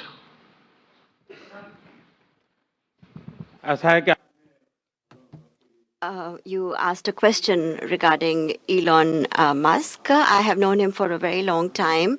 I was not even a prime minister at the time when I first met him. I was chief minister. And today he came to meet me along with all his family, with his children. And so we had a nice discussion. As far as the EV is concerned, EVs are concerned, the EV, the word EV has a copyright, and that is one person who has a copyright for the word EV, and that is Trump. What?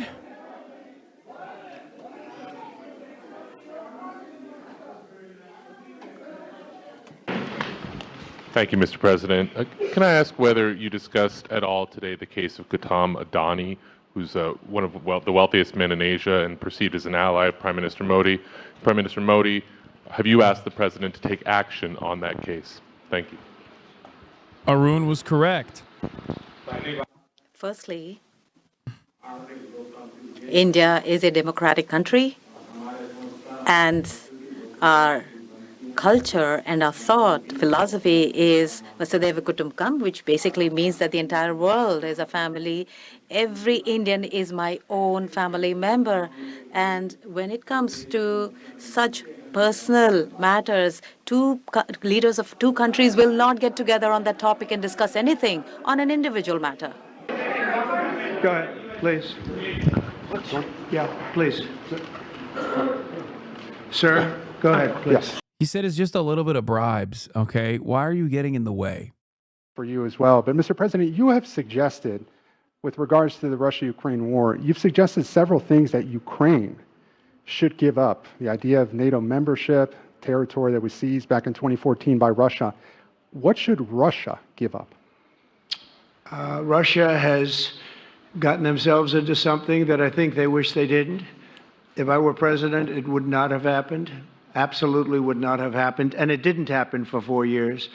If you look at what has taken place under President... The Adani case is that he got caught with hundreds of millions of dollars of bribes to basically dominate the solar energy sector.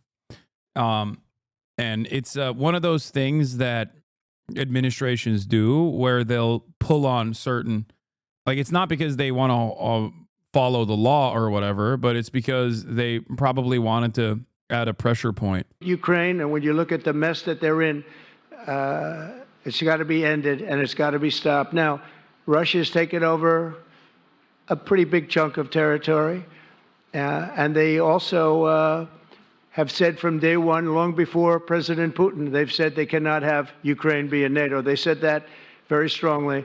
I actually think that that was the thing that caused the start of the war. And Biden said it, and Zelensky said it, and I think that was one of the reasons, one of the starts of the war. But from long before Putin, they said you cannot have Ukraine foreign policy going expert in was any on. way into NATO. Thanks, man. And I start from that standpoint. I think everybody knew that. I'm now, sorry. I should have said that the American government and district attorneys actually do care about the letter of the law, and certainly will prosecute, especially foreign criminals, because they care about the law and not because they want to apply pressure that I am admitting I don't know what their true purpose was. When they're prosecuting the second wealthiest person in India. I know this from my own personal experience with how the American government operates against Turkey regularly. But I will say, as far as NATO is concerned, from many years before President Putin, I will tell you that I've heard that Russia would never accept that. And I think Ukraine knew that, because Ukraine wasn't in and never requested to be in until more recently. So that's the way it is, and I think that's the way it's going to have to be. Go ahead, please. All right, go ahead, please, with the tie. With the tie, yeah. Mr. President. Yes, go ahead, please. This is Saurabh Shukla from News Mobile. Mr. President, you spoke about Prime Minister Modi as a tough negotiator. Who was a tougher negotiator today, and who has a better negotiating tactic? I'm sorry. Okay, dude. The Indian journalists allowed into the room are hand-selected by Modi's team, I think. It is insane. The questions coming from the white journalists, the Western journalists, are also insane. But there is an additional level of glaze coming from the Indian journalists. How do you see? One of them didn't even ask a question. They just said, "You are the king of EV." What the fuck is going on in this room, man? Ukraine and Russia conflict. Well, I think we're going to have a very good relationship with China. I got along with President Xi very well until COVID. That was a bridge too far. But until then, I got along with President Xi very, very well. We were. That's because Modi has never held a press conference? Yeah, well, he still is not holding a press conference. You cannot consider this a fucking press conference. This is crazy. The CNN cut away from it. At the White House answering reporters' questions right now. The Prime Minister. Would you have it different, like if you were president? Yeah, I mean, you're supposed to have it different, okay? What do you mean? That's crazy. At least to create like the aesthetics of discourse. It's ridiculous. A very strong nuclear power. He's not very close to Russia or the United States right now, but he will be soon. I mean, he'll catch up over the period of 4 or 5 years. Didn't Modi have an interview where they asked Mr. President, do you have any close friends? Or no, it was, what did you eat for lunch? We're going to spend this year $915 billion on military. Russia, without the war, was spending close to 100, but with the war, I can't tell you what they're spending, but they're spending a lot. And China is spending $400 and $450 billion. We're over $900 billion. And I said, it doesn't really make sense, does it? We're spending the money against each other, and we could spend that money for better purpose if we got along. And I'll tell you, I think that something like that will happen. First, when I left, as you know, 4 years ago, we didn't have Israel and the Middle East. We didn't have October 7th, disaster, the disaster. Nothing was happening. Mr. Modi, Iran sir, was do you not like mangoes? Going to do anything because Iran did not have much money at that point. Trump probably looks at that and is like, damn, Modi runs a tight-ass ship, dude. I love that. I need more Breitbart journalists in this fucking room to ask me if I eat mangoes, too. But now I come back and I have the whole world is on fire, so I have to put out the fires. But after I put out the fires, I'm going to meet with China and I'm going to meet with Russia, and we're going to see if we can de-escalate, if we can bring it down military, especially as it pertains to nuclear. Please.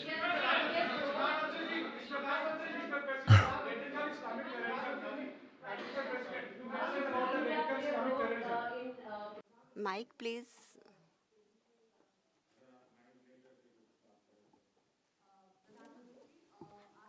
Prime Minister, how do you see India's role? You have had discussions with President Trump about de-escalating the conflict in Russia and Ukraine. As you know, I have been in constant contact with both Russia and Ukraine. I have also visited both countries. And many people are mistaken and they feel that India is neutral. I would like to clarify, India is not neutral. We have taken a side, and we have taken the side of peace. And it is based on this principle of ours that in the presence of President Putin, I clearly said in front of the media that this is not the era of war. And even today, it is my conviction that solutions cannot be found on the battlefield. Ultimately, you have to come to the negotiating table. And India has constantly made efforts that there are talks that take place where both parties are present. It is only then that we will find a solution.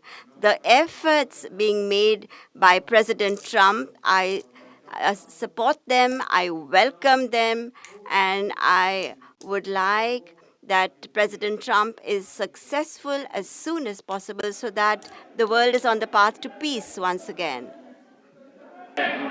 Everybody, thank you very much. Thank you very much. And I very much appreciate the Prime Minister visiting our great country, and I do really appreciate it. We have so much in common, and all we want to do is have peace, and we want to have strength, and we want to have lots of different things together. But the relationship with India and with the Prime Minister has never been better. Thank you very much. Oh, they definitely have a lot in common. That much is true, baby. CNN fact check. Oh, my God. Right now we're joined by CNN's new senior political and global affairs commentator. Oh, yeah. Ested had a banger. Thanks so much for joining us. You're the former ambassador to Japan. So you know this. Oh, my God. Oh, my God. This fucking dipshit. Oh, the great defiler of the Democratic Party. A person who got one of the sweetest gigs of all time. He talks about the war in Ukraine. He never mentioned that it was Russia that invaded. It's not like it's just a war appeared like Immaculate Conception. He never refers to how it started. He then, you take a look at this, there's a reason why, and there's reporting that Kremlin is high-fiving each other, and in the Munich conference and in Kyiv, they're wringing your hands. Before even the negotiations started, he's agreed that Ukraine can never be part of NATO. Well, how about Ukraine can join the EU, the market, which is... Okay. In Japan, he was kind of great because he just made Twitter posts in Japanese about how great trains are. I have it on good authority that apparently he played a role in the LDP pushing for, I think it was like some kind of like legislation for, I think it was gay marriage. When LDP was pushing for gay marriage, he came out and he tweeted about it saying like, finally, Japan is actually, doing the right thing about gay people or whatever. And all of the opposition parties used that as a reason to tank it.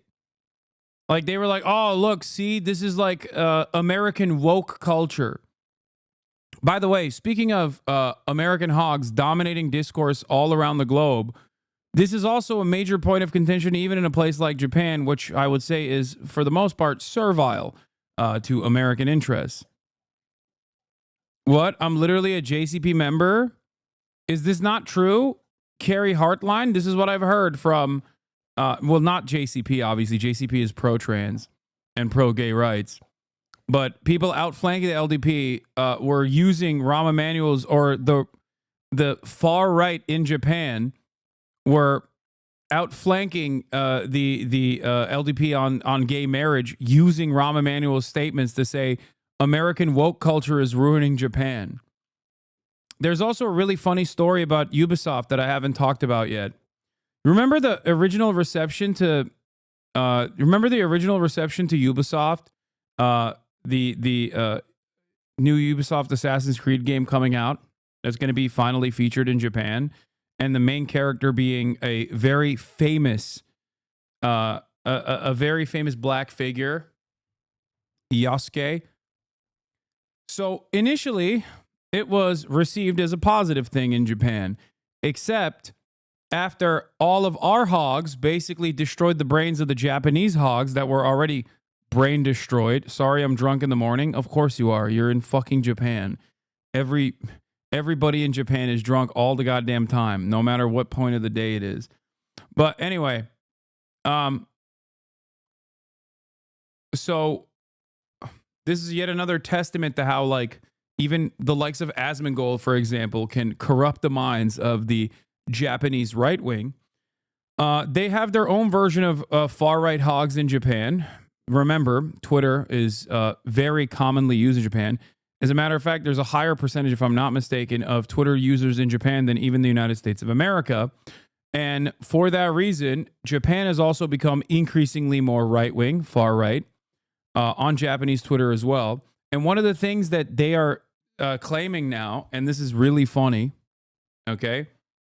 One of the things that the far right in Japan was claiming, the Gamergate Andes of Japan were claiming, is that they actually put Yasuke in to the video game so that they can claim, the Western powers, they can claim that Japanese people also did slavery to black people, so that they will force the Japanese government to pay reparations to Black Lives Matter and black people, and allow black African immigrants into the country. And that is this massive 5D gambit, this 5-dimensional chess play from Ubisoft to bring in unlimited immigration of black people from Africa by claiming that Japan did chattel slavery and pay reparations to black people. The force Japan to pay reparations to black people like they pay to Korea over the comfort women situation, which they also claim is a lie, that it didn't happen. Wrap your fucking head around that, dude.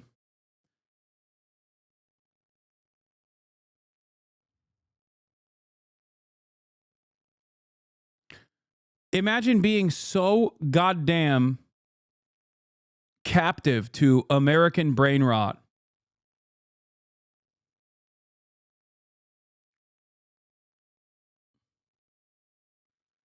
that you turn around and get mad about a cherished figure in Japanese mythology, okay? Because Americans decided to get mad racistly about it.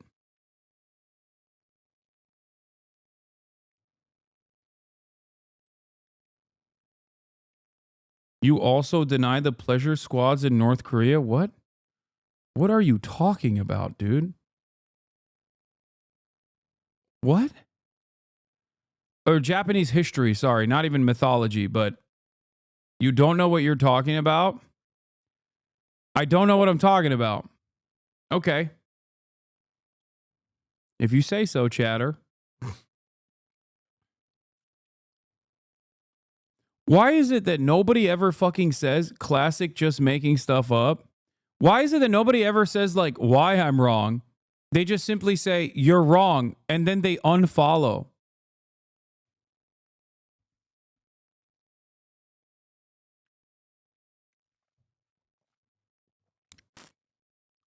Oh, I saw parts of this. Look up misinformation about black man moving to Japan to marry Japanese women It was some sort of crazy misinfo that spun up Japanese hogs. I saw it come through my feed from black creators in Japan disputing it. Yeah.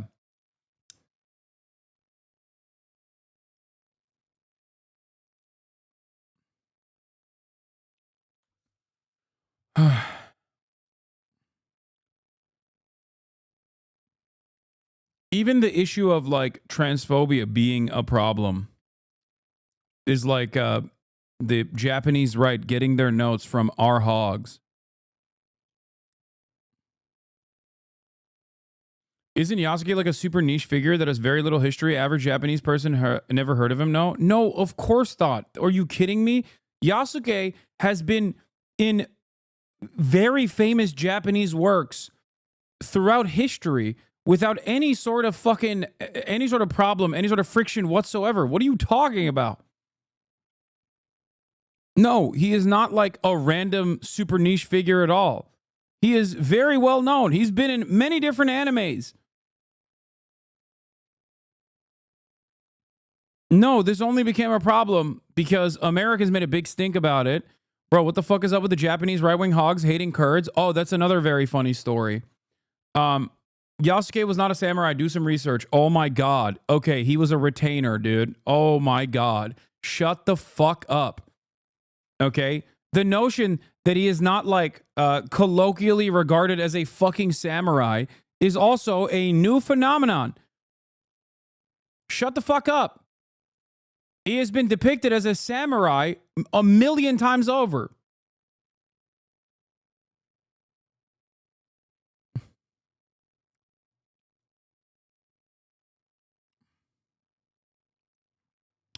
Anyway, aside from that silliness, there was another thing. Oh, you asked me about why they hate the Kurds. So Japan and Turkey have had very positive relationships for quite some time.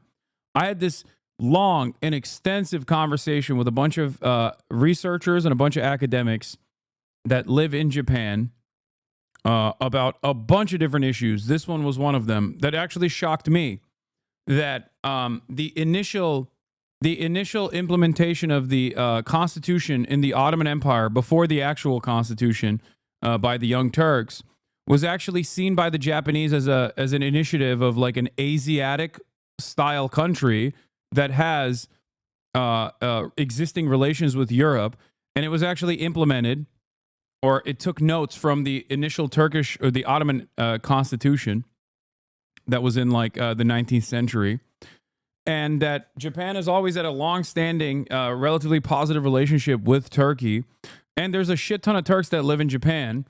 And there's also a shit ton of Kurds that also live in Japan. And apparently they work in construction, mostly owned by Turkish, Turkish people living in Japan. And people are upset about the Kurdish population and its increase because they can apply for refugee status in Japan, because Japan has like a interesting refugee status. They have like an interesting approach to refugees where they don't officially give. Why are you reading this? I'm not. I'm just explaining the things to you. I'm not reading anything. But Japan has this weird situation where you can be in legal limbo, like you're not officially a citizen, but you have, but you're not kicked out of the country either. Where a lot of Kurds apparently fit in that role where they're cheap migrant labor for the most part. And this has been very frustrating for Japanese xenophobes.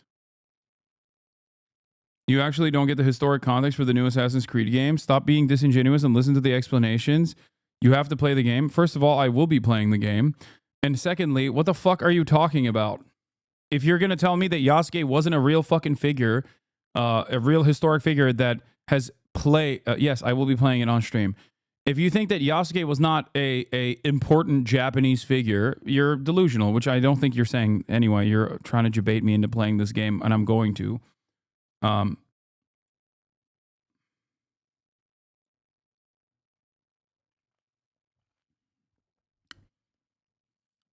Yes, when the game comes out, I will be playing Assassin's Creed.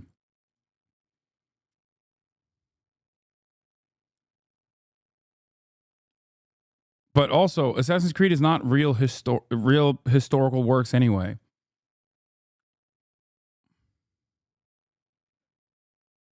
Anyway, but yeah, people are very anti-Kurdish in Japan. They think Kurds are coming to, you know, steal their jobs, which is kind of funny.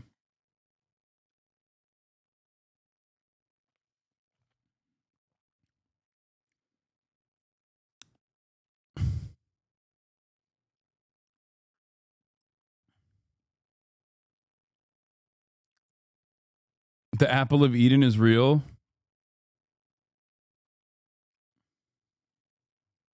Yeah, there is a significant Kurdish and Turkish population in Japan.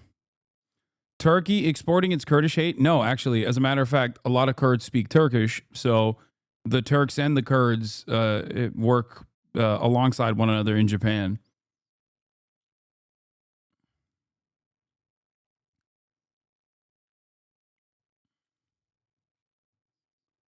That's why there's so many fucking doner shops in Japan. I frequented one of them, if you remember, and made Miskif eat doner, even though it was very good doner.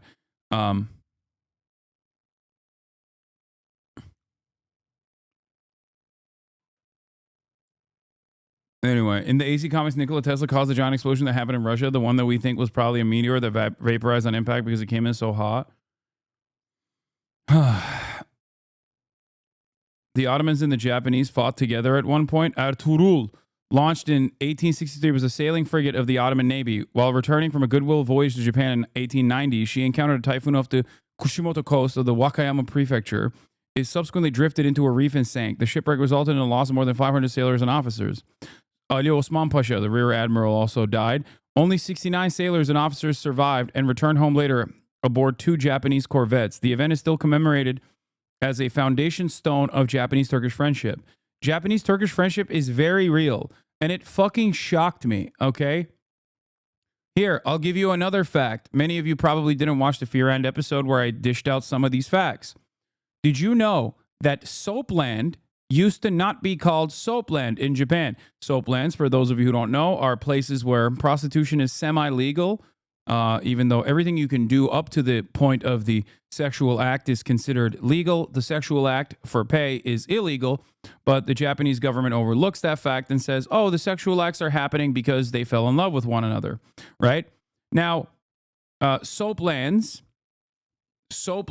are places where these kinds of sexual acts happen. Before they were called soaplands, they used to be called Turkish baths. That's right. And then the Turkish government was like, we don't like that you're calling your brothels Turkish baths. So they forced, by utilizing the good long-standing relationship that they had, they changed it. They got the Japanese government to no longer refer to them as Turkish baths, but instead as soaplands. That's where the name Soapland comes from. Isn't that crazy? In the late 19th and early 20th centuries, Nipponophilia took hold of the Ottoman press with hundreds upon hundreds of articles written about Japan. I never knew that my weebo ass actually was unlocking epigenetic fucking memories that my ancestors had. Okay? It is in my blood as a son of the Ottomans. I am an ancestral weeb. Relations between the two countries started after the Turkish frigate Ertuğrul hit a reef and sank. We already covered that. There is a Kushimoto Turkish Memorial and Museum in 2015. The movie 125 Years of Memory was released, marking the 125th anniversary of friendship between Japan and Turkey. The motion picture reflects 2 important historical incidents in Japanese-Turkish relations, the aforementioned sinking of Ertuğrul and the evacuation of Japanese nationals from Iran in 1985. Okay? In the late 19th and early 20th centuries, Nipponophilia took hold of the Ottoman press. As an Eastern people who originated in Central Asia, many Turks felt a special affinity for another Eastern Asian nation like Japan, which had modernized without becoming westernized, and vice versa. From what I understand, the Japanese also considered Turks to be of Asiatic descent, but while maintaining their own personal lineage, they also looked to the Turks as the Ottoman Empire as like a powerful empire of Asiatic descent that like the entirety, it's like Pan-Turanism. There was this like weird kind of Pan-Turanist style attitude that some people had in Japanese culture, in Japanese society, where they considered the entirety of the Asian continent to be of like one people almost, where all the way from Japan to Turkey, all of the people that lived on these lands were all a part of the same race. You are so happy to be talking about this. I mean, it's fascinating stuff. Barış Manço Japonya Konseri bölüm 10. Nane limon kabuğu. Anyway, further adding to the mutual attraction between the Turks and the Japanese was their shared enmity towards Russia, the arch enemy of the Ottomans for centuries, and the new arch enemy of Japan, already starting to promote the ideology of Pan-Asianism. There it is. The Japanese began to court the Sublime Porte, the central government of the Ottoman Empire. The Meiji Emperor sent princes to the House of Yamato to visit the Sultan Caliph Abdülhamit. Abdülhamit'i savundun. Bearing gifts and proposals for treaties and generating much excitement in the Ottoman press. Abdülhamit II admired Japan to a certain extent, but was fearful of the popular rumors of the Meiji Emperor would convert to Islam and proclaim himself to be the Caliph, the original Caliph, thereby displacing the Sultan Caliph as the object of veneration from all the world's Sunni Muslims. The Committee of Union and Progress greatly admired Japan, which they took as their model. The fact that an Asian nation like Japan had defeated Russia in 1905 and the traditional enemy of the Ottoman Empire was very inspiring to the Unionists, and the Unionist newspapers all portrayed Japan's victory as a triumph not only over Russia, but also over Western values. But it was also reciprocated on the Japanese front as well. Okay? Turks admired the Japanese, and the Japanese admired the Turks. For the same reasons, where they saw them as united as one people, this like Pan-Asianist culture and ethnicity that had dominated over empires such as the Russian one or even the West in general.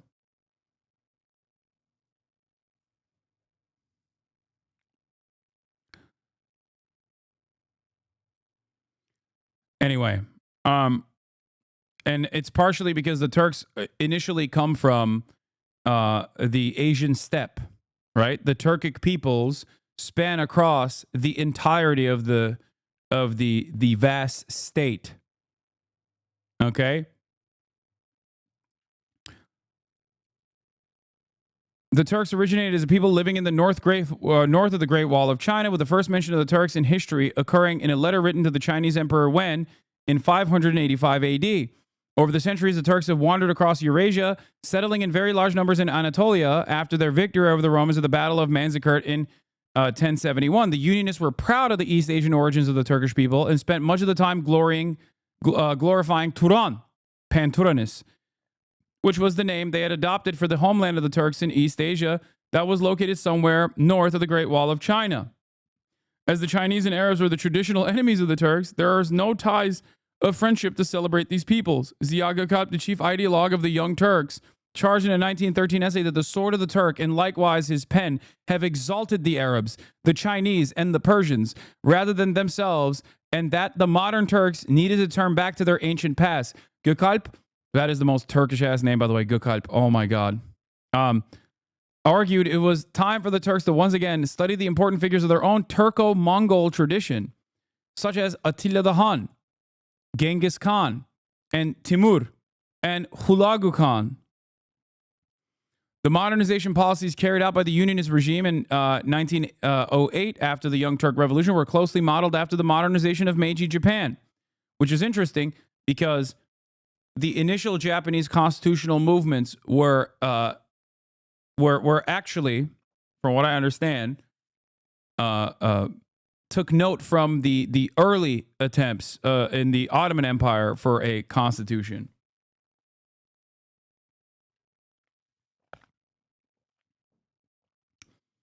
Why are you so fascinated by this fascist drivel?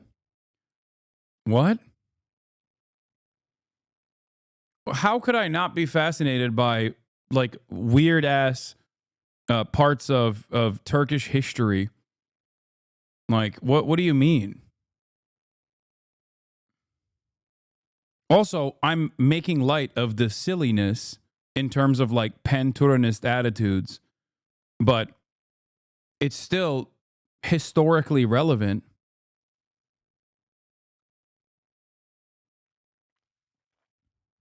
I don't know if you're familiar with this, but this is kind of all I do.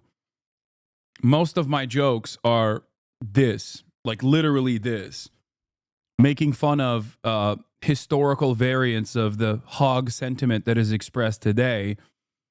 Both, you know, early versions of the same kind of hog sentiments, or even the modern versions of these hog sentiments. It's also fascinating. That's why I said earlier that I am a racism sommelier.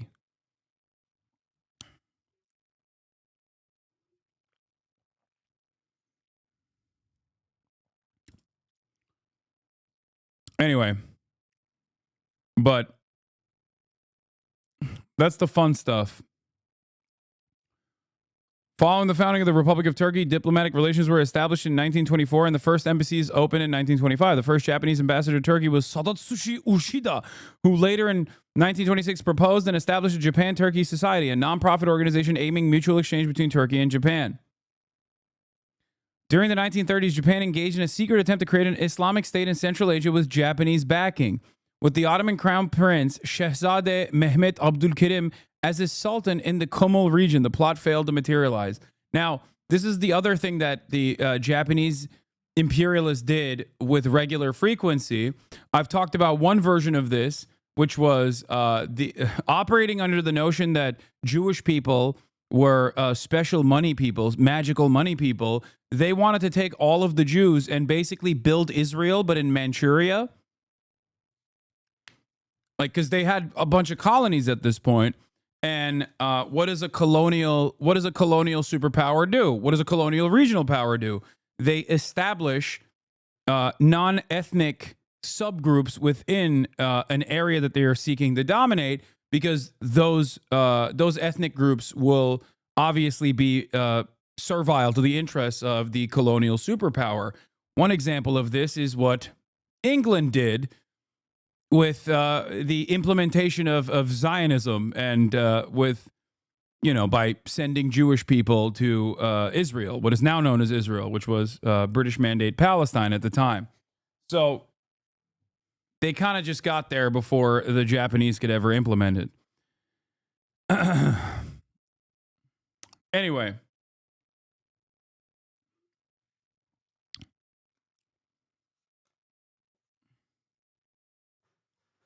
So one of the things that they wanted to do apparently was to bring Muslims into other areas of colonial other areas of colonial exploit.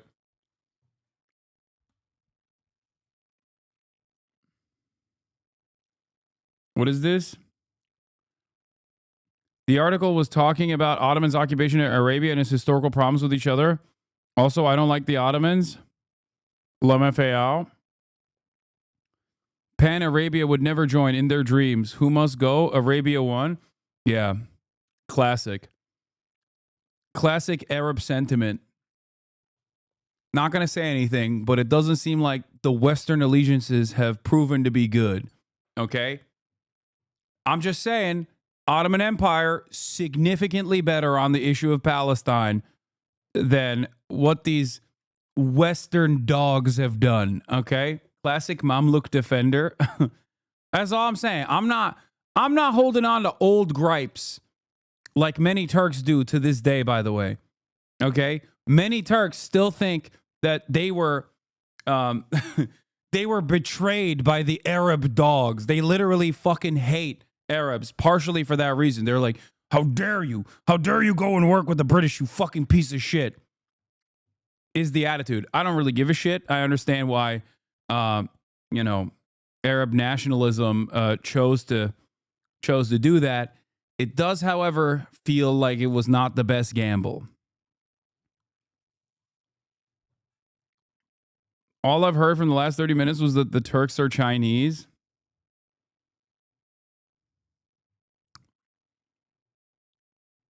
Since when have Western relations been bad for Arabs? I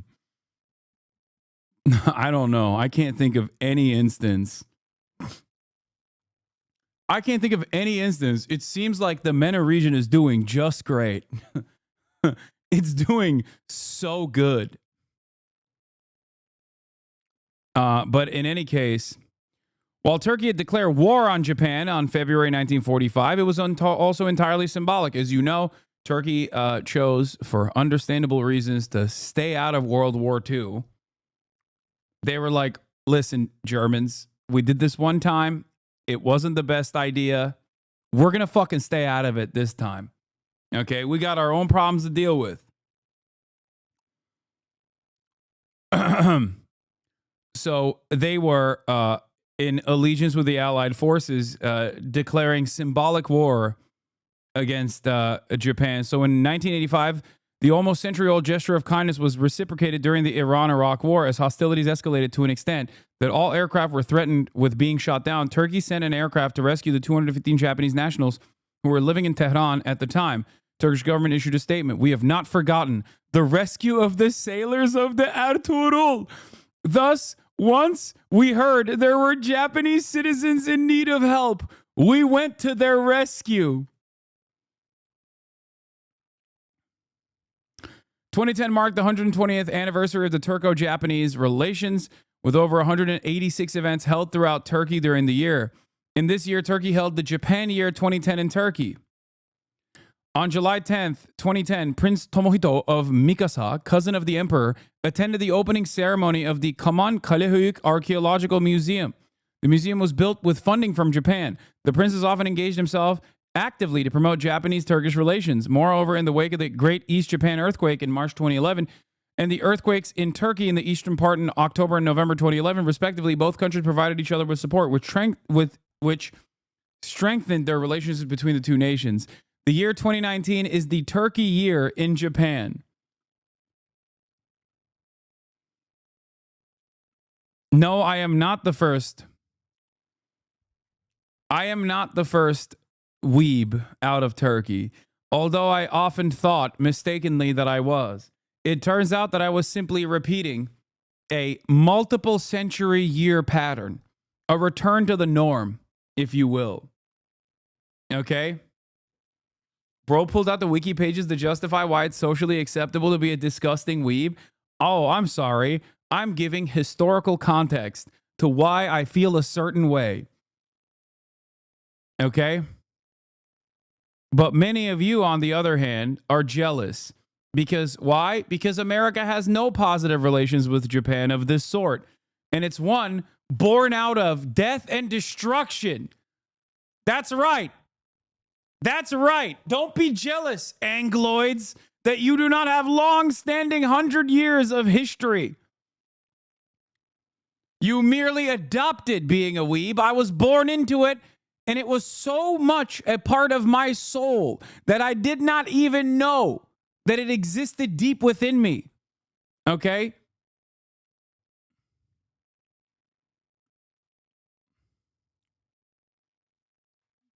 We of the Chinese Haas head delegation find your warmth and proximity to Japan, given our people's shared historic overlap, alarming. Okay, fair. I can't be too much of a weeb because I also am a Sinobu as well.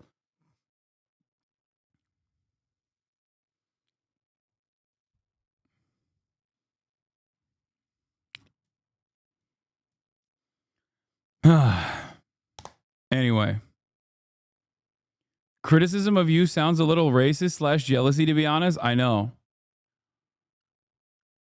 Yeah. to turn this back on Yasuke, criticism of Yasuke is oftentimes born out of a lack of accurate historical knowledge. And criticism of my weeb ways as a Turk is racist. Okay? It is like criticizing one who drinks water or breathes air. Being a weeb comes natural to me. Okay?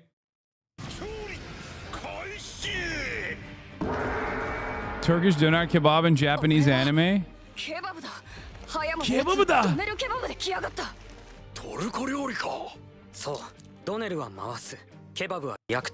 Oh my god, he's right! It does mean to turn! 回転させながらじんわりと火を入れることで脂身やスパイスの旨味が溶け合うように焼き上がっていく。香ばしい油の匂い。超うまそう。おー、すごいかっこいいドーナルカバブAnyway, have you not seen Food Wars? No. Don't show this to Panturanis. It will destroy the Turkish-Japanese relationship. I mean, yeah. I know this is also a dark chapter in the Turanist Japanese relations. Okay, but guess what?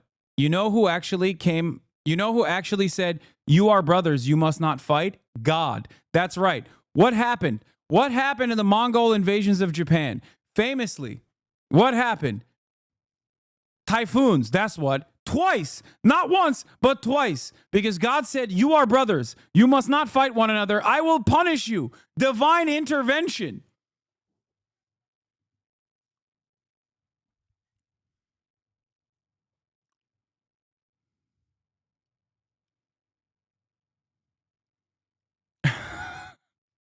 Bro, what happened in the last 20 minutes of this stream? So much.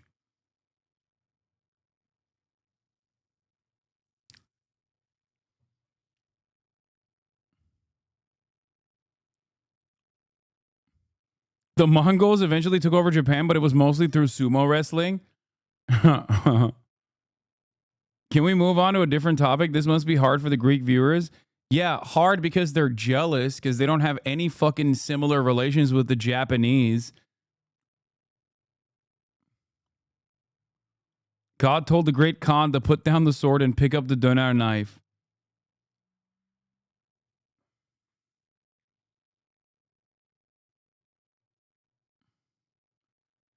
Yes, when I was playing Ghost of Tsushima, I was slaying my ancestors. That's right.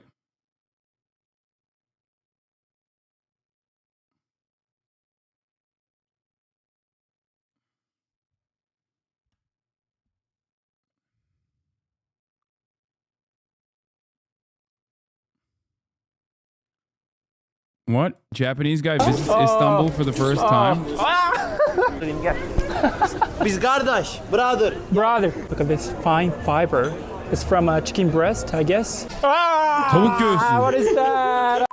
Hello guys, I'm George. I'm in Istanbul, Turkey. Yay! Istanbul is the largest city in Turkey and the 5th largest city in the world by population. It occupies 2 different continents. One part lies in Europe and the other part lies in Asia. Alright, so let's explore European side first. And first things first, let's get some Turkish coffee. Let's go!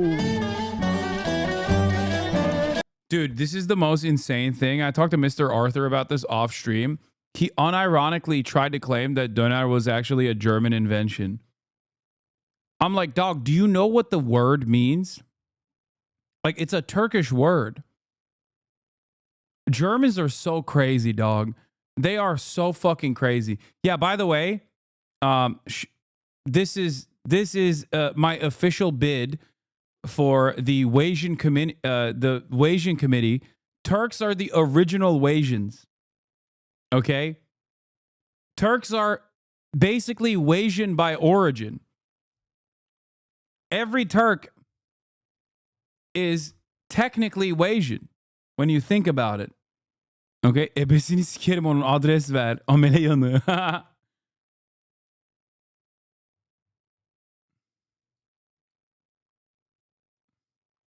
What is this Ottoman apologia and Japanese simping here? Well, at least Enver Pasha and Tojo would be happy. I guess fuck Dev Shirme as well. Buy and go eat some burek and baklava. Okay, but like, why did you end that with you know, a positive note? What a fate.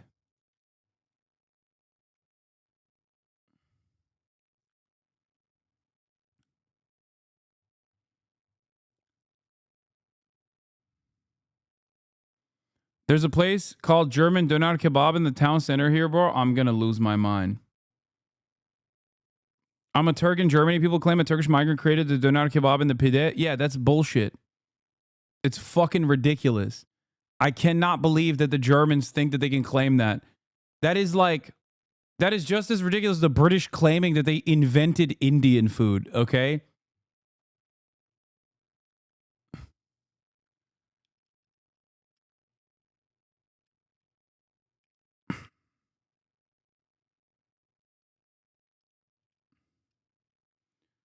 It's so funny because I looked at the historic origin of the word doner and like what was considered doner, and it spans, and I kid you not, it was more than 1,000 years ago.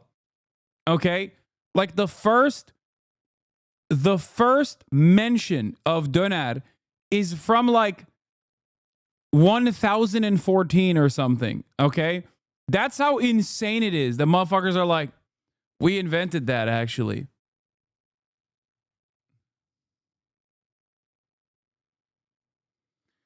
Oh.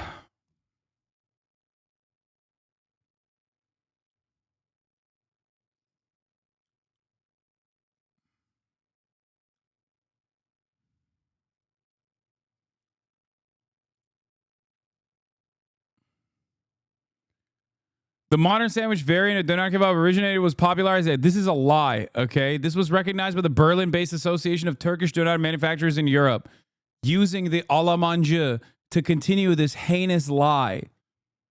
Okay? But yeah, the earlier method is like this, jaw kebabı.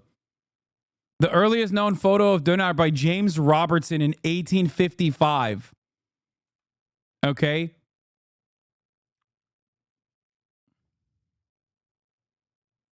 Insane.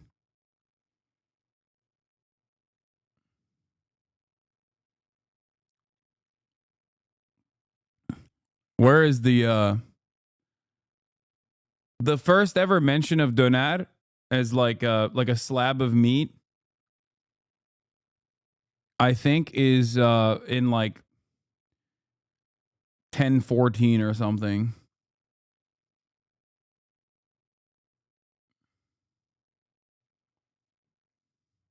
Ya sikeceğim, hekim yazmış bunları amına koyayım. Abi işte yalan söylüyorlar.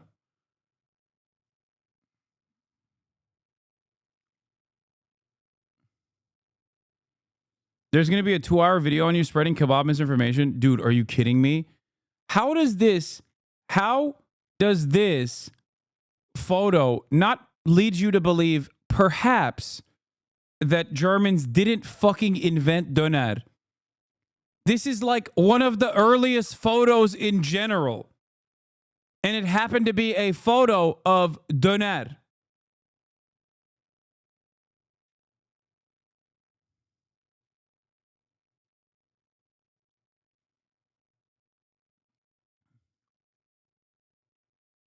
Wait, Hasan, you're in the new Assassin's Creed game? HasanAbi Yasuke replacer? Replace Yasuke with Turkish DEI streamer HasanAbi Piker. Good one, dude.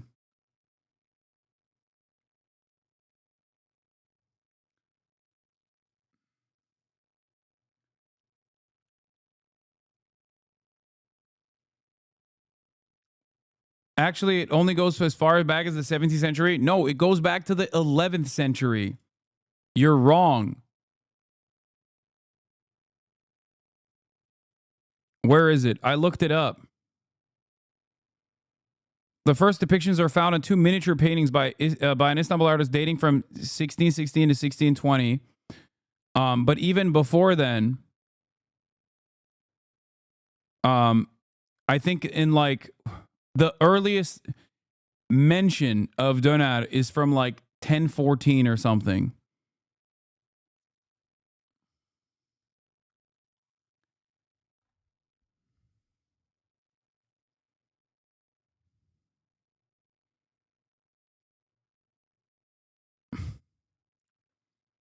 Yeah.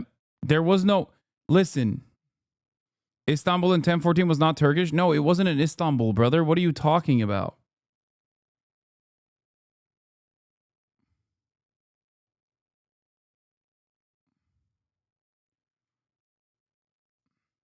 Donar in its like modern formation is literally older than the nation state of Germany, obviously. It's from a time when the Germans were fucking living in mud huts, okay? What you knew as the Germans, when they were getting dominated by the Romans and being called barbarians, okay? Motherfuckers, the Golden Horde was was dining on decadent slabs of meat. Don't even fucking come for me. This says 1300s. There's it's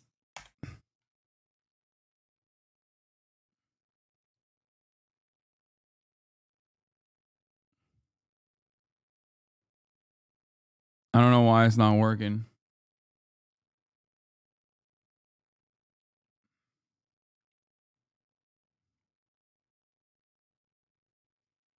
One of the earliest references comes from Mahmud al-Kashgari, a Turkic scholar who wrote Diwan. Oh, this is it. Thank you. You found it. I don't know where this article is, but this is what I read. One of the earliest references comes from Mahmud al-Kashgari, a Turkic scholar who wrote Diwan Lugat al-Turk, Compendium of the Languages of the Turks, in 1072-1074. In this work, he mentions kebabs as skewered and roasted meat, indicating that the Turkic people had a long tradition of cooking meat over fire.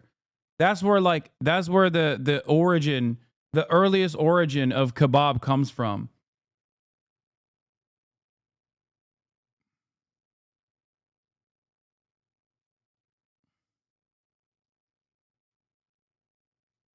Yeah, but the vertical split came later. Yes, the vertical split came later. The initial Turkic, not Turkish. Okay, dude, come on. That's just Americope right there. Saying, oh, Turkic, not Turkish is just Americope because you have no historical lineage you can trace, okay? Because it's a fucking new country. But yeah. It's jaw kebab, which was a horizontal spit, was the OG. Donar was first referenced in the 9th century. Kebab have been a part of Middle Eastern cuisine for centuries. The earliest recorded references dating back to 9th century Persian text. No! No! Lies! Okay, we're done. We're done with this. Persians? No!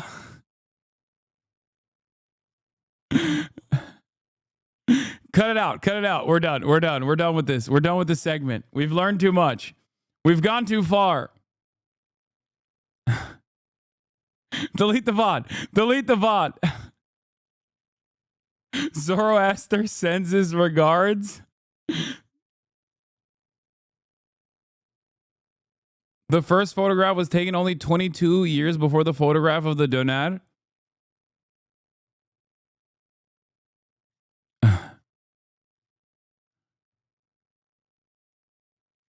Persian gang dunking on Turkic gang.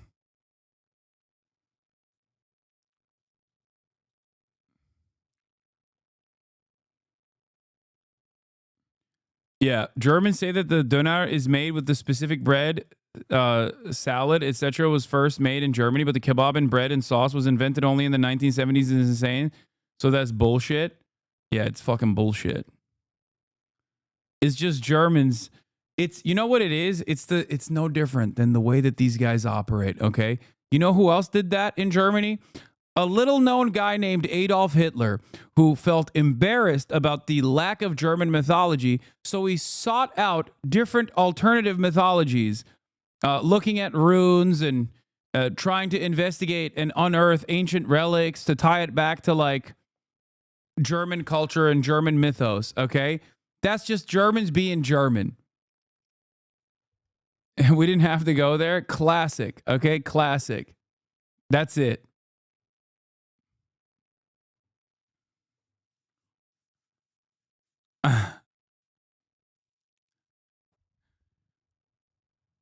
There goes Germany. Okay. Going back to that old Adolf-like ways, just fucking lying and oh. You are doing exactly this, but for Ottomans? I don't know what you're talking about.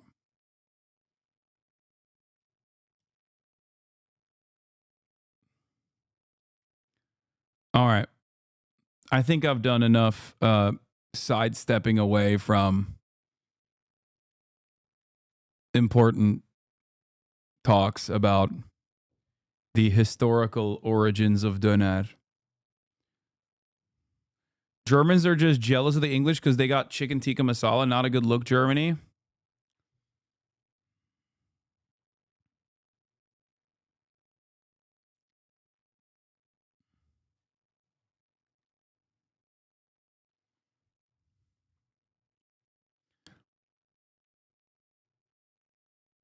Floridians claim something similar because they try to say the Cuban sandwich was invented in Tampa. That's crazy. All right. Here is an insane thing that Donald Trump said that we forgot or I didn't cover, but here it is. One of the first meetings I want to have is with President Xi of China, President Putin of Russia, and I want to say, let's cut our military budget in half. And we can do that. Can we? They're going to assassinate him, dog. And I think we'll be able to do it. Yeah, okay. Good luck. Good luck to Trump. Here was a stat. Unsurprising that the online Dems have landed on there's nothing we could have done because the voters are stupid as their 2024 explanation, as is the same level of condescension they brought to the electorate concerns over inflation, immigration, and Biden's age throughout the last term. Looking forward to 2028 already, where truly only one thing is certain. The massive distance between these voices and the base of their party will again be exposed. They whiffed the 2020 primary and the Biden reelect. Three-peat incoming. Yeah. I saw an article talking about how turns out the inflation concerns were overinflated was a lie, and that there was valid reason for the working class to feel the negative impacts of inflation the other day. Cool stuff.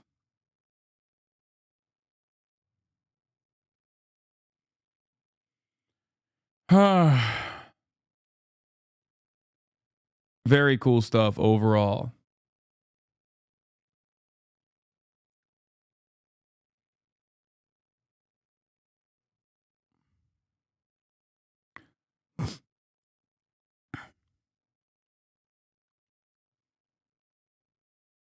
Yeah, this is the Politico article. Voters were right about the economy. The data was wrong. Here's why unemployment is higher, wages are lower, and growth less robust than government statistics suggest.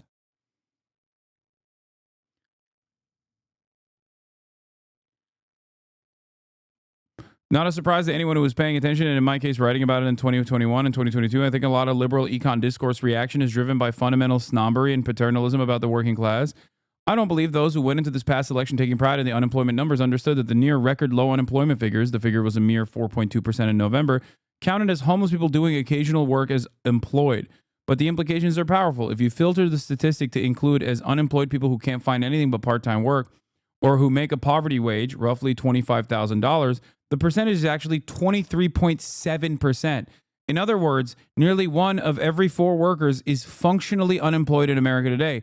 Hardly something to celebrate. You know what a real good solution to this is, by the way?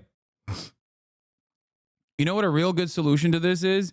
Gutting the remaining middle-class jobs offered by the federal government. So wonderful stuff from Donald Trump there, okay? Super sick.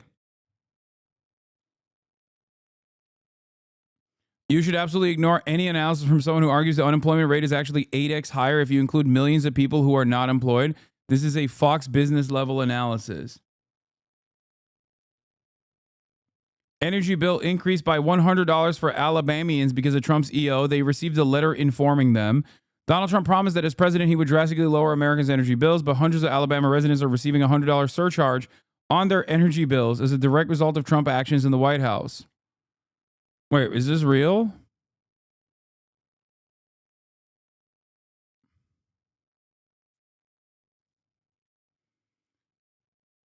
Has notified us the grant you receive is no longer valid due to President Trump's executive order to rescind funding behind the... Oh, because the grants were making it... The grants were keeping it affordable.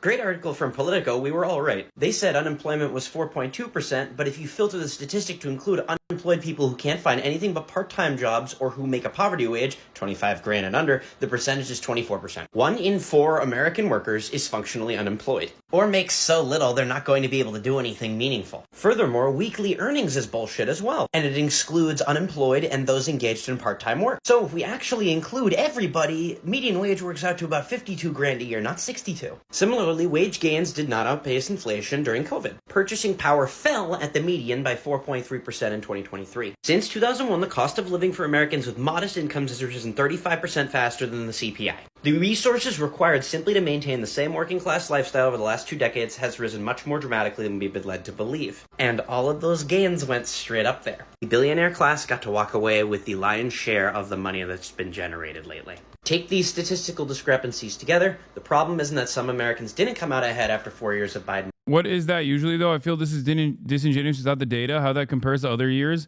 Yeah, except other years, people weren't feeling so hot about the overall circumstances either.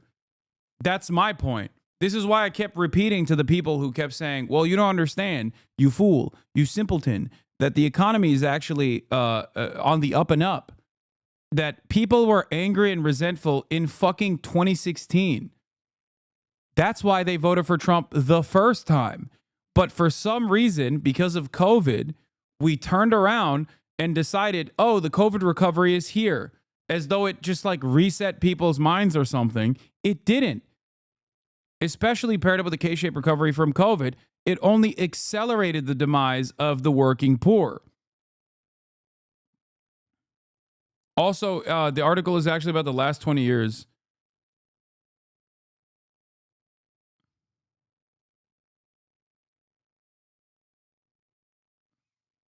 This is something that I kept repeating over and over again to Americans who had seemingly forgotten the anger and resentment that many Americans felt towards the way things were.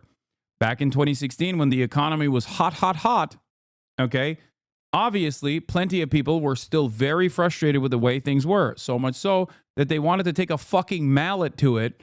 And that's why they voted for the proverbial mallet, Donald Trump, to shake up the system. Obviously, Donald Trump came in with that hammer and shook up the system far too much in a way that many Americans responded negatively to. Then the Democrats placed Joe Biden as the great figurehead, his cadaver as the great figurehead to restore America back to its glory of maybe 2016.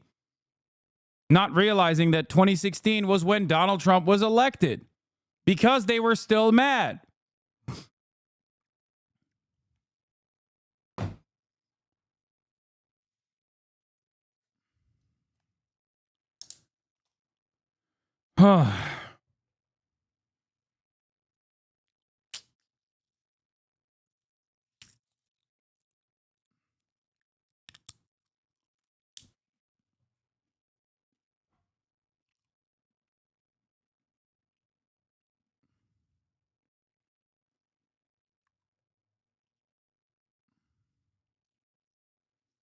Anyway, Democrats predictably are going back to their old ways and thinking to themselves, the chart is the big gotcha. All the pedants are replying with, look, their own data shows that things are actually okay.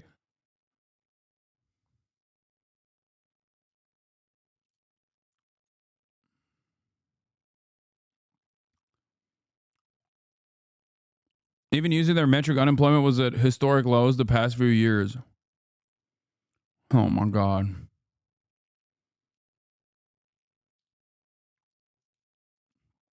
That's an insane thing to state.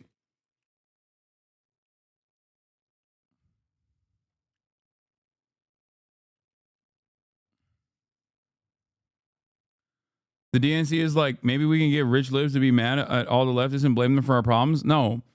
The DNC basically thinks that people will understandably generate a lot of organic resentment towards the party in charge that is overseeing the death of American empire, and that a lot of people will be harmed in this process, as they are already.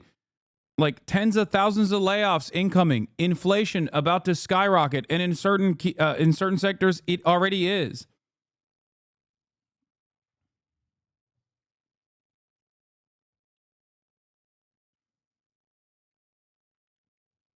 So clearly, when that is the regular order of business. Yeah, I love that. No, actually, 25% unemployment is good if it's lower than 26% argument. Yeah. When that is the case, they're just basically relying on, once again, the Republicans fucking everything up to eke out a marginal victory over them because they are not invested in actually changing things. Okay?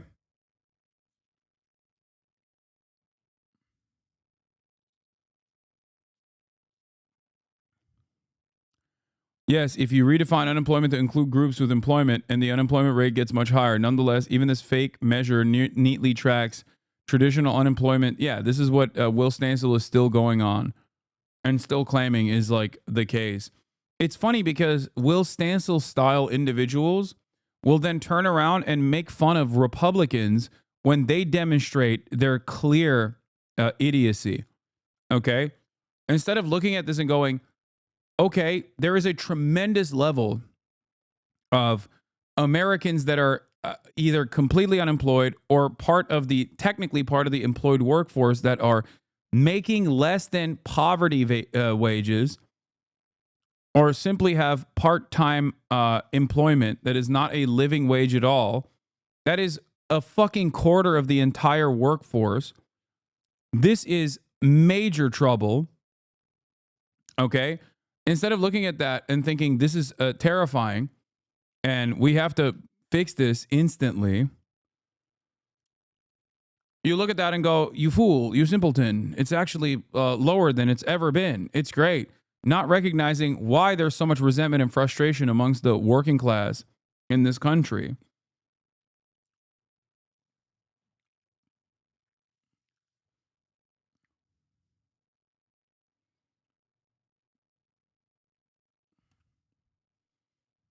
You're not cooked until you decide you are? No. The issue here is that this is the wealthiest nation on the fucking planet. And there are tens of millions of laborers that are suffering. Okay? This is not just like numbers on a line. This is not a line that's going up and down. Okay? These are tens of millions of people. In a country where there's this much wealth and income disparity, this much wealth and income inequality, of course shit is slated to be fucked up. No wonder people are looking for change, any kind of change whatsoever. No wonder people feel resentful. Okay? And vote for a guy who says he's going to shake things up. And when that guy comes in and shakes things up in the opposite direction, in the initial period, people look to that and go, well, at least things are being shook up. At least they're terrifying my enemies. I suspect that this is all this chart and the feelings that I have not being recognized, not having my immediate material needs addressed is a direct consequence of the libtards, the liberal elites. Okay? And this guy's pissing him off. Maybe he's doing a good thing. Slowly but surely, a lot of people, once they get laid off, if they're a federal government employee, or if they're a farmer, let's say, that relied on U.S. aid dumping a lot of your crops into the global south in an effort to reduce famine, that also eviscerates the domestic production of said goods in said countries, you're probably going to be frustrated. You're probably going to realize, like, oh shit, I'm not making as much money any longer. Okay? And then you either turn around and double down on the cult and become more reactionary and more violent, and many people will do that. Okay? Many people in this process will literally experience the shocks firsthand and choose to double down and get even angrier at the liberal elites. And there will be a good number of people who realize, okay, maybe this was not the solution at all, and I'm pissed off at the administration. Now, for people to recognize that this is the fault of Donald Trump, you have to have a competent party on the opposing side that is actively communicating to as many people as possible and trying to bring back that goodwill to their side as best as they can.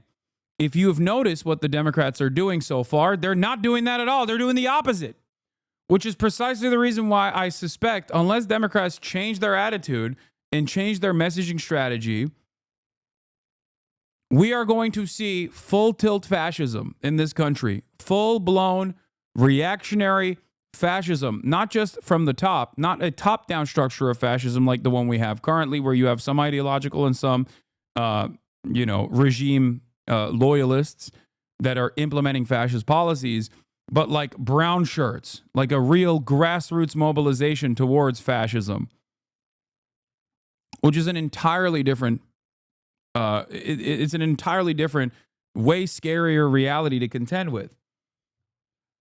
Huh.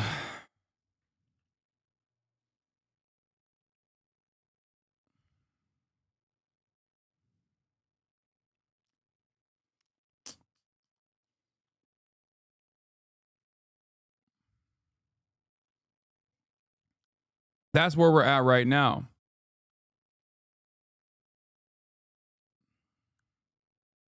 Bidenomics. Some did. It's that for the most part, those living in more modest circumstances have endured at least 20 years of setbacks, and the last 4 years did not turn things around enough for the lower 60% of American income earners. So, for the overwhelming majority of people, nothing has changed in decades. That is exactly what has given rise to fascism. People are sick and tired of status quo neoliberal capitalist policies, and they are reaching for whatever extreme is provided to them. They haven't been provided a left-wing alternative. So of course they run over to the people blaming immigrants.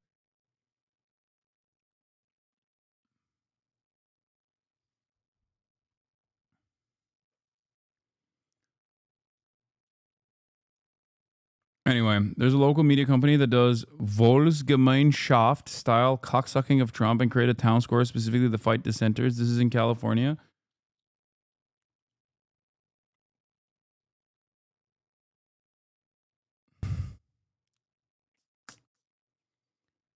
This guy is correct. Where is it? A bad idea is still an idea. A bad solution is still a solution. If one party is offering no solution and telling you that the problem doesn't exist, and the other party is actually acknowledging that the problem exists and then offering you a bad solution, you're going to go with the solution party until it's too late and you realize that that solution is quite literally the final solution. And then you are at a crossroads. You will either recognize that that bad solution was wrong and you change trajectory and you look to fight against both of the parties, or you double down. I think if there is no one steering people in the right direction, many people will just simply double down, especially considering how much disinformation runs amok in social media and how little confidence remains in mainstream outlets in general, and how little good journalism is coming out of mainstream outlets already. That's where we're at. And it's a very dangerous predicament.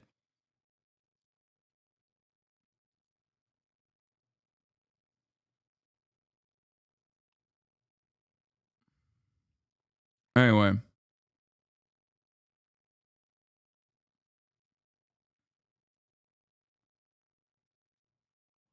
You couldn't ask for a clearer picture of the fundamental crossroads in the aftermath of Democrats' loss to Trump. Leader Hakeem Jeffries meeting with 150 plus. Yeah, I mean, I covered this already. Bernie Sanders launched a national tour to fight oligarchy beginning this weekend in Omaha and Iowa City. Going to areas that swapped over to Donald Trump and talking to the people, meeting them where they're at. Meanwhile, what has Hakeem Jeffries done? Well, Hakeem Jeffries is... Hold on. Hakeem Jeffries has been spending all of his time sucking up the Silicon Valley oligarchs and telling them, don't worry, we will give you the unlimited amount of power that the Republicans have offered. Please do not change your support over there. Anyway, here's inflation rising.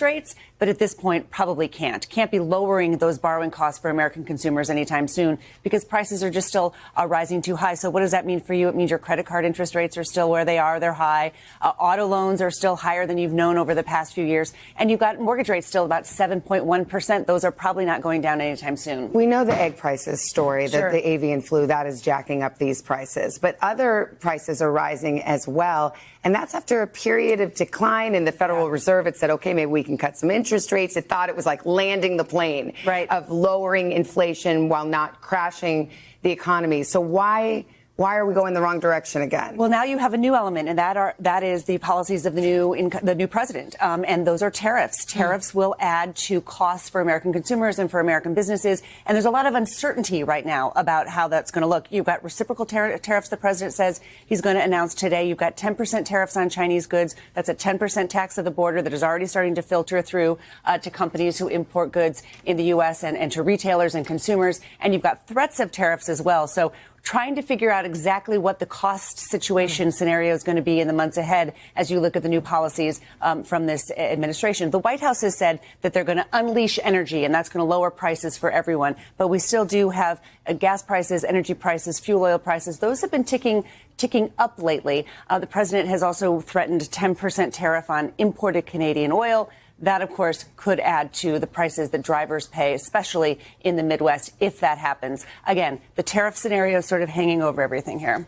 Going in the wrong direction. That's the bottom line. A few things going down. Apparel went down, for example. There's some fruits and vegetables that went down. The post-Christmas holiday season sales are in order. You can see where there was some relief in these numbers. Appliances, furniture prices went down a little bit. But again, at 3%, that inflation number is higher than the Fed would like. Mattresses. Let's not forget mattresses. It's President's Day weekend, Christine. There you go. You know there's some burners on mattresses. Thank you. Stuff your money right under there. Thank you, Christine.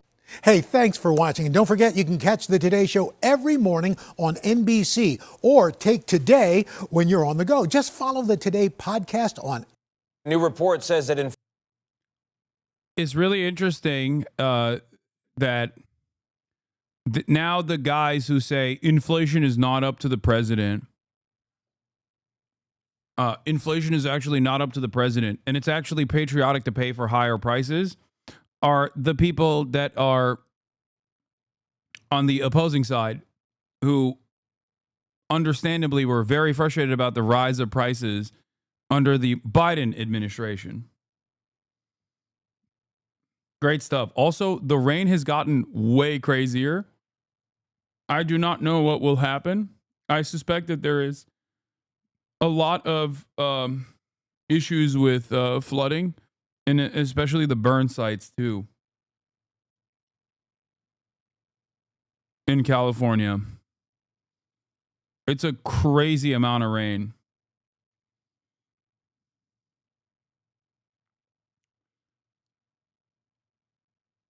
I think we need to get over calling out the right-wing hypocrisy because it's not doing anything sorry. No, I mean, I think it's important to address the actual harm. Just as I did when addressing the actual harm, just as I did and address the actual harm being done when Democrats were in charge, I will always address the actual harm being done. Holy fuck.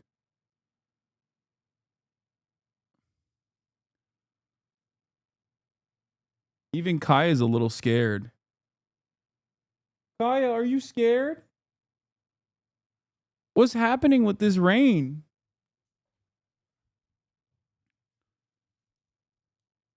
It's really not that bad. It's pretty bad. It's pretty bad because in Los Angeles, when it rains like this, the city cannot handle it at all. It's nuts. It's like Hawaii levels. Trump turned on the water, baby. You made moderate rain sound like the world is ending. It is. In California, it is. That's how it works.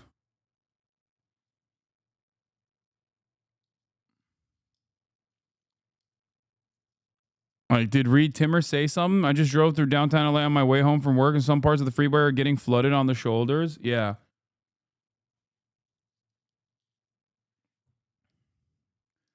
The problem is this kind of rain is nothing in New Jersey, right? This kind of rain is nothing in many parts of the country. In LA, on the other hand, this kind of rain is devastating. The weather warnings tonight. But we begin with Evelyn Taft and that thunderstorm warning. Yes. Absolutely, Pat. And one, that severe thunderstorm warning remaining in effect for at least another 30 minutes. We're looking at downpours. And do you know what just came up on this watch? Take a look at that threat. Not very often you see that. Tornado possible. That's right. Tornadic activity. And we are not immune here in Southern California. We have seen tornadic activity. Again, nothing major, EF zeros, but still we have seen that rotation take place here in Southern California. We're looking at wind, we're looking at rotation, we're looking at 70-mile-per-hour wind speeds. This is also generating the potential for water spouts over the ocean as well. So it's a line of storms that's continuing to move through. This is the cold front that's been marching through the Central Coast, Ventura County, now landing in LA County. And we also have flash flood warnings for the Palisades burn scar because we reached those thresholds until 8 o'clock. Rain rates up to 1.5 inches, 2 inches an hour. We'll explain how significant that is coming up in just a little bit. But with the rest of your forecast, I'm going to send you over to my colleague, Danny Ruberti. Danny. I have, yeah, my goodness. It's crazy the rain that we're seeing. Where you're showing it right now. And if you're not seeing that intense rain through Orange County and the Inland Empire, well, that cold front is making its way into those areas over the next couple of hours. So the rain that we're seeing right now through Los Angeles, Pomona, over into Torrance, this is that cold front that's going to be making its way into Orange County and into the Inland Empire. I want to zoom you into a couple different areas right now. Anyway.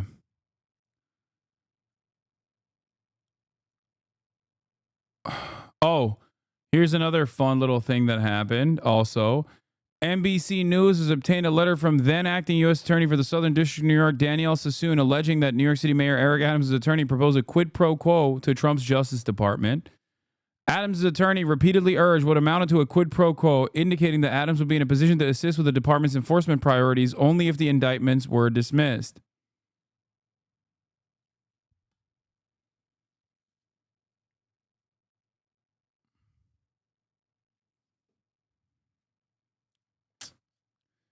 I'm shocked. I'm shocked that the incredibly corrupt Eric Adams. No quid pro quo. Adams teams up with Tom Homan tomorrow. Yeah. Trump border czar and Mayor Adams, who DOJ directed the Southern District of New York to drop charges against, saying it was impacting his ability to do his job, to hold joint interview with Fox and Friends tomorrow. No quid pro quo, by the way. Ironic, considering that, you know, the initial reason why he got caught was because he was doing corruption. It was, you know, silly, small level corruption with the Turkish government. Okay. And now he's doing more corruption to get out of the previous corruption investigation.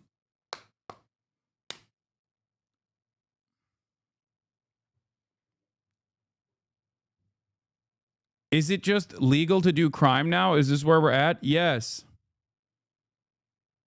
The thing is, one might say it was always legal to do crime, and there's some truth to that. But now it's a new type of open crime. Like back in the day, Republicans and Democrats both would at least try to masquerade as law-abiding citizens. Now it's just transparent. This is Turkey shit. Ironically enough, Eric Adams is reaching levels of Turk previously unforeseen, previously thought to be impossible. Okay? This is straight up.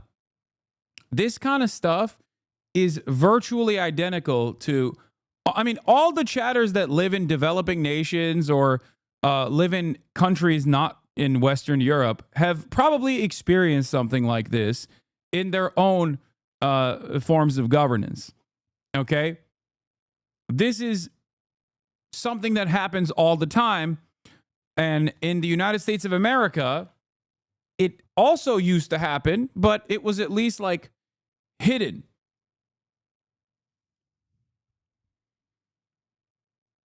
It was at the very least like hidden through complex legal and different kinds of schemes.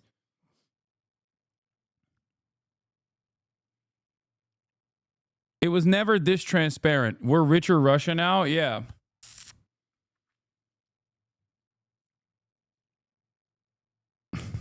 Great stuff. Oh.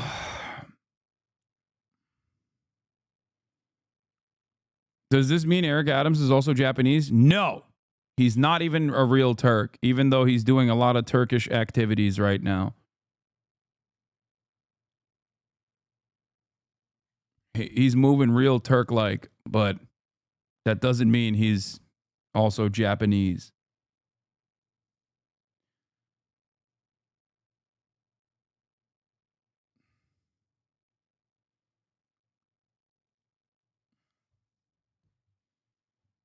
What if he buys a Buduk katana? Maybe then.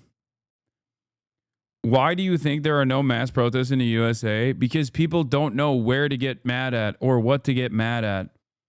They need leadership. They need someone to guide them. Okay? Most people don't understand that the problem and the pain that they experience. Most people recognize the pain that they're experiencing. Okay? But they don't recognize where that pain is coming from, who is responsible for it. This is something that the Republicans are very good at channeling. This kind of anger is something that Republicans are very good at channeling. They'll say, "Oh, it's happening because of trans people, George Soros, undocumented migrants, and the like." There are also protests that are happening, but never to the same degree as like the mass mobilization that you saw with liberals and radical figures alike joining hand in hand in 2016, because most Americans considered Trump to be an aberration. Like they thought it was weird that Donald Trump became president. Now they recognize that he is the true face of American politics. So I think the Democrats played a big role in undermining grassroots mobilization by winning in 2020. That's what I think. I think if you are Gen Z, your first experience with hands-on politics was taking it to the streets for Black Lives Matter protests. And then you followed that up and you went out and you voted. You did everything right. And then the Democrats won. But what did they do with that victory? Who did they put in charge? They actively undermined the popular mobilization that took place. They destroyed it. So if that's the only experience you have with politics, then it's understandable that you're fucking black-pilled. Then more radical politics still took place in times of genocide, again under the Democratic Party's leadership. The Democrats that were supposed to save us, Americans, from the treacherous nature of fascist politics that Trump represented, turned around and did a genocide. And when people said, "Hey, why are you doing a genocide? You're supposed to be the good guys," the Democrats arrested you, showing once again, it's business as usual and you need to shut the fuck up. And then they lost. I'm not black-pilled, for the record, for chatters who were saying, are you black-pilled? I'm a leftist. I'm a leftist in the United States of America. Okay? All I've known is pain, struggle, and defeat. That's it. That should not shake your confidence That should not undermine your interest in doing the right thing regardless. Okay? But if you ask me why there isn't mass mobilization taking place, these are the reasons as to why many people just feel like, what's the point? Fuck it. Kill us and get it over with. That's it.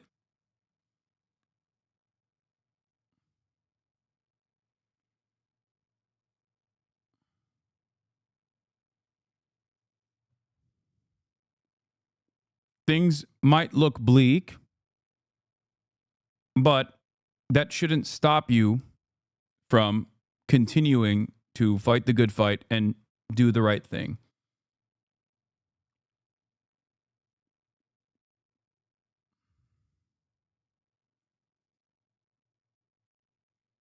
Inflation is up, and it is up nationwide. That includes the price of eggs, which are now at a record high. In fact, a dozen eggs will now set you back an average of $4.95 in American cities, up more than 15% from December.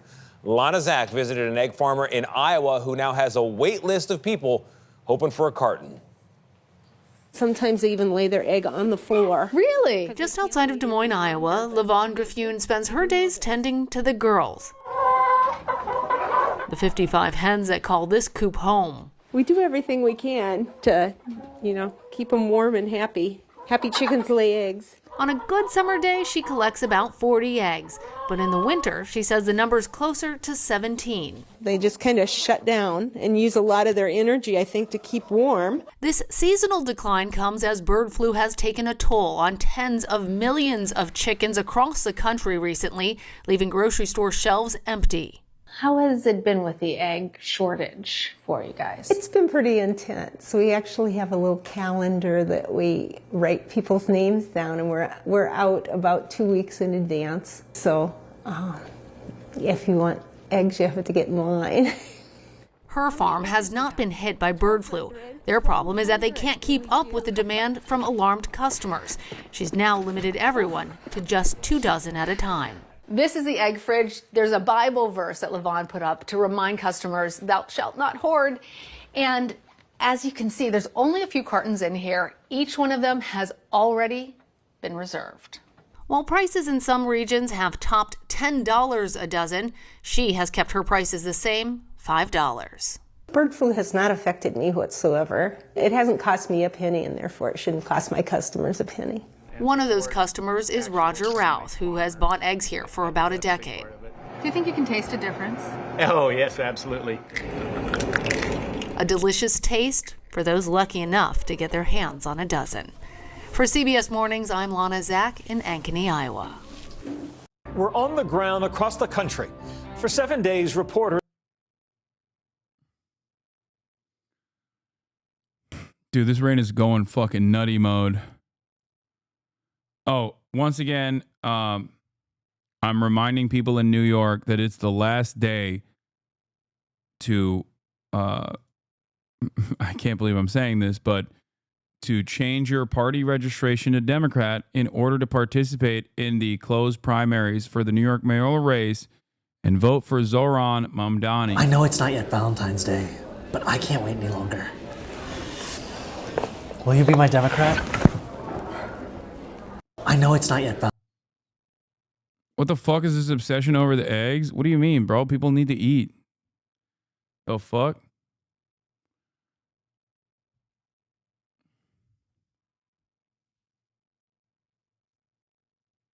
New North Star Radio. I'm not doing that. You guys can go watch it on your own time, okay? Love North Star Radio. Great videos overall. I'm not touching anything related to my former podcast co-host with a 1,000,000-foot pole, okay?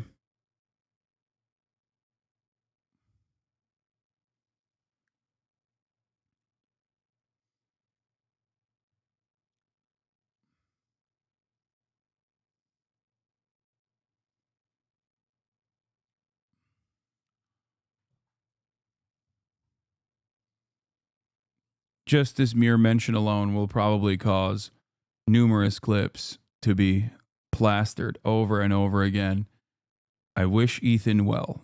Once again, I'm going to reiterate my position. I hope Ethan and Gila are doing all right. I hope they do well. Okay? That's it. Now let's watch I Gaslit Far-Right Twitter into being woke. The app, formerly known as Twitter, has a lot of right-wing content on it. Oh, wait. Alex Jones is live streaming right now?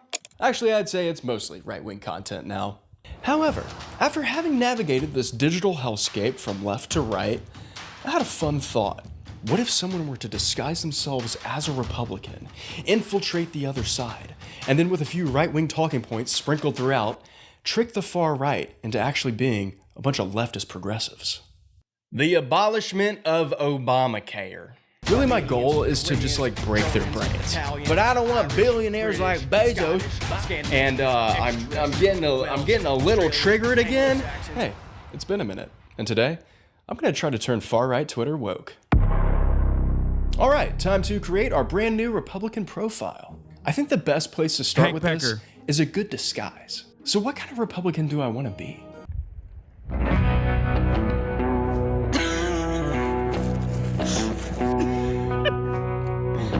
Hell yeah, brother. I think that'll do it. I think once we have the right aesthetic and a decent profile picture, then the rest of this is going to come naturally. Let's do Talbot Henley. That looks great. That's a great name. All right, what am I interested in? I like barbecue and grill, country music, outdoors. Where's the option for drinking 100 beers with your bros? We'll do RVing. That's kind of the same thing. Science, no. Combat sports, sword fighting, gunfighting, you know, the combat sports. Technology, Elon Musk is probably my favorite technology. I made this last night. I'm really proud of it. I think it's gonna look really good as a banner. Let's see what it looks like all together. God, that looks good. Now that we have our foolproof disguise and our Republican profile is set up, I think we're ready to go. All right, I do need to get verified as usual. I don't want to do this, but I'm gonna have to do it again because Elon doesn't promote your tweets as a new profile unless you're verified. Wait, did it go up from last time? When I did this the other month, it didn't cost $22. It was like $16.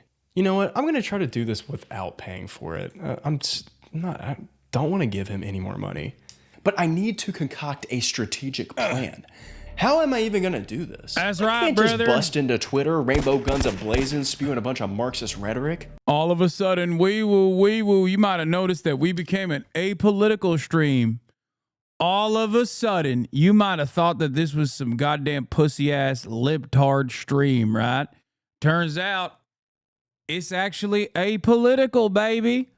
We ain't got no time for science and other gay stuff like that. Vaccines, hell no.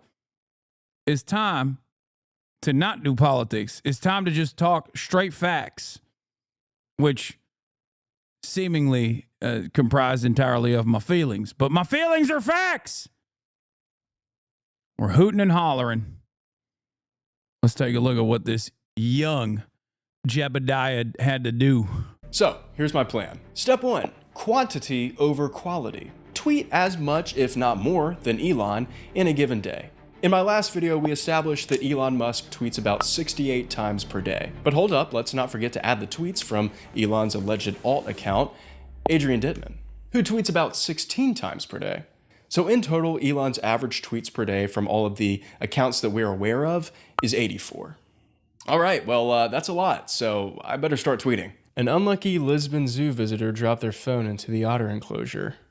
Lesbian zoo? Step 2, build trust and build followers. Get the right-wingers over to my account. If my Twitter followers don't trust me and see me as full-on MAGA, then they're never gonna take my more woke take seriously. I need them to not only like me, but also agree with the majority of everything that I say. I would love to see a lib try to do this. Step 3, the old switcheroo. As I amass a bigger and bigger right-wing following, I'll start posting mega threads where I cover hot button political issues that on the surface seem like your average right-wing tweet, but if you read in between the lines, you might find yourself a little closer to the left than you thought. By the way, these threads started off pretty milquetoast, pretty mild, but by the end, I didn't really know how the right-wingers would start interpreting some of them. Deport all immigrants, illegal or not. So without further ado, let's hop on Twitter and see what's going on. Make Europe great again. MAGA. Yeah, why not? Make the world great again. Migwa. Now, you may not be familiar with Migwa, but surely you're aware of the MISA movement, right? Oh, you're not?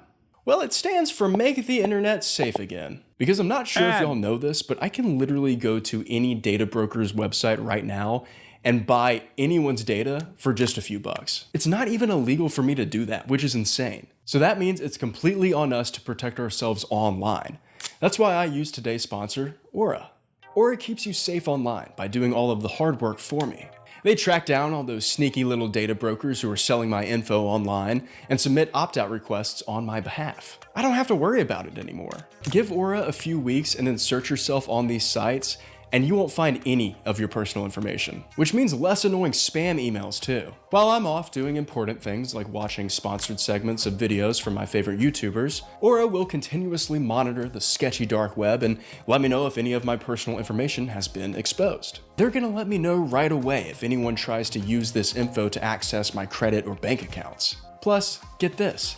They also give me up to $5 million in identity theft insurance, should the worst case scenario happen. On top of this, I use the Aura app, which has a VPN with 100+ virtual locations. Does your current VPN have all of these other features too?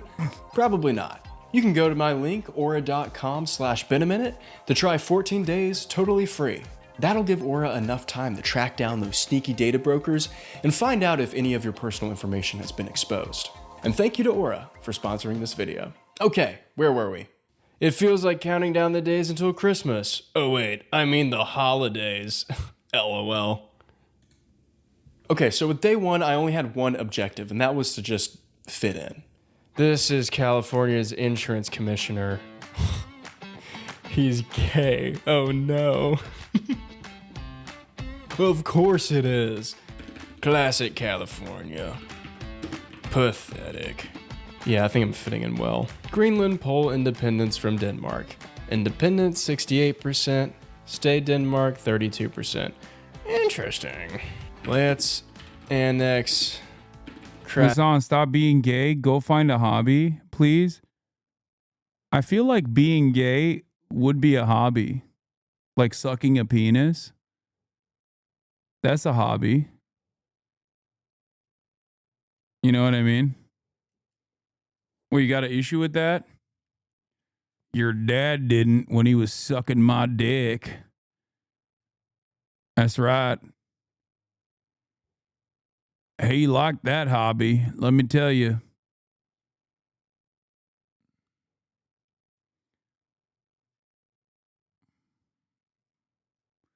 He was sucking it not like it was a hobby, but a lifestyle. Mia next.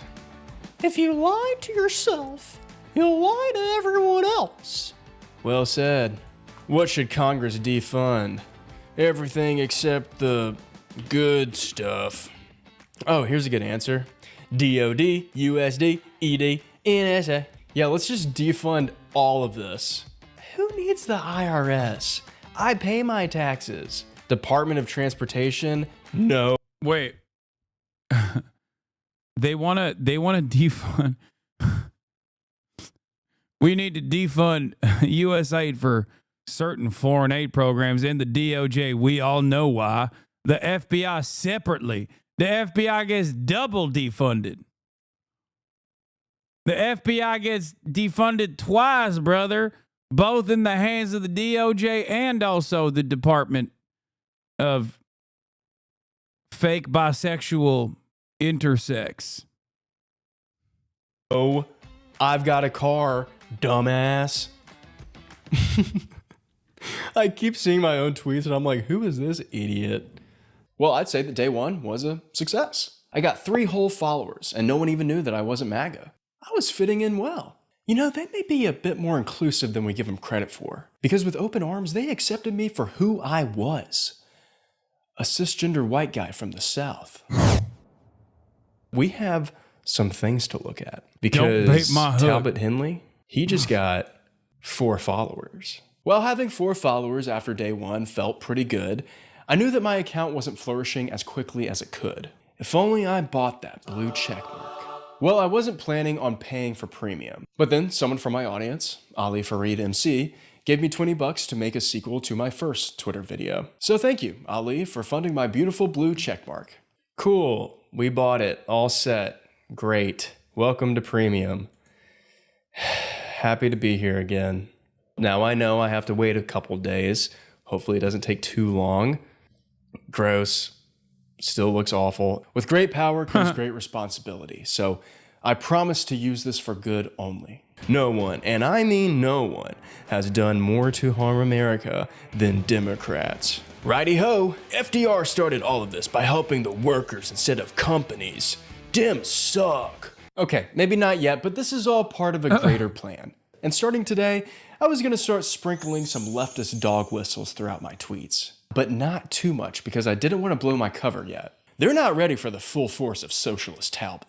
NGOs suck. Like, if I want someone to help me out, I'll ask my government, not some organization that doesn't know crap about diddly squat. I love the blockchain. But like, low-key, what the f is it? I didn't think I could support Pete Hegseth any more than I already did for Secretary of Defense.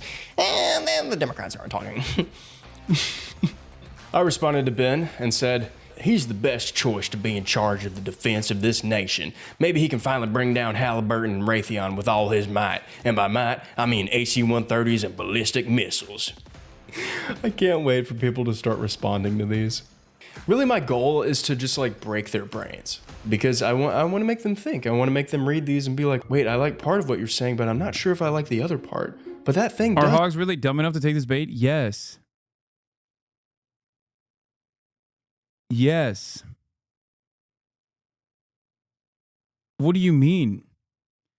They're currently doing things that are entirely to the benefit of Chinese global dominance, because they think Donald Trump is the great destroyer of DEI and woke. Also, it's not even just hogs. You can do this with like most groups, dude. Think about it this way. Whenever some dummy comes in here to chirp and says something that is like genuinely curious, or whenever some narcissist comes in here and uses emancipatory language, but what they're actually criticizing me on is not on the basis of any sort of progressive politics whatsoever, but simply because they want to be fucking annoying, there is at least 10, if not 100 people that immediately go, hold on, that chatter is cooking.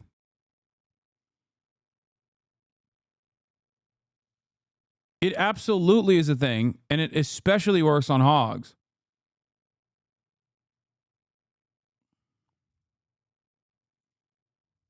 Does sound objectively bad. Huh, maybe people are lying to me? You've proven to the American people that you have what it takes.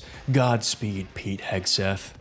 He's gonna kill it. I can't wait. The military-industrial complex has gotten completely out of hand with the Biden's bumbling elitist policies.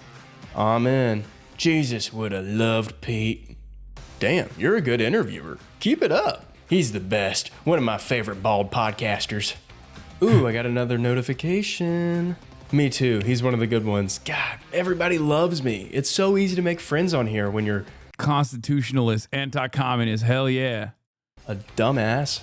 Does anyone else lose respect for a person after discovering that they have pronouns in their email signature or online bio? Of course, like my pronouns are he, him, but most people call me Talbot. You know, my God-given name. Jesus Christ, when does this wokeness end? What's up? It's day 3 and we have some updates to go over. So yesterday I decided not to record because I wanted to wait until my blue checkmark was approved.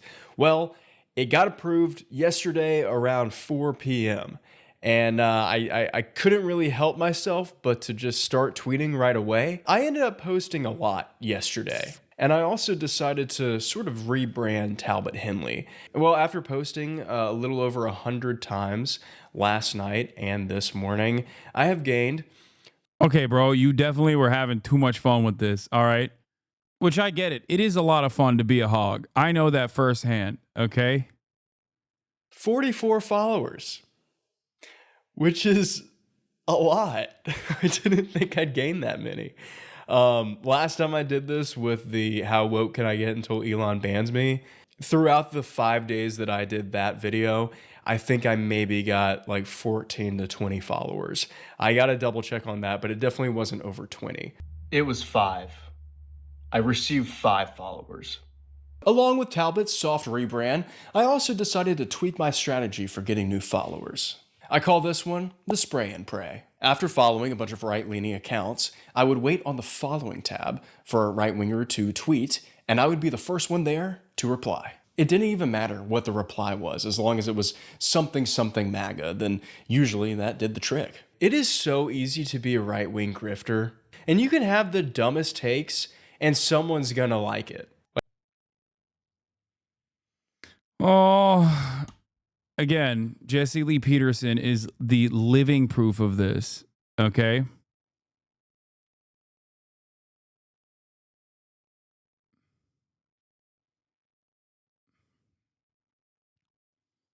A HasanAbi certified opinion? I mean, because it's true. It's just true. It's especially true on Twitter if you go right wing. I mean, you'll have to drop all of your principles and possibly slam your head into a brick wall until it comes easy. But that is how it is how it works. Wait, here we go. Every time I take an Uber, I ask the driver if they're on X. If they are not, I encourage them to join. If they are, I give them a follow. Cool. I would take more Ubers if they weren't so woke. And that got 8 likes, 1 retweet, and 160 views. It's so easy. I don't even have to try. All that you have to say is like, that thing that you're talking about is actually woke. Or that thing that you like is actually stupid and Democrats like it. And then what do you get from that? A ton of people agreeing with you. It doesn't have to be based on anything. You can call anything you want woke, and someone's gonna agree with like, yeah, that's a pretty base take. Here we go. Ted Cruz says, Joe Biden and Kamala Harris have allowed our border to become an incredibly dangerous place and have allowed the cartels to smuggle drugs and people across. By the way, this is quite literally the Asmongold technique. Like, make no mistake. That's it. It is. He's just described the Asmon method. Border via secret tunnels. This madness will end on January. The scary part about it is that there are probably plenty of content creators who are not really interested in politics, not very well read, but they see that and they think, oh, there's a permission structure for this, and there's also a viable way to get clout this way. So then they just basically do the same thing. That's it. Like, that's what I am fearful of to a certain degree, that there are a lot more content creators that do like quote unquote commentary on this platform that will see the successes of Asmongold and then will basically also engage in the most like bottom of the barrel right-wing commentary so that they can also gain some semblance of prominence.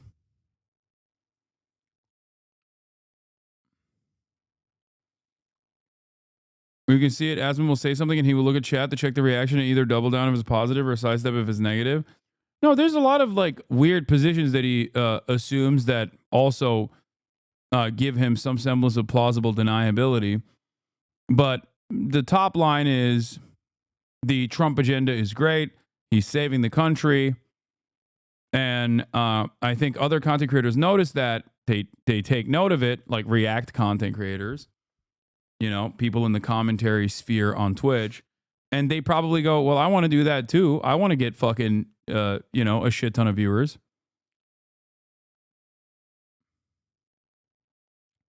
January 20th.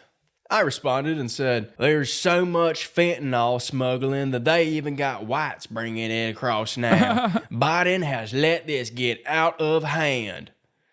And that got 2 likes and 20 views. Yeah, basically everything that I comment or reply to gets like pretty decent views and some likes. I was gaining new followers left and right, but mostly right. So now it was time to finally start the gaslighting them into being woke process. Now here is where my MAGA threads come into play. Now if you don't know what a MAGA thread is, that's totally fine because I actually just made it up. I looked at ways to increase engagement and get a lot of people looking at your account fast on Twitter. And one way is to write longer tweets. So this is what I decided to do is my MAGA threads. Trump will bring back strong American workers. Brandon and Camellia have always loved Bezos, owner of the WSJ. Or should I say SJW? Oh, that's a good one. Bezos is a prick who only cares about money and building a rocket that's bigger than Elon's. Ha! Good luck with that, you bald freak. Well, one consequence of Bezos only caring about turning a profit is that all of his Amazon workers are worse off due to his greed and ineptitude. Okay, too Amazon many big words. warehouse workers and delivery drivers have to work grueling hours. Too leftist. Barely get time for breaks and are Laid it constantly on. being monitored and watched by Big Brother Bezos. Okay, brought it back. Well, Trump plans to stop this with his new Amazon Workers United plan. What Trump aims to do is tackle big businesses, starting with Amazon, to make it so workers can form internal community groups. They get to make... Okay, back to too much. It's dense. Too dense. They get to make decisions on their own behalf. Decisions centered around their hourly wages, paid time off, and benefits. These groups will be able to demand better working conditions. No. It's too wordy and too coherent. Right-wingers love writing long-ass fucking Twitter threads as well. But one common thing that they love to do is they'll never thread it. They'll always have like a super long, if they have if they're Twitter premium users, they will literally have like the longest fucking tweet you've ever seen. But even then, you have to have a lot more misspellings, a lot worse grammar, and also, never use like an Oxford comma, obviously, duh. That's ridiculous. That's the gayest type of comma that you can use. But you also have to keep it super simple. You have to keep it incredibly simple. Okay? Conditions and negotiate for higher pay. And there will be nothing dumb Bezos will be able to do about it but accept their demands. This is what smart Republican regulation looks like.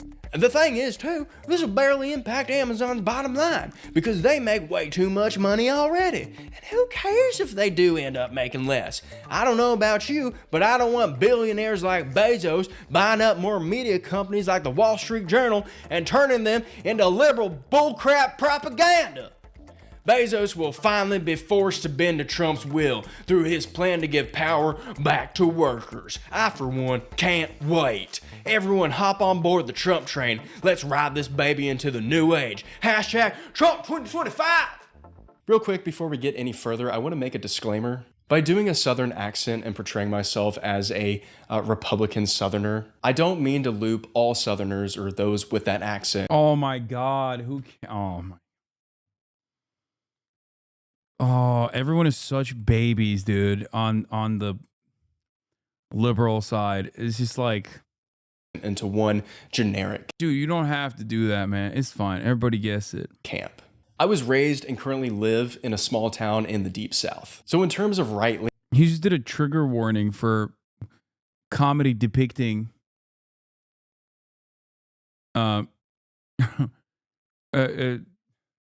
comedy depicting Southerners as right-wing. I like this content creator, by the way. I'm fucking around. It's leaning fine. People. This is what I know. And I'm just creating a caricature of what I'm familiar with. All of my family and all of my friends are from the South. And some of the smartest, most left-leaning people I know live here in the Deep South. This might be hard to tell from the election maps and the dumb things that our elected officials say. And don't get me wrong, they're really dumb. So I want everyone watching this to know that there are a lot of progressives down here doing incredible work to actually help underprivileged communities and the South as a whole. It's not all racist MAGA folks, even though there's a lot. So with all that being said, I hope that no one's offended by this portrayal, as I am a Southerner. Also, I had a The only people that get mad at this is literally the people being depicted as dumbass fucking hogs.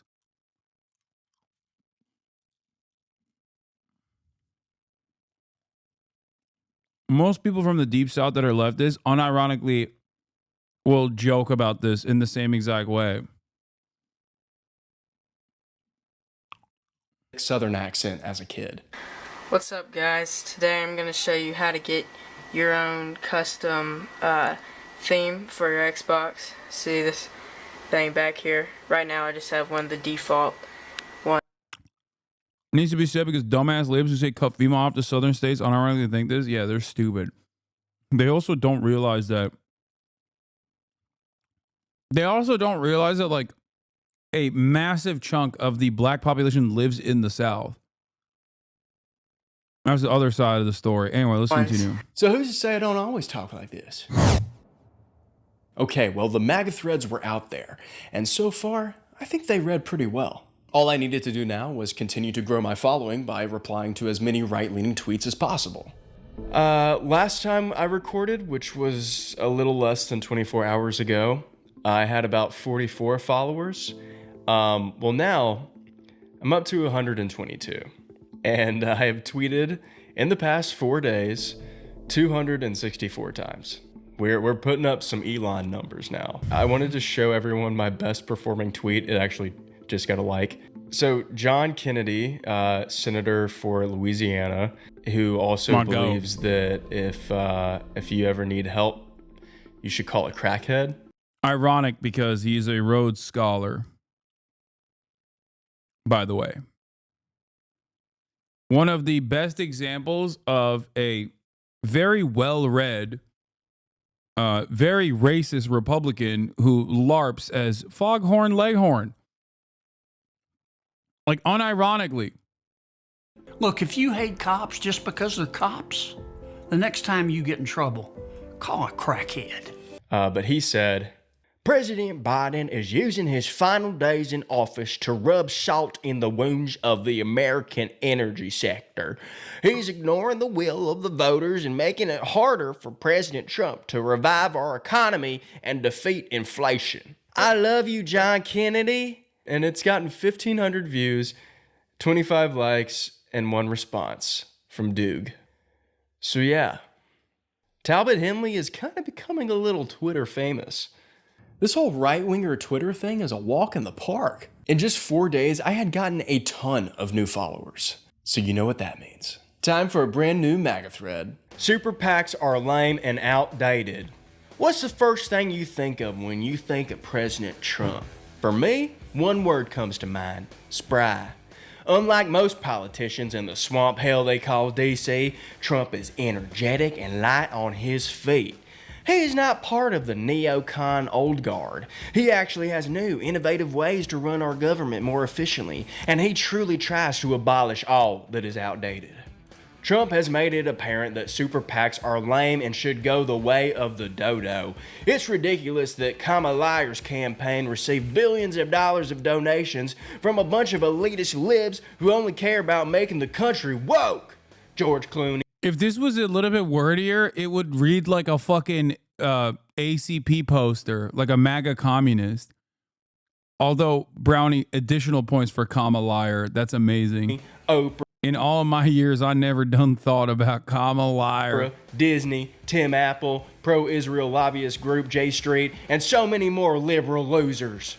You know where President Trump got all of his donations from to win the election? From his supporters and from his own damn wallet. That's how you fund a campaign. I can't think of anything more grassroots than that beautiful campaign of the century that Trump ran in 2024 and won. It's time for the super PACs to end. If more Dems are able to get a ton of money from whoever they want to fund their elections, then what will come of politics? Every single lame loser candidate they put up will be bought and sold by the highest bidder, aka big woke business and elitists. I don't know about you, but I don't want Bob Iger at Disney influencing my politics. If you have money and you run a business, get the hell away from my policy making. Leave it up to actual competent leaders like President Trump and Elon Musk to make those decisions, not dumb knuckleheads like Leonardo DiCaprio and John Bon Jovi. You're entertainers, not decision makers. Go back to your Montana mansions and mind your own damn business, you idiot libs. Welcome back. Today is the final day. It is January 19th. TikTok was banned last night. Tomorrow, Trump becomes the 47th president of the United States. And today is our final day of posting on Twitter. I currently have 312 followers. Yeah, that's funny that when he went super woke, he got 5 followers, even with a premium account. But when he went right wing, in a matter of days, he got 300 followers. It is so transparently slanted in the right. Oh my God, dude. It is straight up. Like, even though a lot of it is probably bots, one must ask the question why it's so simple to at least create the impression that you will be favored if you go right wing, that you will get more followers if you go right wing. So I have a lot to update you on. And I didn't tweet at all this weekend. And let's just say a lot happened while I was gone. So, where do I start? Okay. I reached out to Dave, who has this account. He basically shouts out other MAGA creators on the platform. So I DM'd him. He responded, and he gave me a shout out. First one on the small account boost is Talbot Henley. And in a matter of about 25 minutes, I got like 200 new followers. Talbot was on top of the world. And after being backed by 300 new patriots, he felt invincible. But just like Icarus, maybe Talbot too was flying a little too close to the big, beautiful MAGA sun. Someone called me out as a troll, and this didn't feel good. Wait, so, Ian Bremmer? Ian Bremmer isn't even fucking right wing, isn't he? He's like a liberal. Ian Bremmer is like a foreign policy NatSec liberal. Past 5 days, I've tweeted a lot. I've replied to a ton of different tweets. Yeah, he's like on a this centrist platform, and I kind of lost track with everything that I said. I sort of blacked out for 5 days and woke up today, and now I'm sort of reaping everything that I sowed. So I started getting a lot of notifications. He's a never Trumper. Yeah, okay, my point. You basically said NatSec liberal. A NatSec centrist liberal. You literally just repeated that. When you say someone is a never Trumper, that's what it is. The other night, and I was kind of confused as to what was going on.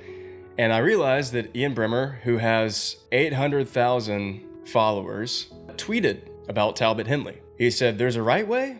Congrats, Talbot Henley. You're hashtag troll of the week." And I thought, God, I have no idea what I said. And so I clicked on this. Biden noticing the United States is becoming an oligarchy right at the end of his presidency is very convenient timing. And I responded and said, "They make the word oligarchy seem so scary. I'm all for it as long as it's done the right way, not the Russian way." And yeah, he saw that. This got 22,000 views. And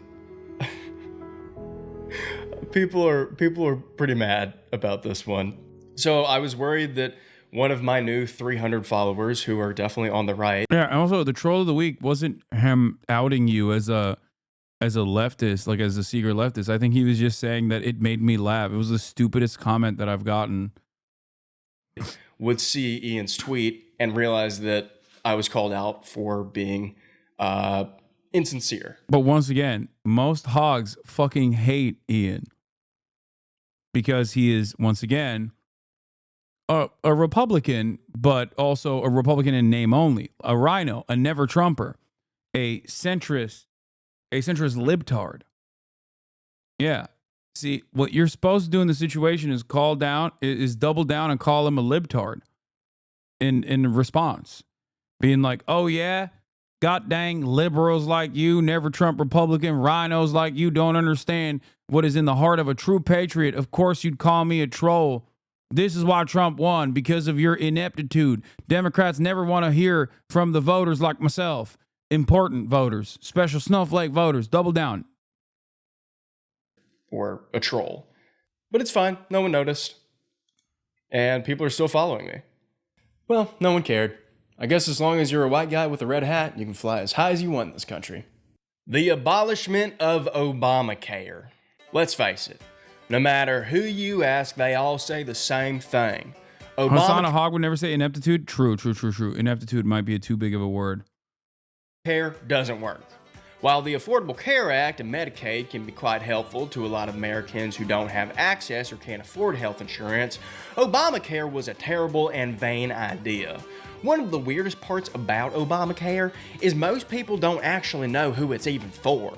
With a name like Obamacare, you would think it was health insurance that was directly made for Democrats only. Who the hell would name health insurance after the worst president in our country's history? Besides Brandon's, of course. Well, Trump plans to completely ban Obamacare, and in place, he should implement a well-thought-through, actually helpful Trump aid. Trump aid will start where Obamacare couldn't, with negotiating better deals on prescription drug prices from Big Pharma. Okay, not Instead bad. of you having to pay for your prescription drugs, Trump aid will cover the cost. All of the Obamacare funds will just go straight to Trump aid to pay for it, so it won't even come out of your taxes. Free healthcare from Trump that we don't even have to pay for. Trump aid should also abolish the privatization of hospitals and health organizations. Instead of greedy libs being in charge of our basic human right to healthcare and running everything like a business, Trump aid could handle all of these places. Completely Trump run. That means that when there's emergencies and you or a loved one have to go to the hospital, there will be no insane, unexpected woke charges. Also, all of the doctors will be he, him, and she, her. None of this other private healthcare bullcrap pronoun stuff. Get pronouns out of healthcare and let's abolish the lived-up privatization of healthcare. Not even Who else she, would be her. all for something like this? I don't want no female nurse. I don't want no female doctor. That's DEI, brother. Only he, him doctors for me. I want a man touching my butt. Otherwise, it's gay. That's from President Trump. Let the Trump aid flow. I think this one's gonna do well. Oh, someone already responded, I think. All right, I'm about to schedule my last MAGA thread for tonight. Oh my God. Coming soon to a city near you. Mass deportation airlines. All right, well, I was gonna wait, but that deportation airlines thing just kind of pushed me over the edge, so here we go. MAGA thread, the final one. Deport all immigrants, illegal or not. Mexicans, Venezuelans, Muslims, Chinese, Armenians, Koreans, Germans, Italians, Irish, British, Scottish, Scandinavians, extraterrestrials, Welsh, Australians, Anglo-Saxons, and especially South Africans. All must go. Get them the hell out of here. Besides stimulating our economy and culture, what are they even contributing to this country? Not much. It feels like every day more and more immigrants are flooding into our beautiful bastion of liberty, and they are ruining everything that America stands for. Trump's plan to deport all immigrants, illegal or not, will be incredible. Not only will it be the largest deportation of a population since some European country did it in 1933, but it will also fix everything that's wrong with the USA. That's right. The fewer people that live here, the more things will be available to actual Americans. More homes, more food, and more jobs, all while decreasing the bad things. Less pollution, less lines at the grocery store, and less infertility. America will be back to what it was supposed to be prior to the illegal Portuguese coming in ruining everything in 1492. Trump will bring things back to how they were supposed to be. No immigrants. This country will be beautiful once again, and I, for one, can't wait to go back to Ireland. See y'all on St. Paddy's Day. Well, yeah, that's it. That's my last MAGA thread. Let's see how that one does. I am going to get off of this awful website for the rest So did he actually end up convincing any Republicans? I'm of the confused. day because I can't take it anymore, and I'm getting a little triggered again, and so I'm gonna check back and see how these perform at the end of the day. Maybe I'll check back tomorrow during the inauguration of Donald Trump. That might be fun. Or maybe I just won't check at all. Maybe I'll just delete the account. Well, after 5 days of tweeting mostly right-wing content, I was able to amass 321 followers. I tweeted 322 times, which was about 64 tweets per day, which, yeah, is 20 short of Elon's average. What can I say? He's impressive, especially with the fact that he only has one free hand to tweet. All right, MAGA threads. While not all of them made it into this video, I tweeted 9 MAGA threads, which He has 700. Wait, following me, 798 798 followers. I think he should tweet more. Like he should have done this for longer. which in total received 2,332 views, 63 likes, Talbot, and 3 of course replies. I follow you. My most popular thread was Try doing this with, oh, fuck. I accidentally banned the creator of this video for a week. Okay, I unbanned you, Talbot. I apologize. I was just trying to move you over here. I banned you because you're a goddamn Republican. Sounds gay and woke to me. I'm in. Try doing this with left-wing content. Law would be so hard. Of course I follow you. I follow the enemy. I wish you did it for longer. I wish you did it for longer.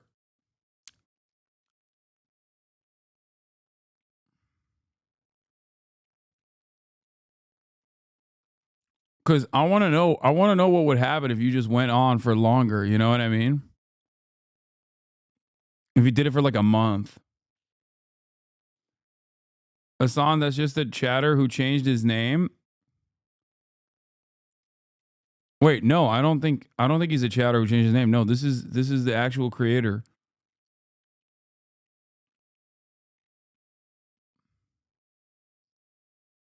Isn't it? Is it not? Am I crazy? No, Benaminute is... Oh, that's right. You might have changed your name. That chatter might have changed his name, but Benaminute has been in here. Yeah, I'm just a funny chatter. I don't want to derail the stream. Last time we watched this video, Benaminute was in here.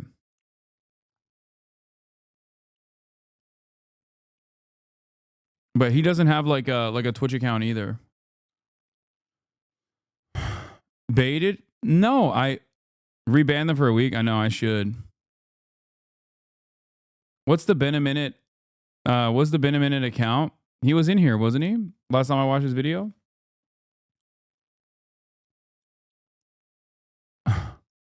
God, seize him.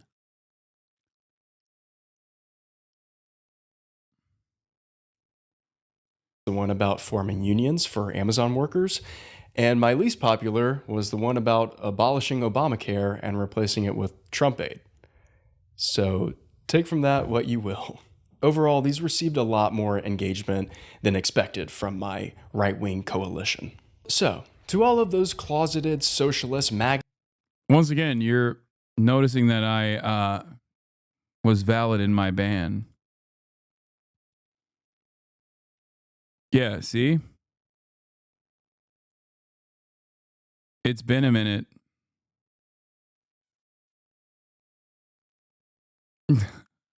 Svetlana kind of bad, not gonna lie. Timed out for 1 second. What do you think the running narrative from the Dems will be in November when Biden loses in a landslide?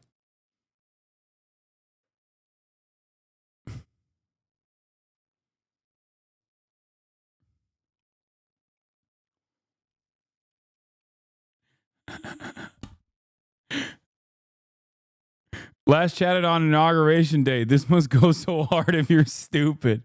Yeah, see? Whoa, hey chat. This is crazy. Hey chat. Oh yeah, that's me. Thanks for watching. Been a huge fan for a while. Thanks for all kinds of feedback, guys. Also, it's been a minute popping off with the Lisan Al Gaib foresight. The gift of foresight was delivered. It's interesting. I don't know who Svetlana is that he said was bad, but considering that he was correct on this, I assume Svetlana was bad too. But my point is, it's not foresight.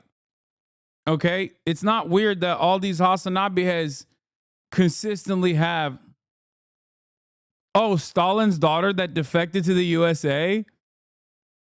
That's hilarious.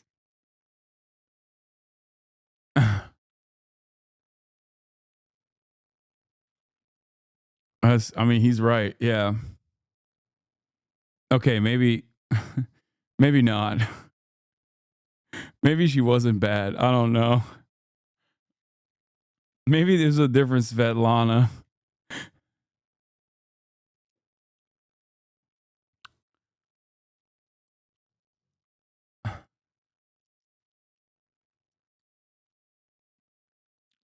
Anyway, my point is, it's not some super secret special sauce that you get when you're in this community. It's just, you know, you apply certain principles to your political analysis, and all of a sudden you come across correct more times than you come incorrect. Of course, God forbid you're ever incorrect, like 3 years ago when you say Russia will never invade Ukraine, then they'll never let you live it down. But, you know, make no mistake. The reason why they have to go back 3 years into the past to fucking constantly complain about some shit is because this side of the political spectrum is usually correct. MAGA patriots out there who enjoyed reading Talbot's MAGA threads, I have one thing to say to you. I'm not the first person who's gaslighted you into believing in something. The American dream was a lie. And there has seldom been a time when America was actually great. I believe this decline of modern America started in the late 1970s, with the end of Keynesian economics and the rise of neoliberal. Hey, listen here, buddy. You can cry to your camera all you want, but no right-winger's ever gonna listen insane to you. Take Hasan. Yeah. I like that my naysayers have devolved. At least back in the day, there was like some semblance. There was some semblance of like coherence in the commentary and the naysayers. Now they just go, "You suck, buddy. Shut the goddamn fuck up. You love herder. You love terrorism. You love terrorism. I know it. I know it in my heart. You love terror. Why haven't they banned you yet? Ear of the snake, baby." They don't care what you have to say. You're just talking to your own little leftist YouTube echo chamber. Well, yeah, that's what I do. Enough. I've got a lesson to teach you, Benaminute. If you actually want to get your point across to the other side, there's only one way to do that. And Talbot Henley is gonna show you how. Down on the back roads of this one-horse town of mine, I see the stress and the anger towards this old American life. My mama fed me well, and my daddy always said, if you just work hard enough, then one day you'll get that bread. I listened well, and I toiled away. Yeah, he doesn't know that MAGA world has moved on. They don't listen to country music no more. Beyonce made country music black. We hate that. That's why we need to listen to the real white music, rap music. Tom McDonald is my favorite. At a 9 to 5, thought I'd be okay. But the bills increased and my wages stayed. Well, I tried to form a union with my friends, but the boss shut us down and made it all in the boiling oceans and killing our trees. I don't have coverage for a vasectomy. Please wake me up from this American dream. They use our taxes to bail out banks. They probably give subsidies to Tom Hanks. Please wake me up from this American dream. Holes in my roads, deregulation everywhere. It started with Reagan, but it ends right here. Please wake me up from this American.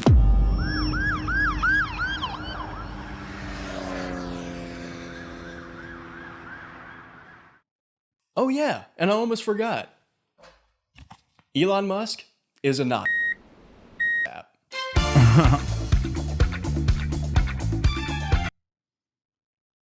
Don't bait my hook. Have you seen the new Doge government website? It's so ass. It looks like it was built in 15 minutes. No, I haven't. Misgift Japan update. There ain't no way he. Oh my god. Oh god, it's even worse. Oh my god, it's even worse. Oh my god. I lost thousands of viewers. Wait, why? Yes, because I looked so ugly. So you had viewers because of eyebrows? I was so ugly they didn't want to look at me anymore. What? So they literally left for months. They're just like, I will be back. So when they were you-" staying because you were so good looking, but they left. Because No, you're I not. looked like an egg. I was really ugly. Okay, let him jump the device. Wait, is he doing it right now? Is he getting pieced up? It's fantastic. Oh my god, it's not done yet. New Jersey's better though. Oh my god.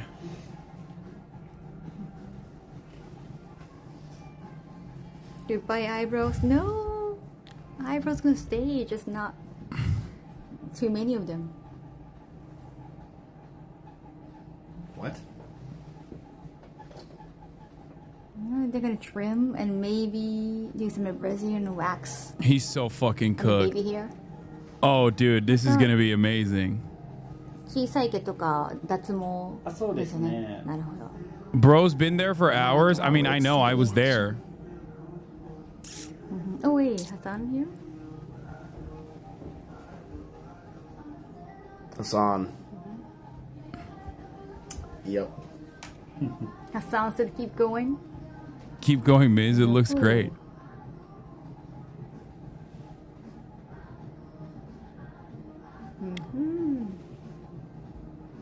Yeah, just keep going, man. It's They popping. had a Tony Stark photo for reference. Call him and prevent a tragedy? Absolutely not. Also, he's using just a phone, but it's pretty good. Like, he's using just a phone. Hasan, I'm turning 18 again. And I feel like the quality's pretty good, right, chat?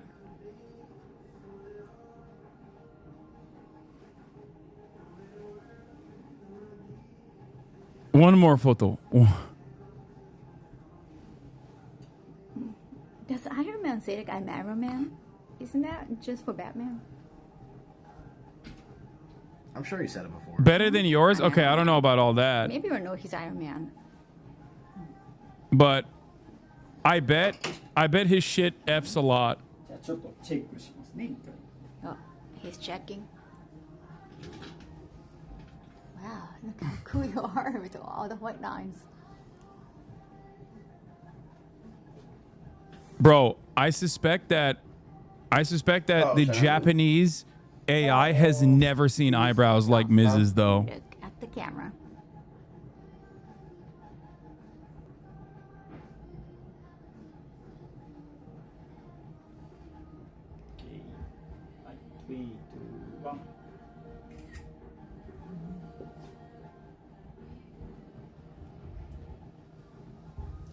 Can I use that picture for Tinder later? Are you on Tinder? Why did he do this right never before used Tinder Valentine's Day? He's so cooked. He ain't never getting a date at this rate, dude. I'm not I like in person. Can never do that stuff. No. I did in college, and the only thing I would say to girls is, "Where are you?" Where are you? Can we just meet up? Yep. What are you doing? That's it. He has one after this. What are you doing right now? Just come over. Yep. Dude, what a dog. That was not a cat. It was WYA. Where you at? It's an acronym. Not even the whole sentence. Always at 1 o'clock in the morning, boys. Oh, it's Valentine's Day right now for him. That's true. Bro, watching you do this live was some of the most hilarious content ever. It's mind-blowing that Miss saw you go through this and was like, me next. Yeah, he saw me get 30,000 viewers and was like, me next. That's what it is. Also, Miz will do anything. He doesn't care about humiliating himself. Are you kidding me? Adjustment.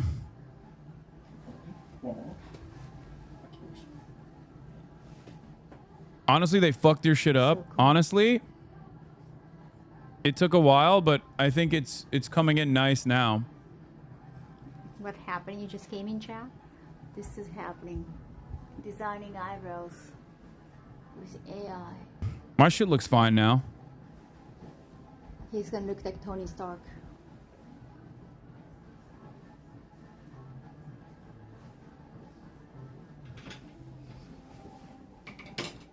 I thought we were from Borderlands 2. One more. Honestly, you looked pissed and it made it even funnier. I was. I care about the way I look.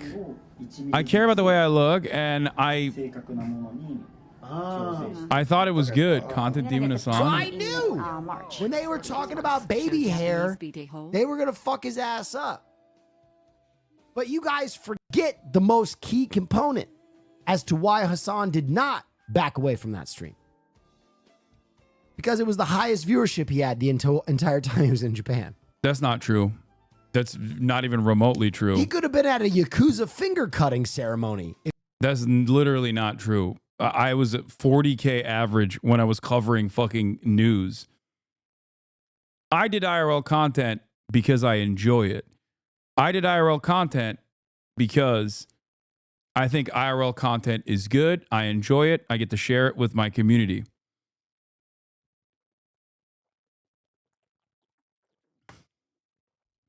Out of all the IRLs, it was the highest viewership I got, I think. I had like 33K.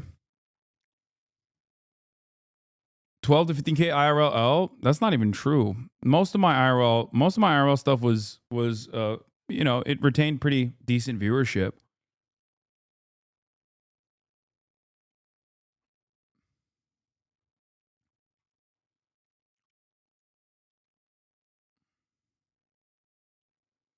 The problem is I have an audience that's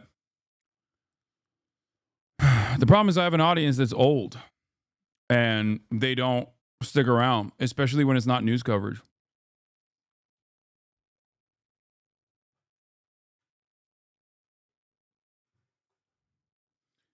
I like entertaining people. What the fuck? Jesus, there's some real fucking freaks that come in here. Sometimes I reconsider whether or not I should allow anyone and everyone that just simply is followed for 10 minutes to say whatever they want. What is this? I'm going to be honest. I love both politics and IRL, but you do need to do better marketing when you plan to do IRL if you're trying to convert your existing audiences that are growing a new audience for a different genre. There's a couple different reasons why I don't actually market my my upcoming streams. Part of it is literally because I have an army of fucking psychopaths who hear what I'm about to do and try to undermine it by reaching out to places ahead of time and literally calling them to try to get it canceled, whether it be an interview, or anything else. So there's a limit to how much I can promote things. It sucks, but though that is the real reason.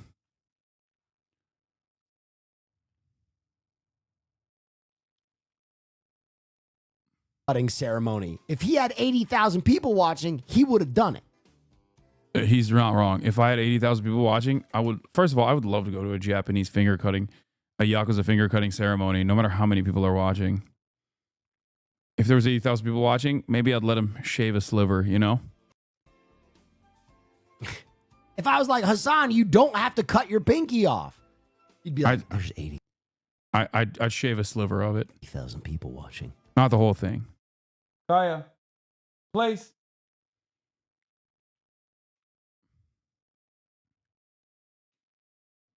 Get in there, fatty.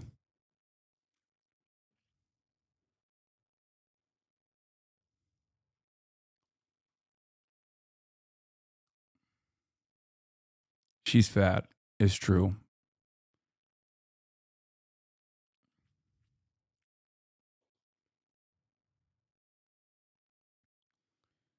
Fat shaming your daughter? I'm just calling out what she is. HasanAbi What kind daily. of names were these kids calling you at the pool? Meathead, Fatso, Lard Butt, Rally the Whale. Porky, hog, badass. I'm learning new things to call her. Double wide, butterball, those sorts of things, right? Yeah.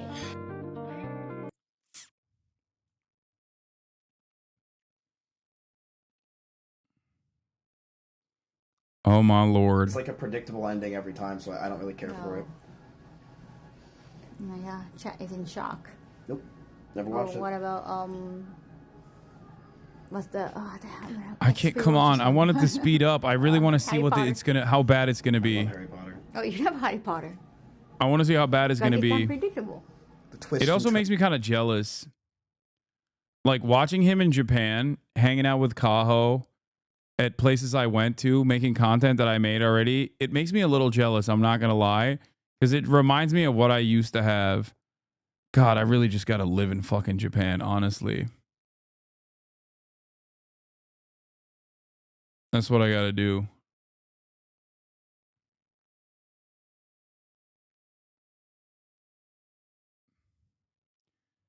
Me spending Valentine's Day with Kaho? Yeah. Just got moved to Japan, chat.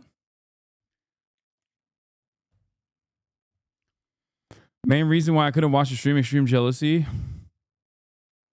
You're rich, brother. You can do whatever you want. Yeah, except if I lived in Japan, I wouldn't be able to do political commentary. Consistent. Oh, it's effing a little bit. Oh, yep, that's right. No F's on my end. Oh, it's coming.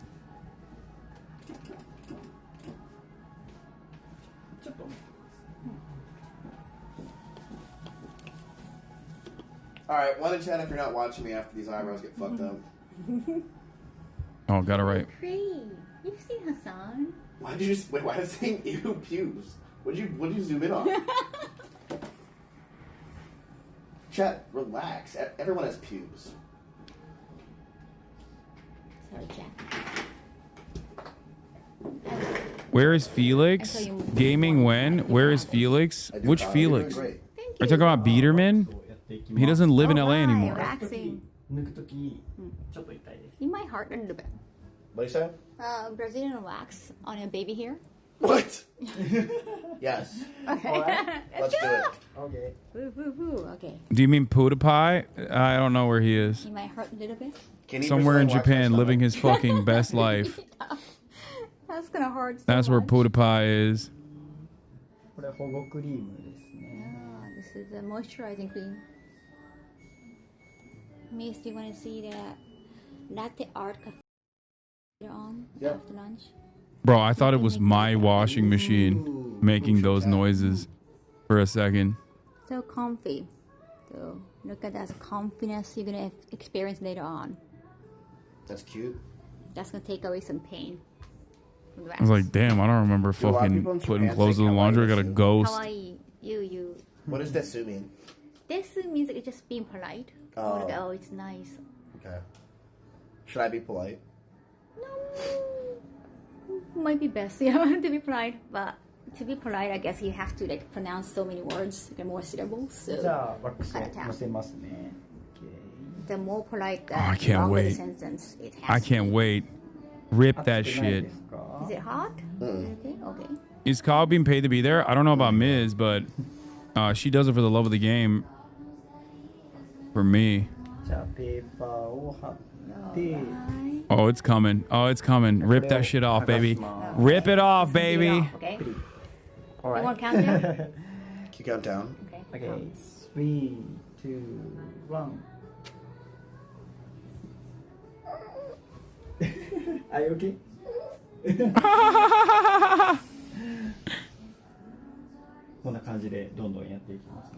We came a long way from Jello Meowie, boys. Bro, I also still have like zits. Look, You're being a good boy. like there's still, you can't tell from this camera, but Very red. I still have some like ingrown hairs that happened due to the waxing, and the shaving also caused my one permanent acne that has always been on the side of my cheek to come back. To win the heart of rent a girlfriend. It's because my skin is sensitive to the wax.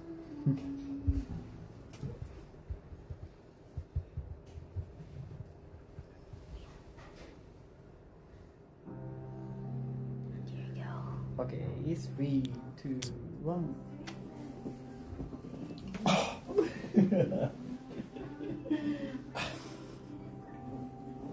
Can you cough into the mic more often? No. You're doing great. Can't do it too much. How are you guys? Oh my god, the back of his head. Oh my god, why did they do this? Bro, why are Japanese beauty people just basically going, yeah, we'll make you look like a fucking British person? Why is it that like they have one speed? They're like, oh, Westerner? Okay, here's the hairstyle that suits you best. It's gonna make you look British.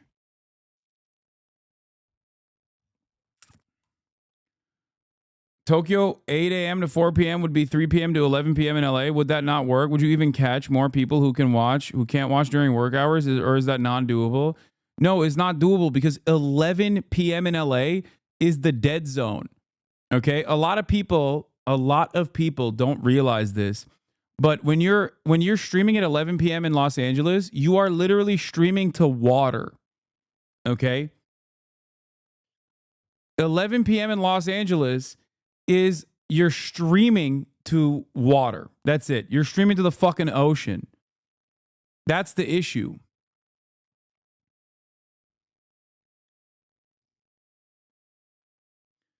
Your acne is similar to what I used to have and only fixed at the age of 40 years old when I realized that I was eating the issue. I have a clean diet now and zero acne. Dog, there is not many people that eat cleaner than me. You're out of your mind if you think that my acne is not born out of the sensitive skin I have. I normally don't have acne at all.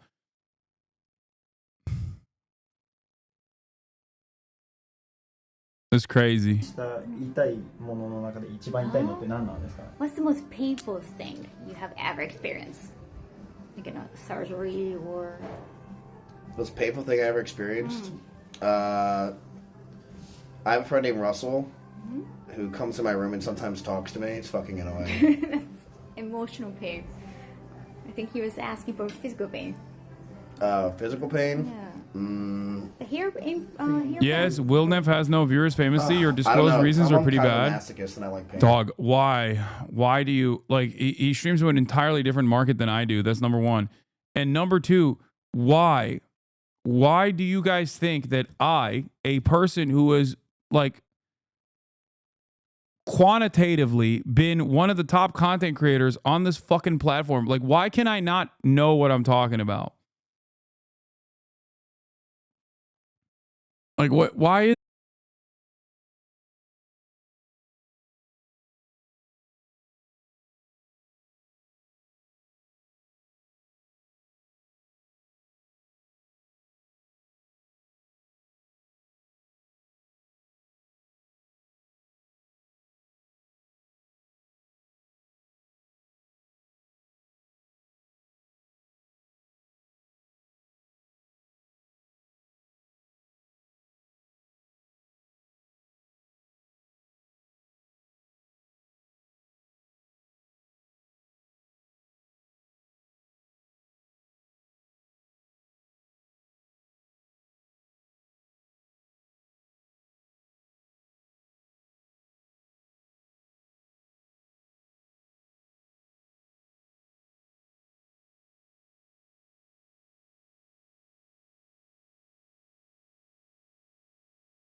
would bet that I have more people employed per capita in this community than any other content creator on this platform that makes that has like 20,000 live concurrent viewers or more.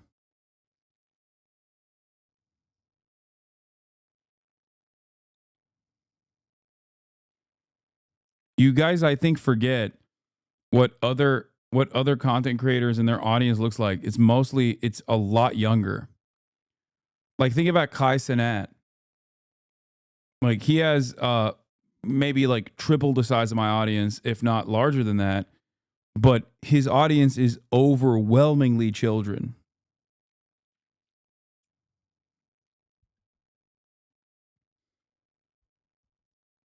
Overwhelmingly. Like, very young. Bro, when I was in Japan, a Marxist literature professor came up and stream sniped me. Like, she was a HasanAbi head. Like, what are you talking about? Like, there is a lot of highly educated and people with jobs in this community. Asman has the highest wage garnishment, though. I don't think Asman has a lot of job retainers. It was on Will's stream. I think.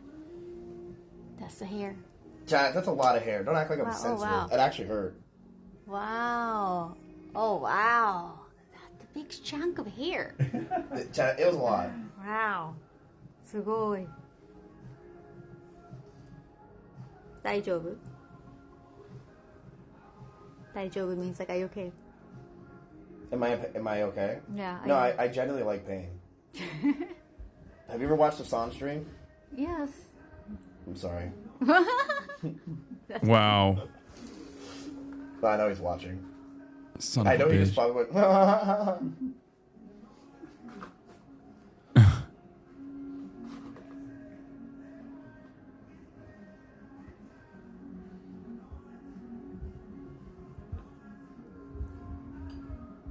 Oh God. There's also a significantly larger community of people who watch me, but on YouTube through fan accounts and through my main account as well. Chat, remember, this is AI, okay? Second and a half. So this is, you can't argue with facts, chat. This is this is the best I can look. Yes. AI figured it out. Computer science. 3, 2, 1. Oh!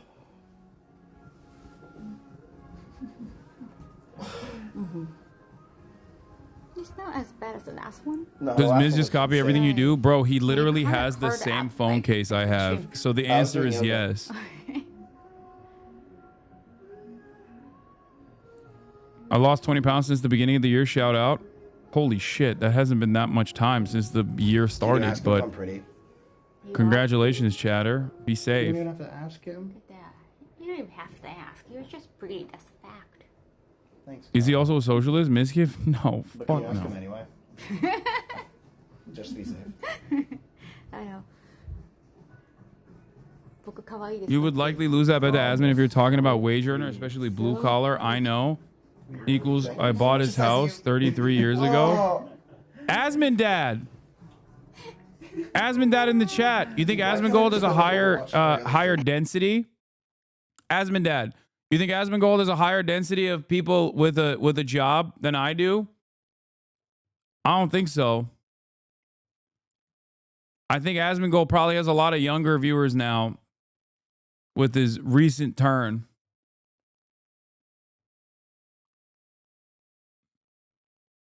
A lot of like Gen Zers with their first foray into politics that have been captivated by the Trump train. That was nothing. What just happened? What just happened? I didn't notice. Because he didn't make any sound.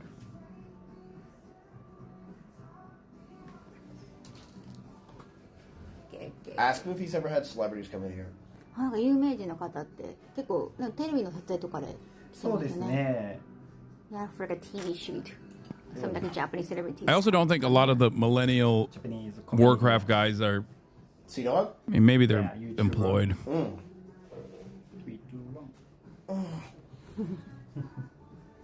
like morning. So many influencers. Oh, Yes, Asman dad is a HasanAbi head. That's real. I'm sure an influencer.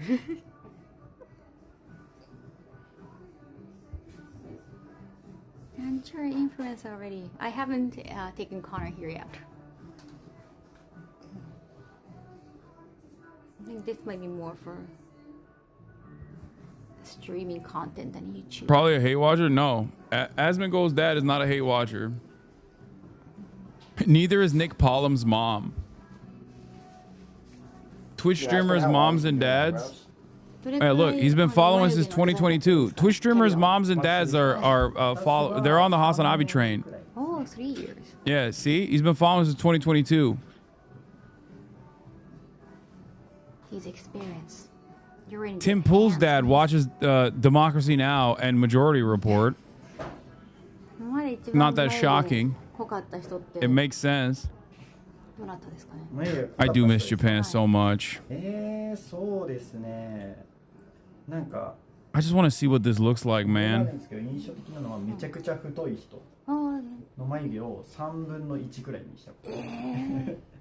Yes. Since like eyebrows, I could see like a 1/3 of it. What? Before. My dad follows you on Twitter? Wait, really? So you can really have like a thin eyebrows too. No, I just want to see. I know it's going to take a long ass time for him to finish his work. He takes a long ass time. But I still want to see what like the basics look like. Didn't even say anything. Wow.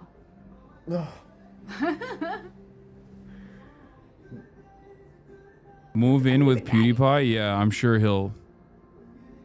My dad watches Asian Bunny X. Ah, a man with good taste. A man with classic taste.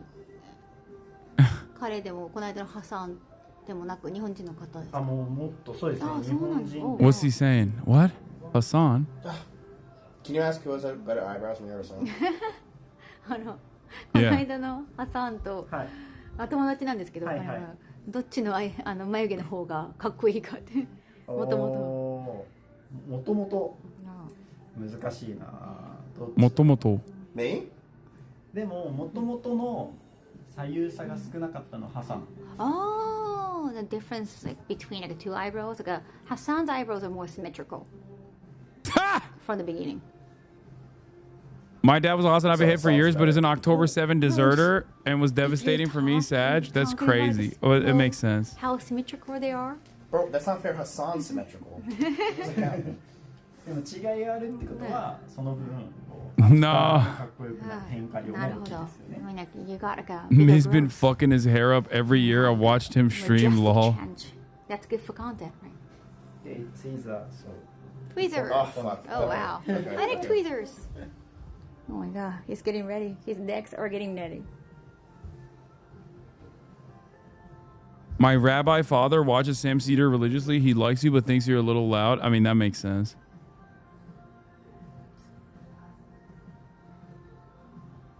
How do you stay so buff when you stream all day? The hours that I do not stream are dedicated to getting brolic.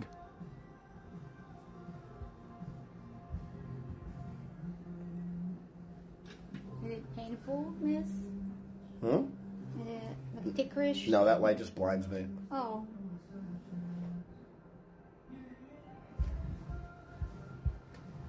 It's not bad. Oh, that's good. Though, I think he's going to be here for like an hour because my eyebrows are too thick. I feel like he's waxed enough. でもワックスより大丈夫そうですね。大丈夫そうですね。My dad watches Bad Empanada? That's crazy. 書いてもいるんですね。あ、これですか？はい。これでコーミングしてですね。He's combing your eyebrows too.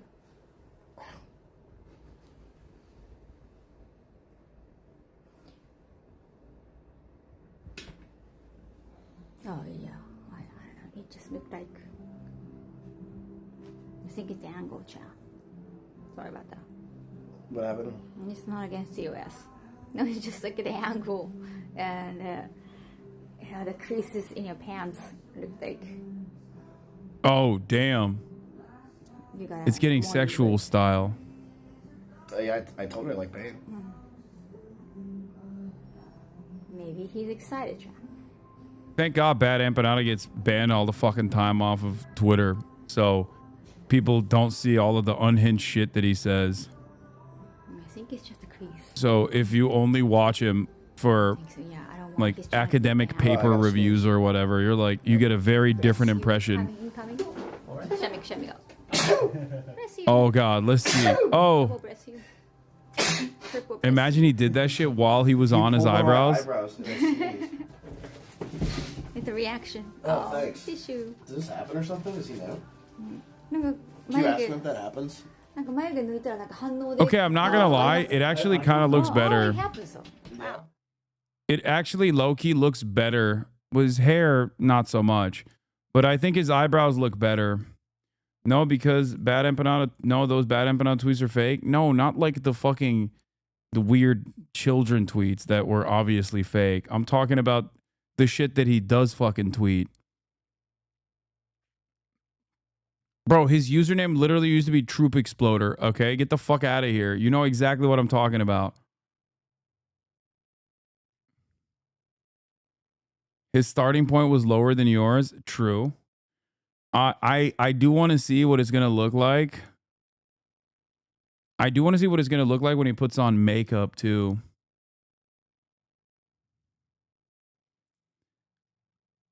He shared how to build a Yasin 105. That's insane. That's what I mean. He looks more like Sam Smith. He gonna hate it.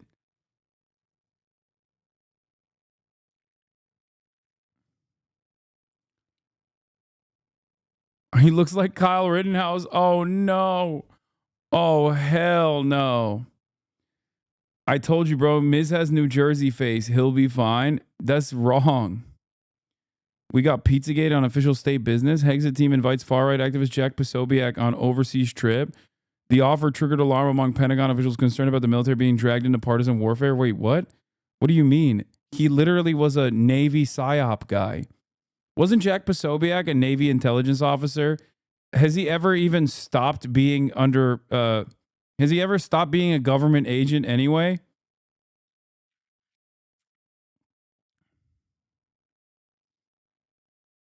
Like, oh man, I can't believe government agent Jack Posobiec is invited to a government trip. Yeah, Jack and wokeness Posobiec. Bro, this shit is so annoying that he took so long as someone who's got my eyebrows waxed and also get them shaved frequently. This shouldn't take more than 10 minutes with a good barber. Yeah, I just want to let you know, everything in Japan is like that.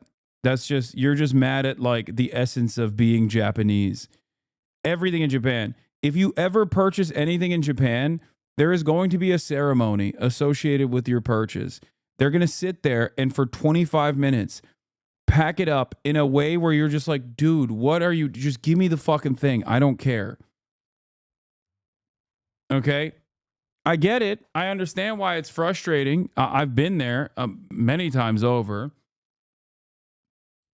But it is the case, no matter what. There is a pageantry associated with it. No matter what you package, no matter what you get, it takes a long ass time. That's not even true either, lol. Wait, what are you talking about?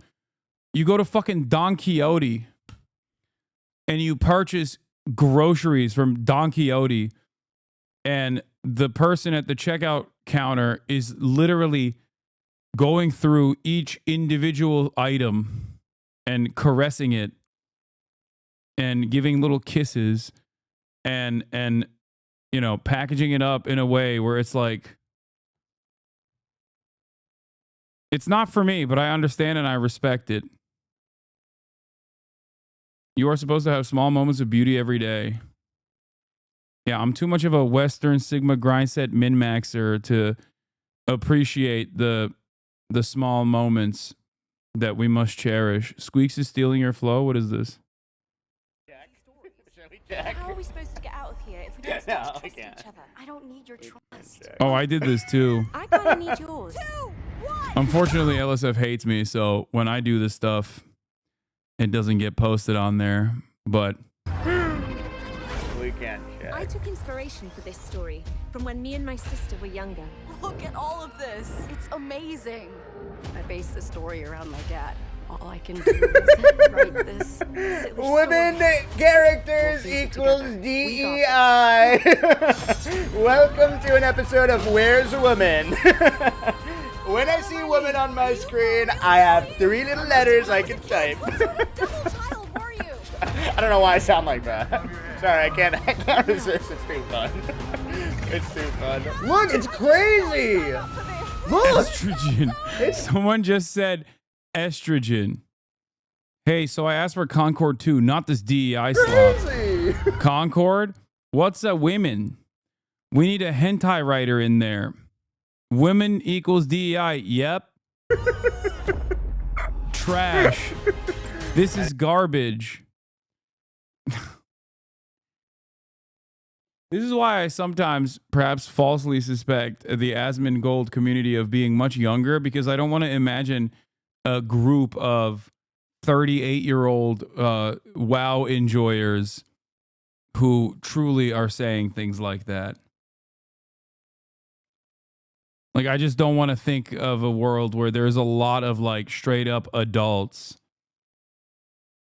that say things like that. I hope it's just like young boys that will inevitably grow out of.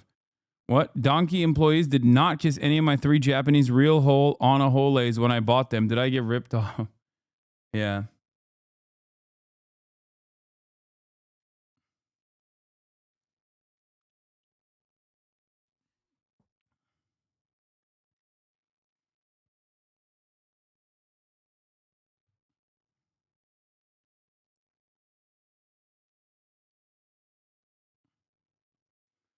Bro, you haven't seen trade chat in WoW and it shows? I have not. I like to keep my mind clear of such things. I already have enough insane shit in my brain swirling around. Miz is done. They're cleaning him up. Chat is laughing. Yeah. Having a good time. Oh, that's good. Laughing out loud. Getting prettier and prettier. Playing WoW right now. Was just invited to a guild named Two Genders.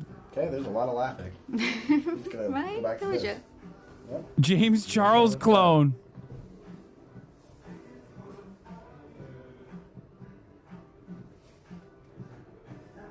They're still trying to. Bro got Minecraft eyebrows.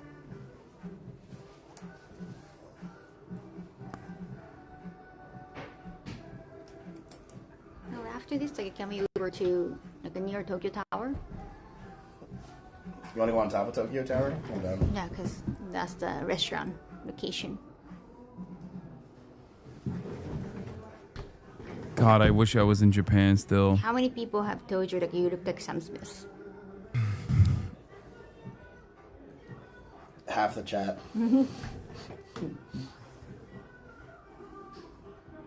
Like, you've been told before, right? Even like streaming days. No. No, and I started getting told I look like Sam Smith when I got fat. He looks like Angry Now I'm saying I Bird. look like Did you get fat? James Charlekiff. Okay, so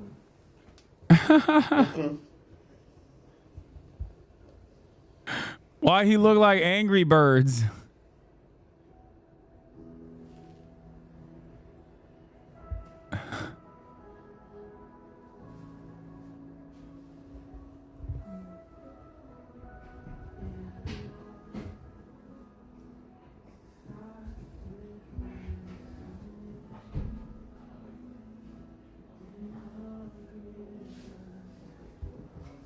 Wait, I'm gonna text him that. Do I still look masculine? Yes. Yeah. Very masculine. Very masculine. I can smell testosterone here. Okay, good.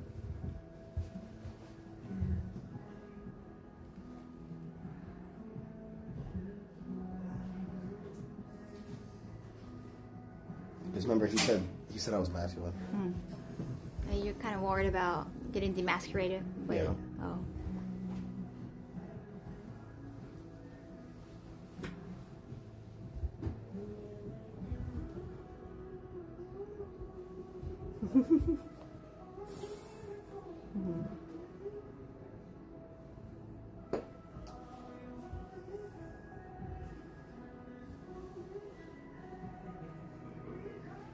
I texted him. Yeah.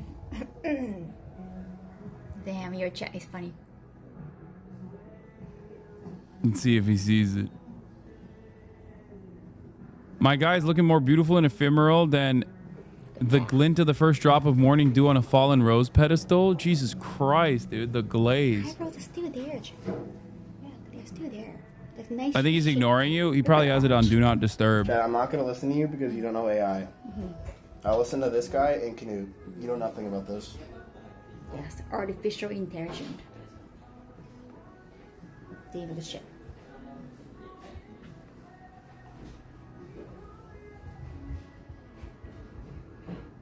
He does have the same cover as you, Lamau. What do you mean?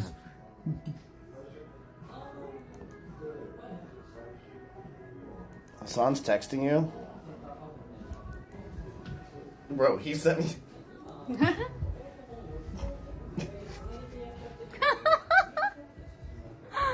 Is that from Cartoon Network? No way.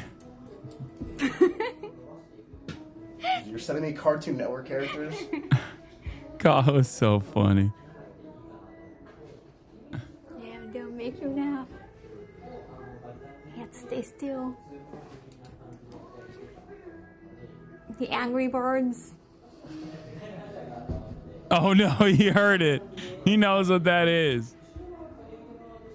Welcome, welcome. People coming in, join the stream.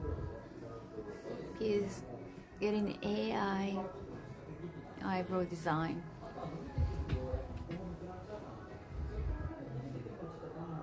Connection has low bit rate. Told you. I'm excited to see what I look like. Oh, cool. Every time his connection drops even a little bit, I'm like, see? That's why we use the incredibly expensive backpack that we use.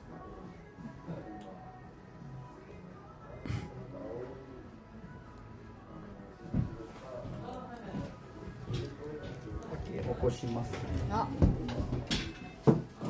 Coming up. Wait, I get to see what I look like. Yay.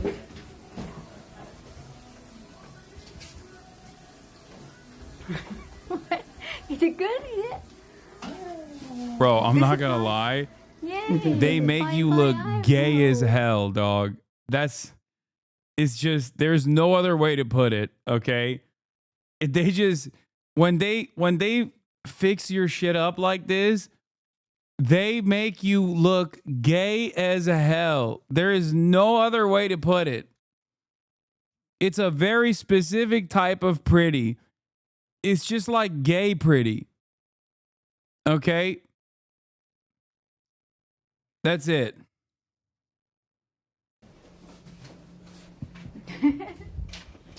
All right, check. We'll check. Yeah. Average Lebanese guy in a Commonwealth country. Oh, he's checking. Oh, here we go. Much better. Here comes the extra hour of snapping pics.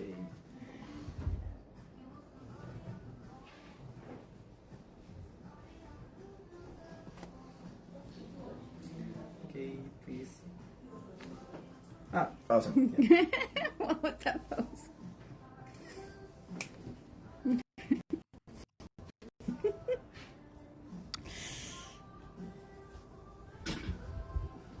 One more.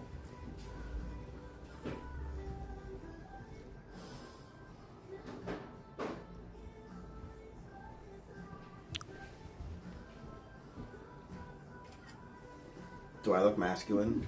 Just say metrosexual or manscaped sheesh. It's breaking the stream, Bro, I dude. look like Frogan. I literally look like Frogan. Are you serious with this? That's crazy. I actually look like Frogan. Okay. I legit look like Frogan. Like I'm not even, like this. Is not even. I literally look like Frogan. Like,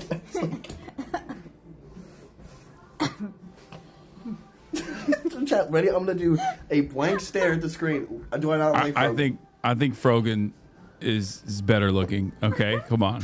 I legit look like no tears, but other than that, You like, do look legit Lebanese like though. Frogan. That is true. I think everyone that gets this treatment instantly looks Lebanese. Yeah, I would cry.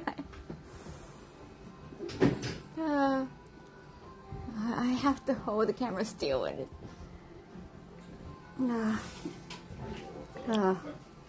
The AI just wants to make you look gay and Lebanese. Ask him if I can keep this. It's a look. これ持ち帰りは無理なんですよね、このメモリは。あ、メモリーですか、はいメモリ持ち帰りはね、ちょっと難しいかそうなんですね。なって感じですね。 You cannot keep it as a souvenir or memento. Please. That's man's ultimate have a new form. fan Yeah, base. man evolves into being gay and Lebanese.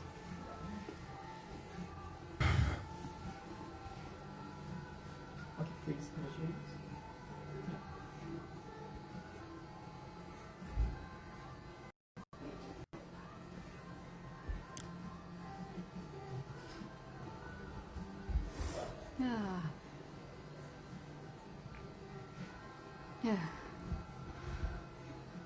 Sorry, I need this. Regain my composure. Austin is final form. Austin does not look gay, nor does he look Lebanese. コメントでめっちゃサム・スミスとか歌手の確かに Yeah, notice all the bitrate crashes here. Backpack, totally worth. Please, I need this. I need this so bad. Not only because I spent 30 bills on it, which is already an insane amount, but also because even worse than the 30 bills, I also quite literally have to carry it everywhere. And also, it's you just lug that shit around. Lug that shit around non-fucking stop. That's the worst part about it, honestly. It's not just like the cost of it.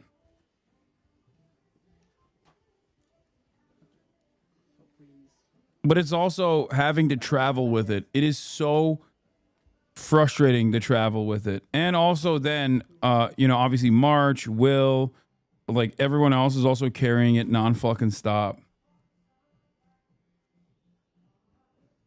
So I need to believe in my mind.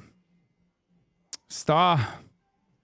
I need to believe in my mind that it's worth.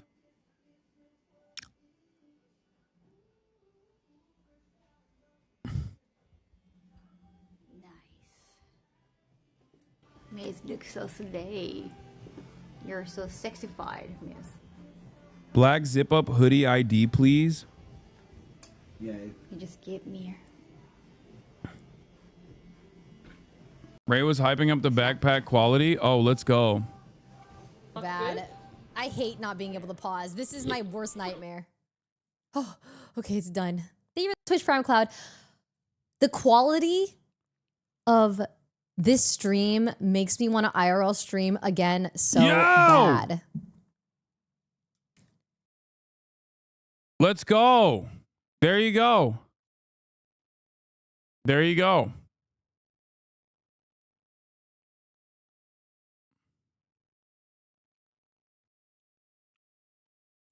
Don't gatekeep the hoodie ID, motherfucker. Nah, I'm gatekeeping it. Fuck you.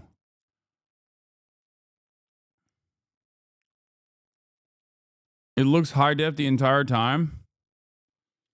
30K for that is wild though, unless the camera and lens is a quarter of that. Nah, none of that. No, camera and lens is all no extra.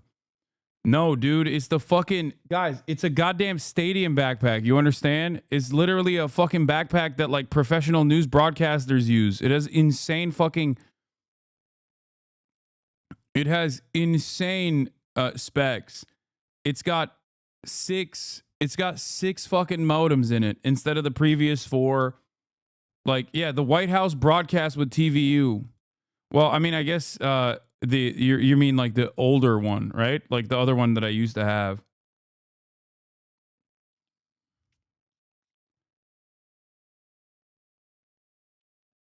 It's got built-in modems. The issue on the other hand is 30 racks, not 30 bills. Yeah, it's 30 racks, not 30 bills. You can add additional modems onto it. 6 hotspots don't mean crap if they're all on the same or similar networks. Well, no, it does mean crap when it's all on separate networks. There's no...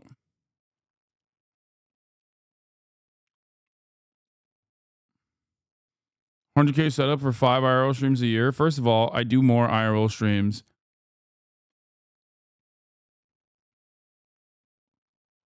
Y'all love to argue? Yeah. They do. They fucking do.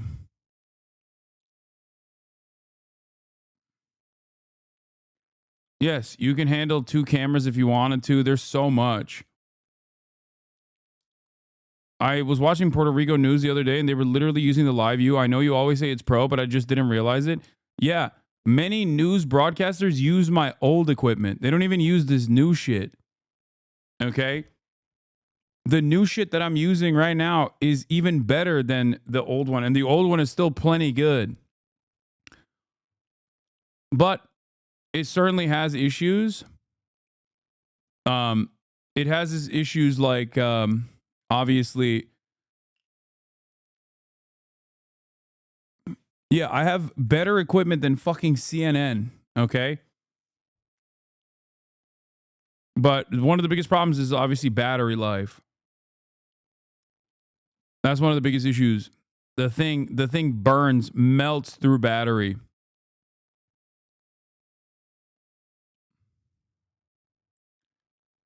This is how you know people who don't actually watch the stream. Anyone who says we are a hug box never watches argue with you over everything. Yeah, that's true too.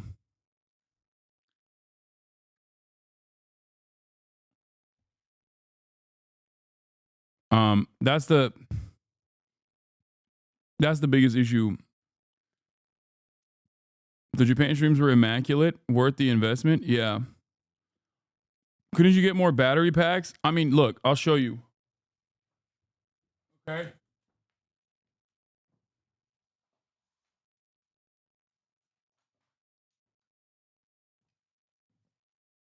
These are illegal to travel with.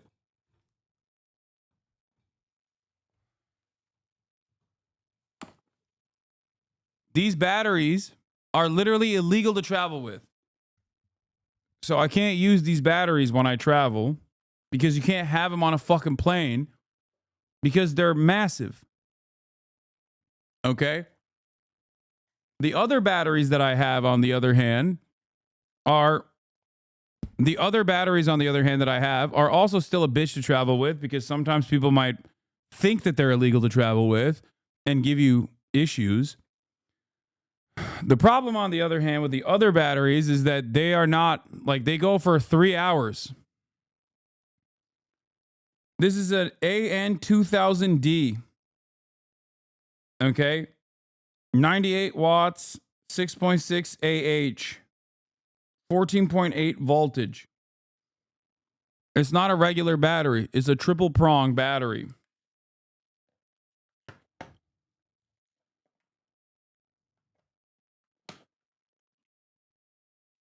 Okay?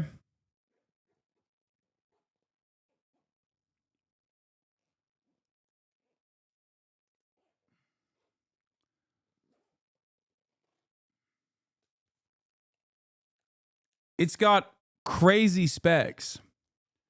It has the capacity, I believe, to go up to like 13 modems if you want to. Okay? is somewhat heavy. It's not like it's not like crazy heavy, but the way we do this layout, we've decided we use the triple battery pack. I put 3 batteries in here in the bottom, usually, and it basically goes for like 5 to 6 hours. But that's it. Like 5 to 6 hours with the smaller batteries. But you can literally, I could use this if I wanted to as a like router. Let's say I was getting, I can wall mount this, connect it to an Ethernet cable, okay? And also on top of that, use the extra routers in it, okay? And then connect that with an Ethernet cable directly to my laptop and be able to basically get and basically do like a remote desktop stream everywhere.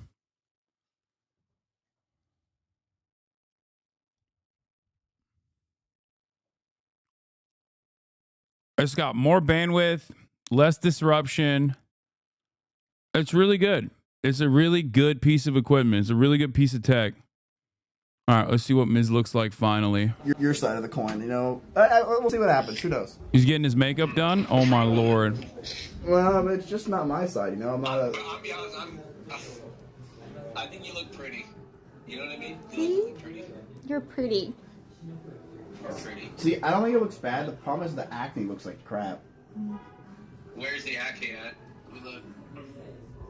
Kyle, let me get a nice zoom in on the bottom. It's razor burn. Oh, right. And then they shaved over it. Good though, like your hair looks good. Oh, did you have razor? They shaved over the razor Yeah. burn. Oh Yeah. no. Yeah. Yeah. Bro, I have a. Oh, that's. Oh God. Okay. What you need to do? Yeah, Kyle, you can stop filming it. Stop filming it. Somebody said wear a scarf. I have a product for you. Oh. Actually, legitimately. It's a product called. First of all, do you use straight razor shave? No, I always use trim. Yeah, that's what I use. But you get fucking bumps and shit. Never. Oh, so then why do you have bumps? Because I went to 7-Eleven and I used one of their razors, and their razors aren't strong here because Asian guys don't have beards. So I tried using it on my beard and it just cut razor burn. If you've been to drugstore. Why didn't you buy an electric razor, dude? Because I didn't find it. I tried to find a There's trimmer. electric razors everywhere. You should have gone to a Don Quixote. Fucking L, dude. Big mistake. If it's not at 7-Eleven, I'm not buying it. It's like my Walmart in Austin. Why didn't you just let your beard grow out? Now you gotta deal with this fucking razor burn. Because people, if you have a big beard at Austin here, they don't like you as much because they don't like white people. What are you talking about? I have no problem with my 5 o'clock shadow. Yeah, 5 o'clock's fine. That's chill. But when you have like a beard, like I had a real man's beard. Like you have a little bit too much estrogen in you. You know, I had a real beard. Is that right? That's Last time I checked, I got a lot of facial hair on. I mean, I had a full beard. I had like the Forsen one. Now you're getting makeup. See, oh my God, I look fat. Is he putting makeup on you? Yes. Dude, he's playing with my jiggle fat. I gotta stop eating the fatty tuna sushis.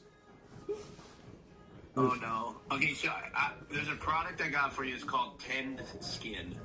It's a really good product. By the way, not sponsored. Austin would cook his ass in a beard off? True. People forget. That is his most Lebanese trait. Is it a Rick Owens mountain hoodie? No, it's not. I think it's called like Entire Studios or something. Yeah. Entire Studios, I think, is what it's called. I'll be good. I'll let you know how that date goes. You know, we'll see. Because she might be the one. You know. She might be getting Yeah, the cropped full zip from Entire Studios. That's it. There you go. I'm not gatekeeping. Well, my chat's. Bro thinks he's straight, so he has to take care. He doesn't need to take care of himself. No, my chat's already. My chat's just very pretty naturally. I don't need that gay cream on my face. I'll take my razor burn. Austin, you made him laugh. That shit ugly, not gonna lie. You made our I disagree. I don't think this shit's ugly at all. I like it a lot. Do it again. Okay. I'll see you later, dude. I'm becoming a. Is there an orange Angry Bird? Or is that just Donald Trump? I don't know. I think you're looking fresh. Bro, they're saying I'm turning into The Simpsons. It's not that bad. It's more like Oompa Loompa. I think you look very fantastic. Thank you. You're looking great. Believe me. Just a couple more shades. Can you recommend a dupe? I don't know. I think you're looking very, very good. Thanks for the support. Yo, they're calling me Millhouse. Oh my god. Alright. Bye, Austin. Bye. Put glasses on, please. Unc, how you rocking that pushing 40? Folks. I mean, I'm looking I think I'm doing a pretty good job rocking it, pushing 40. Pretty good right now. I feel pretty good. You know? Bro crashed the site. Oh, you guys crashed it?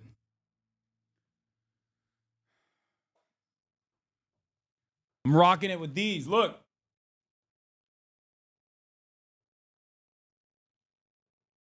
Full fit.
There it is.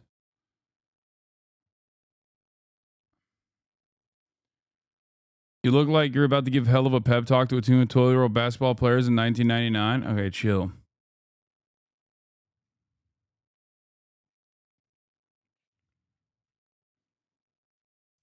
Looks comfy. It is comfy. Very comfy. Face up on the hoodie makes nice for a collar when down. Yeah.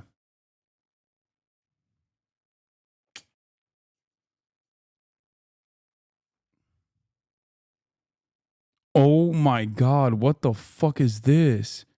The Russian member of parliament, Nikolai Valuev, has been banned from entering Azerbaijan over his anti-Azeri remarks.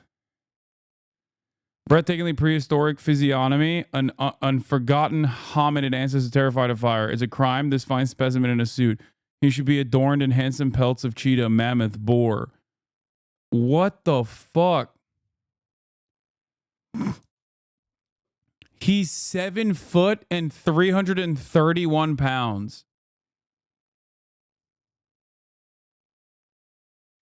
A former world champion? Oh my God. Bro, I've never seen anything like this.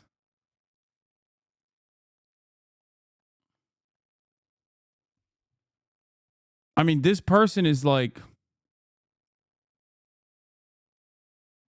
Oh my God.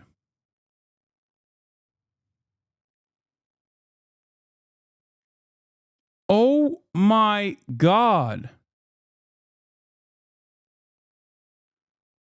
Crazy how skinny people look good in baggy clothes and big people look better in more form-fitting clothes. Okay, how about you fucking don't dunk on me when I'm wearing a not form-fitting look as a not skinny person. Okay? You don't have to make this snide remark.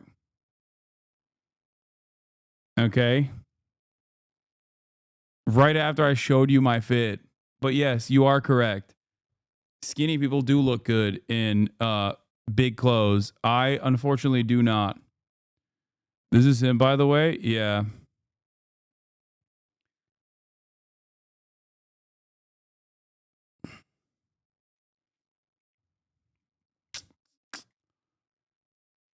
I mean, listen, I'm not a big boy any longer, for sure, but I'm still also not skinny. So, yes, when I wear large clothes, it doesn't look as good, but there's not much you can do. This is 100% your body dysmorphia talking? No, I still am wide. Like, my frame is still very wide.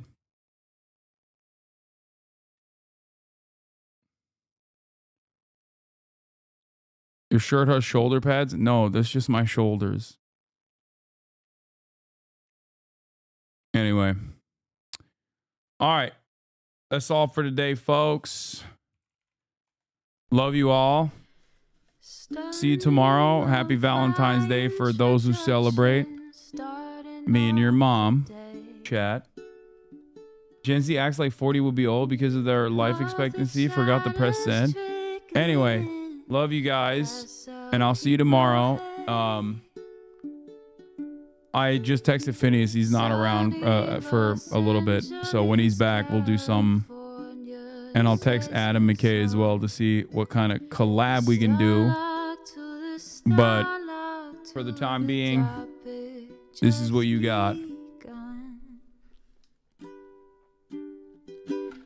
Hopefully, Los Angeles doesn't flood tomorrow, all right? And we'll get back to some fun shit. Peace, everybody. Bye.